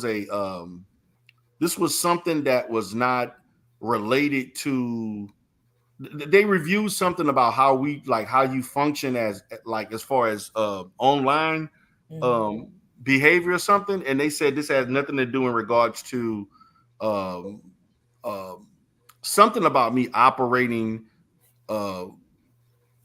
providing. Sir, I can't remember the exact thing, but they basically excused it, saying that it was not consistent with anything that would be related to me being unethical online or on a social media, because there are ethics that they added in about how you're supposed to function as far as advertisement online, providing services, telehealth. They kind of referenced a code talking about that and saying that it was not related to anything. I didn't do anything that was relative to that, and they just basically excused the claim. Not only did he do that, he had this other person named Black Anonymous did the same thing. And they excused both of them. And I'm like, this shit is crazy. Like, seriously? Like, just because you don't agree with the fact that they don't understand, like, your license does not guide you. This is not like you can't control my life and how I operate, what politics I choose. You can't tell me who I can and cannot support. Personally, something that has nothing to do with me professionally. Me supporting Umar is not a matter of how I function professionally. It's not. That's just like well, you support the Dallas Cowboys, and the Dallas Cowboys had a guy that committed domestic violence. So that means, if you counsel somebody in a domestic violence, you're gonna, like, are you understand how stupid that sounds? How that has no relevance to that. What about anti talking about you were revealing some kind of information that I ain't never revealed this? This is what happened. Okay, I never revealed anything. I had a phone call one time where I had a client, right, that no showed for their appointment. Okay. And now I didn't break no information, was no health information was ever released. What happened was the client called and wanted me to see them at my Houston office, and I was at another office that I have near Galveston County. And so the client never called, never did whatever. They just wanted me to show up in 15 minutes. And I told them I don't do same day appointments like that. And I told them and so when I did that, I resumed back to doing the live stream, because that's the reason why I was doing the live stream, is because I had time to do the live stream. So they took that and said something about I released information and I put YouTube over seeing a client and all kind of other shit that they claim. Then another time I had a situation where I had a contractor that was trying to fix, I don't know if they was fixing the AC or the plumbing or something like that. I said their name I said the guy's first name in the thing, and they thought that was a client, so they claim I gave information out. And that's not true. So they I'm like, man, this shit is ridiculous. Like, and then matter of fact, they actually did a whole video on a lady knocking the landlord. This was when the office administration, they were walking up. I don't know what they were doing walking up, because their office is not even in the building that I was renting at the time. And the lady knocked and said that she felt like I was being too loud or something like that. And I told the lady, I'm paying rent for this and I can talk as loud as I want to. And I slammed the door and I locked my door and went on doing what I was doing. Mm-hmm. And so they took that and said that I was being unprofessional and the landlord handled me and all kinds of shit. I'm like, stop, man. Y'all reaching. A lot of this stuff, man, the shit was reaching. But what they'll do is they'll I guess they send these little frivolous claims, which they did. At least they actually sent 5 claims to my board. Anti-Afro sent 2 of them. Lennon Honor sent 1. Gerald sent 1, and Black Anonymous sent 1. And then Gerald sent a whole bunch of shit to some places that I advertised. Then he sent stuff to the insurance companies, which they don't even care about stuff like that. And I'm like, this shit is hilarious. Like, dude, you too vested in this stuff. Like, you're too vested where because you don't like somebody, you're trying to hurt them professionally and financially. And that's why me and Gerald have the type of situation that we have now, because when you trying to fuck with my money, we got problems. Yeah. Especially over YouTube bullshit. And my thing, I've never done that to Gerald. Now, I did call the board on Andrew Michelle Stewart once about 2 years ago because of some stuff she was saying, which, really, be honest with you, she should be in jail for slander and harassment back in 19, because she put, and I actually showed the video where she said I used somebody, I stole somebody's license and was operating under somebody named Jane Durrell. And she posted that shit and put all that stuff. And then I'm like, you put this lady information all on YouTube off of our website.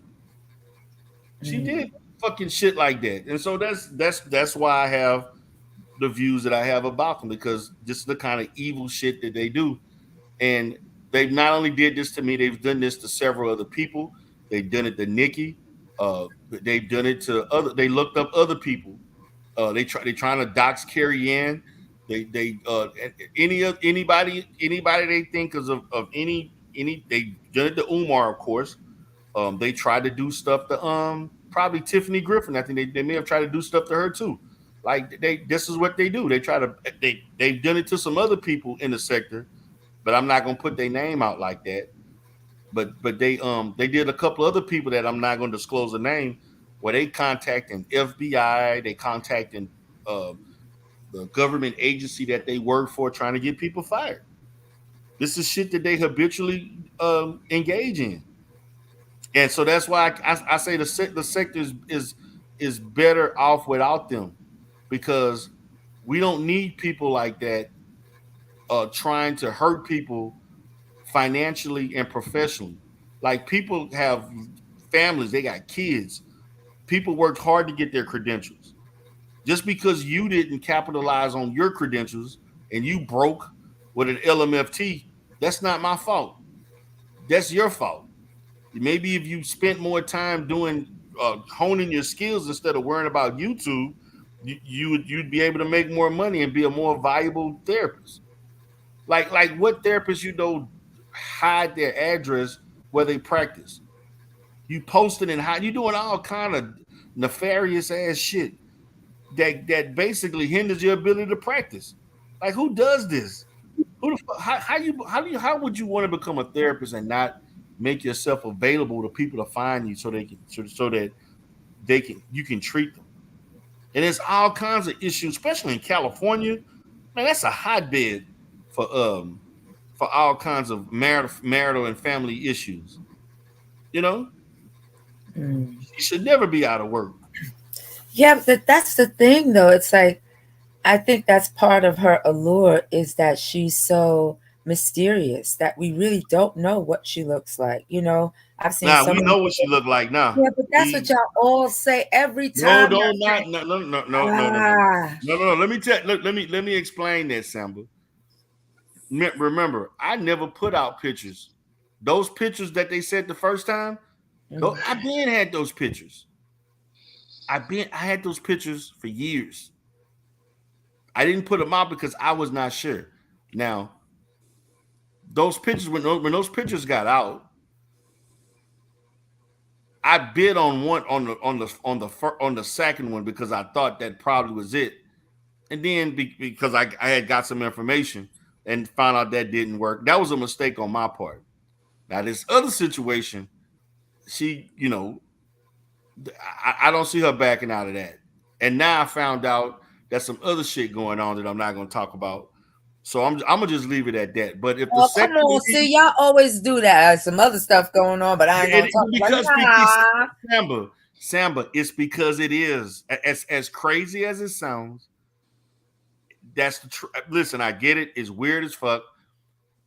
Imagine you calling people, explaining this and explaining that, and they asking you questions like, "Are you serious? Is this the this the kind of shit you got to go through trying to find out all this shit?" Because they asking you, like, I literally like one of the reasons why people like, how come you never sued her? The reason why I didn't sue her because after going through doing my due diligence, I'm wasting my time. Even if I win, what am I getting out of it? Just a judgment that she can't afford to pay? That's all I'm getting. Damn. That's the reality. Damn. But so what? You prove that you were right and you'd be vindicated. So why not just do it on vindicated principle? by what? Because, by judgment? But so everyone will know that D. Darrell is the Godfather. He is the. They already know that. What's up, GTO? Man, so good, so good. What's good, my G? Nah, but seriously, Samba, like, really, yeah, like me personally, I don't advocate for that. Calling people's jobs and all that fuck shit.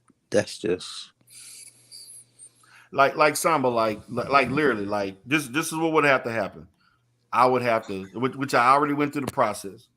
I got to get a federal a lawyer that can actually provide counsel at the federal level, because being that it's a multi-state situation, right? I got to get somebody on the federal level. I got to go through all this other shit, filing injunctions, suing her. I can also, trying to file shit criminal and civil. Then contacting up all this stuff costs. I mean, it's not crazy money, but it costs enough. It's a hassle. I ain't trying to lose.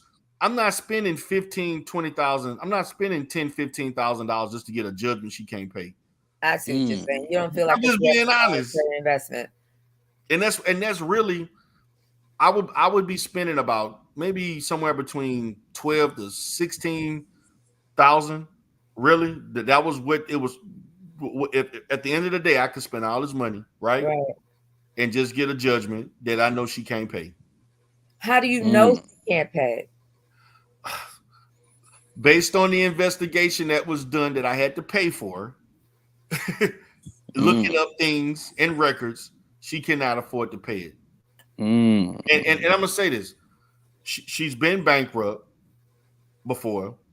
She got all kind of judgments that she hadn't. She got shit right now she ain't paying that she owe. I'm talking small stuff. I mean, Sam, I ain't even talking about. They want to talk about me having $100,000 tax. I'm talking about $2,000, $1,000 here, $8,000, stuff like that. Little small shit. Like seriously, like no. She can't crazy. Even. Because some of this stuff is like what 8, 9 years old that ain't even been paid. 5, 6, 7 years old. She's in bad shape, and also, the place where she working, she not making that much money. I mean, and obviously, you ain't practicing. If people can't see you, what clientele you got? Them tacos, man. Them tacos be hitting right. It's very strange and I get it, why a lot of people will see the information that she presents and you believe it because she makes it very believable. She's good at making believable lies. And so if you just saw it for face value, you'd be like, damn, really? Oh my God, D. Darrell committed Medicare fraud. He took $8,000 ain't shit for I make that in one half a day. That ain't no money in Medicare. That's like they took all that money from Medicare. Like, in Medicaid. And he did all of this stuff. And he lost this and he lost that. No, I didn't. What normally happens is if there's some sort of overpayment, they don't tend to think of it as fraud. What will happen is they'll want a recoupment and they'll just want you to pay it back. It happens with agencies all the time. No, but I committed Medicaid fraud, which is basically legally. This is another thing, and this is I think I may strike a channel for this, and I should when I have time, but she cannot legally to be in the state of Texas. And I just actually learned this just dealing with I was dealing with some stuff with a Medicaid insurance about 3 weeks ago, and I talked to them about some stuff, and I talked about fraud, right? Mm-hmm. And when you've been stuff like that, and they said that a company, any mental health entity or healthcare entity cannot be labeled as being fraud unless you're convicted in a court of law. Mm-hmm. So basically, I would have to go to court and be convicted, the business or whatever, by the OIG or whatever. They have to say I committed fraud and these are the consequences. Right. Just the mere fact of let's just say they sent something to your board or something and they said you committed fraud or something, or they sent something to Medicaid. They can't say that you committed fraud, even if you paid a recoupment back or something, right? Right. You're not committing fraud. In order for you to be committing fraud, you have to be convicted in the court of law of fraud, because fraud, saying that you committed fraud, that's a legal offense. Exactly, because they have to prove that you intended either to commit or obscure fraud. There has to be an intentionality behind it. As somebody who has to have a recoupment, things happen all the time with your books. And we also know that the government, because if we're talking about Medicare, there will be overpayments at times, especially during COVID. Everything was upside down. I saw people's Social Security payments not come through. People got overpaid. They were asked to pay money back. A lot of that happened during that time. I saw it. Man, fraud is, when you're committing fraud, you're basically saying that you delivered a service that either you delivered a service at an excessive level that doesn't show medical necessity, or you actually didn't do it at all and you still build it. There's nobody never been convicted of nothing like that. But they ran with something that, because they do post the claims that I had, and what they didn't understand is that the claims, when you own a business as a therapist, you're liable for that business. Yeah. And it can go against your license. The claims that I had against me, 2 of those 3 claims was something that happened in Dallas with providers that I had in Dallas. It had nothing to do with me personally. I see. Yeah, because if you oversee that agency and you've got those people that are working for you, you will be considered responsible for what they do. And it has nothing to do with anything you did through your direct services. Exactly. And so and the board understands that. Yeah. That's why they gave me 6 hours of some continuing education, some shit to do, and they were done after we explained the situation.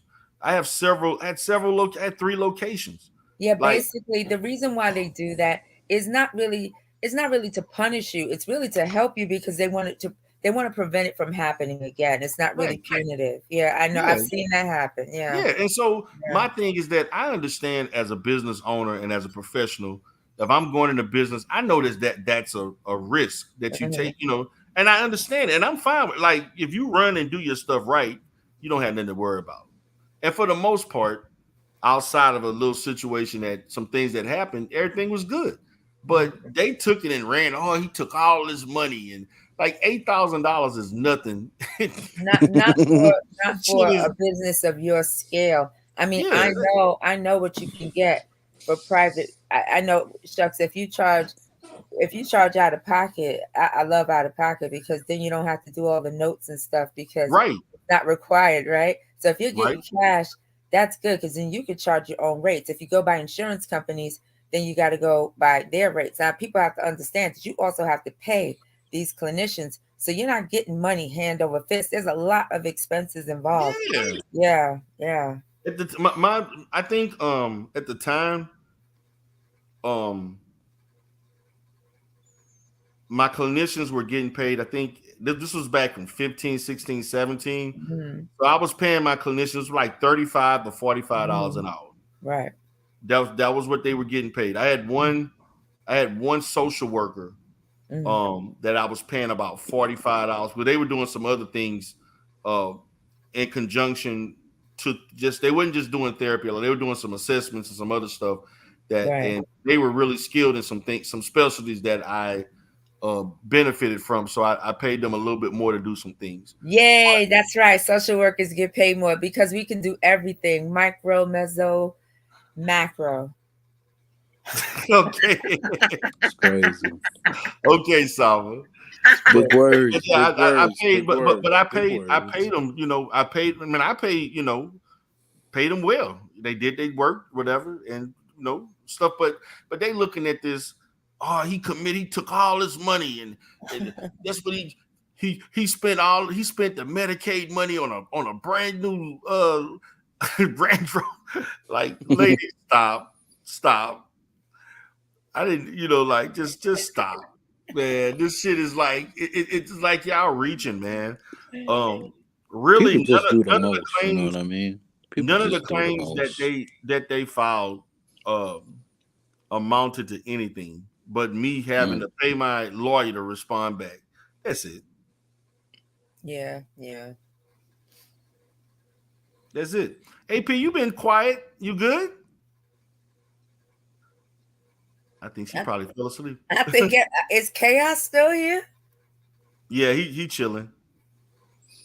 It's crazy, man. What's up, Mikey? It's crazy. I'm enjoying the talk. I'm sorry, I am nodding off. I've been up since 5 a.m. today. Oh gosh. Oh. You've been up almost 24 hours. Well, where are you? What, you can't. I'm over. I'm over. I'm not too far from D Rail. Oh, okay. So yeah. Are you in the Houston area? I'm in Texas. Oh wow. Okay. Gee. Yeah. See, I was doing a bunch of driving. Oh. So, yeah. Okay. So you enjoying yourself? Yes, I am. I'm enjoying the talk. It is hot though. It's hot. Well, what is it saying? It's saying that the temperature went down. They're saying that it's 94, I think. 94 right now. Yeah. 91. 91. That's hot. 94 right now? Yeah, it is. It's like 91. It's like 90 degrees at night. Yeah, that's hot. Oh my God. It's 72 where I am. No, it was 106 earlier. Yeah, it was. Oh my God. Yeah, we've had an extreme advisory on heat. And the reason why, because it hadn't rained in like almost 2 months. Damn. It has not rained At all. Damn. Oh, It's crazy, man. It's pretty hot. That is crazy. My backyard looks like a forest, just trees and green and all kinds of. We get rain. Mine. I actually had to contact True Green to do some stuff so that I can grow some grass. And I gotta get a sprinkler system because this is the first time I've ever had grass that was not green. It's like half the yard is green. It got patches of just brown, and we're gonna have to,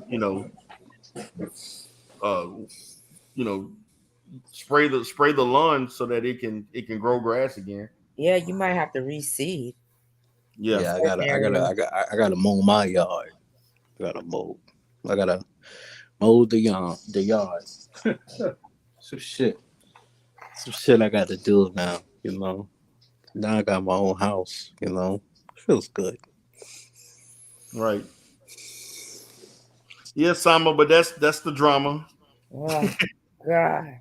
But I'm like, for me, like at this point, like, you know, I'm doing my little YouTube stuff and now and stuff, and I'm just focusing on my son graduate. This is last year, and he'll Oh be done. wow. It's my last child, so I got, he'll be graduating and stuff. And I think when he graduates, I'm probably gonna stop doing YouTube after he graduates. I'm gonna probably be done.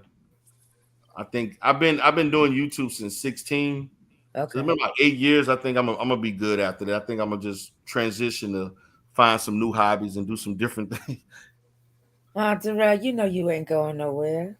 Nah, seriously, because I've been thinking about this for a while though. Like seriously.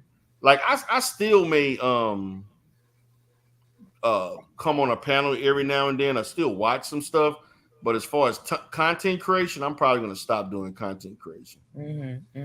Yeah. So I'm just doing it as I can. I mean, I enjoy it, but the thing about it, the sector itself, like for people that been in this sector, there's a lot of people from other sectors that watch this sector and they get turned off on it. They really get turned off on it, and I've always been an advocate of growing the sector to be as to have new people, new players. Right. Like I like the fact that Hood Conservative doing content, and he Me already too. had that I didn't even know. I like stuff like that, but a lot of people that wanted to be here, we see my channel. A lot of people from other sectors come on my channel all the time. Right. That my channel is kind of unique with that, because they come, they like, I'll post my channels, they'll come in, but every time they always asking me questions about, they actually think this sector is like a beef sector. I call it the baby beef sector. It does feel like that. And they like, man, so they was like, so and so look up this. What do you mean Taz posted this about you? Like I had several people.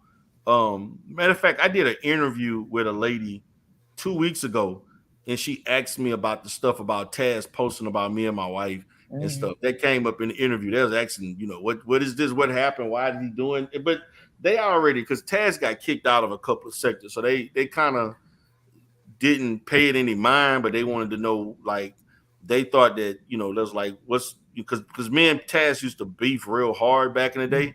Yeah. And they was wondering, did something else happen for him to do that? And I'm like, no, I just straight up told him he was paid to do it by somebody. That's why he did it. Because soon as he do it, he take it down. Wow. Yeah, the video did come down really quickly. Yeah, but see, that's the third time he did it. Like he did it the first time information came out, he took the video down. Then the next week he posted another video. He did the same thing. And then just a couple of weeks ago, he did it again and he posted it. And about an hour or two after he posted it, he took it down again. So I mean, crazy. but just for the record, when anybody would ever ask me about that situation, I basically said, I don't know her. I'm not speaking about someone I don't know. I'm not supposed to know. I thought the whole situation was deplorable. Absolutely deplorable. Right. Yeah, so he did that, and so like people ask me from other. I've had several people ask me about what happened with that and what they're like because I've already been doxxed. Like I've been doxxed. Like what else is there to put? Like everything that you doxxed found out it was true. I mean, niggas worrying about PPP loans. They worried about this and that. I remember that one, the PPP loan. I remember that. I'm like, man, y'all are crazy, man. Like, okay. And I'm like this. Okay. You found out I got a PPP loan. So what? What is that? So, like what that's gonna do? Like, how is that gonna benefit you and hurt me? Yeah, I always wonder about that. You know, when people find out little shit like that, you know, what you gonna get? Yeah, You know, that's you. like, you know. I mean, I mean, they gonna super chat you a little money, cash app you, whatever. There was all kind of stuff, but see, I was never, I never was afraid of getting doxxed because I already knew before I started doing content, my information was already all over the internet. I, Mm. I already knew I was a soft target because I advertised on the internet for Yeah, yeah. years. Yeah, I knew that was gonna happen, and so like my information, like I mean, if you want to look up my license, you can look it up. I mean, I got it. I'm not lying about it. So I Right. mean, now what I didn't like was even though the address, some of the stuff, I was a little iffy about that, but I'm not going to like not post my information so that for clients that really want to seek my services just to satisfy safety on, I mean, I guess to not show stuff to content creators on YouTube because I'm not going to be on here forever. This is hey, I've been on here actually a lot longer than what I thought I was. I actually thought I was going to stop doing content around 2020. Around COVID, I thought I was going to stop then, and then I eventually continue to do it. But Right. I can't. I'm not going to do this forever. My goal now is to and I was going to tell Remix this. I don't know if he knew, but I was going to tell him about me working on the movie and everything. That's actually what I've been um focusing on, and that may be, if I do continue to be on YouTube, it's going to be me posting or doing movies and skits or something like that. It's going to be something on the realm of me like creating short movies, like 30 minutes, 45 to an hour or something like that, Right. with actors and stuff. That's something I think I would want to do. Okay. Okay. Yeah. So I'm actually working on the movie now, and you know, they went in on conscious energy today, but I want to put conscious energy in the movie. Oh yeah, conscious energy. He got it, man. Damn. It's crazy, man. They going. I don't know. Photon, the way he came up with putting all that together, that was pretty masterful. Right? It really was. I It mean, was. but that it really makes it look like conscious energy is a scam artist. That's just what it looked like. But I just don't get that vibe from him. I'm gonna say this, man. Conscious.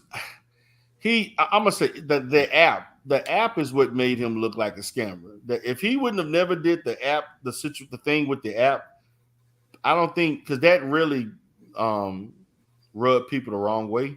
And if he wouldn't have never said, "Well, I want $2 million for an app," that he was doing all this crazy stuff and he started preaching and all this other shit, people probably wouldn't have thought that of him. But he started doing that type of stuff, and that's why people I don't see him as a scammer either. But when he started talking about the app, that kind of changed people's perception of him. I mean, but he just seems like a happy, affable kind of guy. You know, peace and love, peace and love, peace and love. Come on, I ain't. He is. None of that. It's peace and love. He's coming to you with the spectacular Crazy. vernacular. He's doing it all legal so he can fly like an eagle. He said, Mm. "Family, I'm giving you tons and tons of good energy. Take that, take that, take that." And you just gotta breathe in that good He's air. funny. He really is funny, and I like conscious energy, man, because conscious energy used to come on my channel. We used to debate about Umar and all this kind of stuff, and we had nice little run-ins with each other, and it kind of went the way it went, and he I mean, he doing his content. He's still doing his thing, but I don't think the stuff with Oz was messed up. That's all I can say. Like, he should just gave the woman back her money, Yeah, I told him I think he needs to pay her back. Yeah. and things would have been good. But Yeah. he chose to go another way. But you know what though? Yes, I absolutely think he should pay her back. But that woman, she rose to prominence off that. And like she's got her own name, her own thing, just her off of this nonsense that happened with him. So I think I would hope that she's double, triple, quadrupled that 820 just in her exposure and the people she's gotten to know. Because Oz is a go-getter. You always hear that every time she's on her lives. It's all about making money, producing, building. So I know she's used this opportunity to build herself. Again, he should pay back the 820. But yeah. Yeah, I will say this. Oz did capitalize on the on the attention that she garnered from that happening. And I don't blame her for it. Like, Yeah, why not? Why Yeah. not? Ain't nothing wrong with that. Yeah, so she garnered the attention. She made the most of it, and now she's a major player in the sector. Exactly. Making moves. It's crazy. She took lemons and she made lemonade. Yeah. And people actually watch her more than they watch Conscious Energy. They sure enough do. That is true. No, I'm just saying from the numbers. I'm not saying that, one Yeah, or the they other do. is better, but from the numbers, yeah, she does. She gets more people. The thing about Oz is, I think what's engaging about her is she'll just get on a topic and then she'll just go off and then she'll break down a word and talk about how one thing is connected with the other, and it's just masterful to watch the way she strings together one thought from another, and then she'll get pissed off at me in the chat because I'm saying something smarty pants, and she basically is subbing me while she's like, "Shut the fuck up, you bitch! You think you know everything," but she doesn't say it to me, but I know it's to me. No,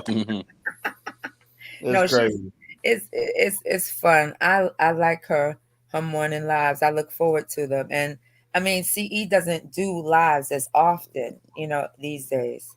So Yeah, I don't know what he up to right now. I've seen a couple of his. Like he did 50 years of hip hop, and he spoke about some other situations in a previous live. So yeah, he does lives here and there, just not as regularly as he used to. He does a lot of uploads and shorts. So look at me promoting other people. Yeah, and that's actually something I'm actually thinking about doing. Doing some shorts. I know a lot of people are telling me that they're growing their channels a lot by the doing the YouTube shorts. So that's something I'm doing a minute, 2-minute video or something like that. Something short and to the point. Yeah, I like those because sometimes you want to watch something that's longer, but every now and then you just want to get like a shot, Right. Yeah, this sector here is basically it's about streaming. Everybody streaming is the thing, Yeah, yeah. I've always liked to do a mixture of streaming and uploads and things like that. I like to do a little mixture of both, but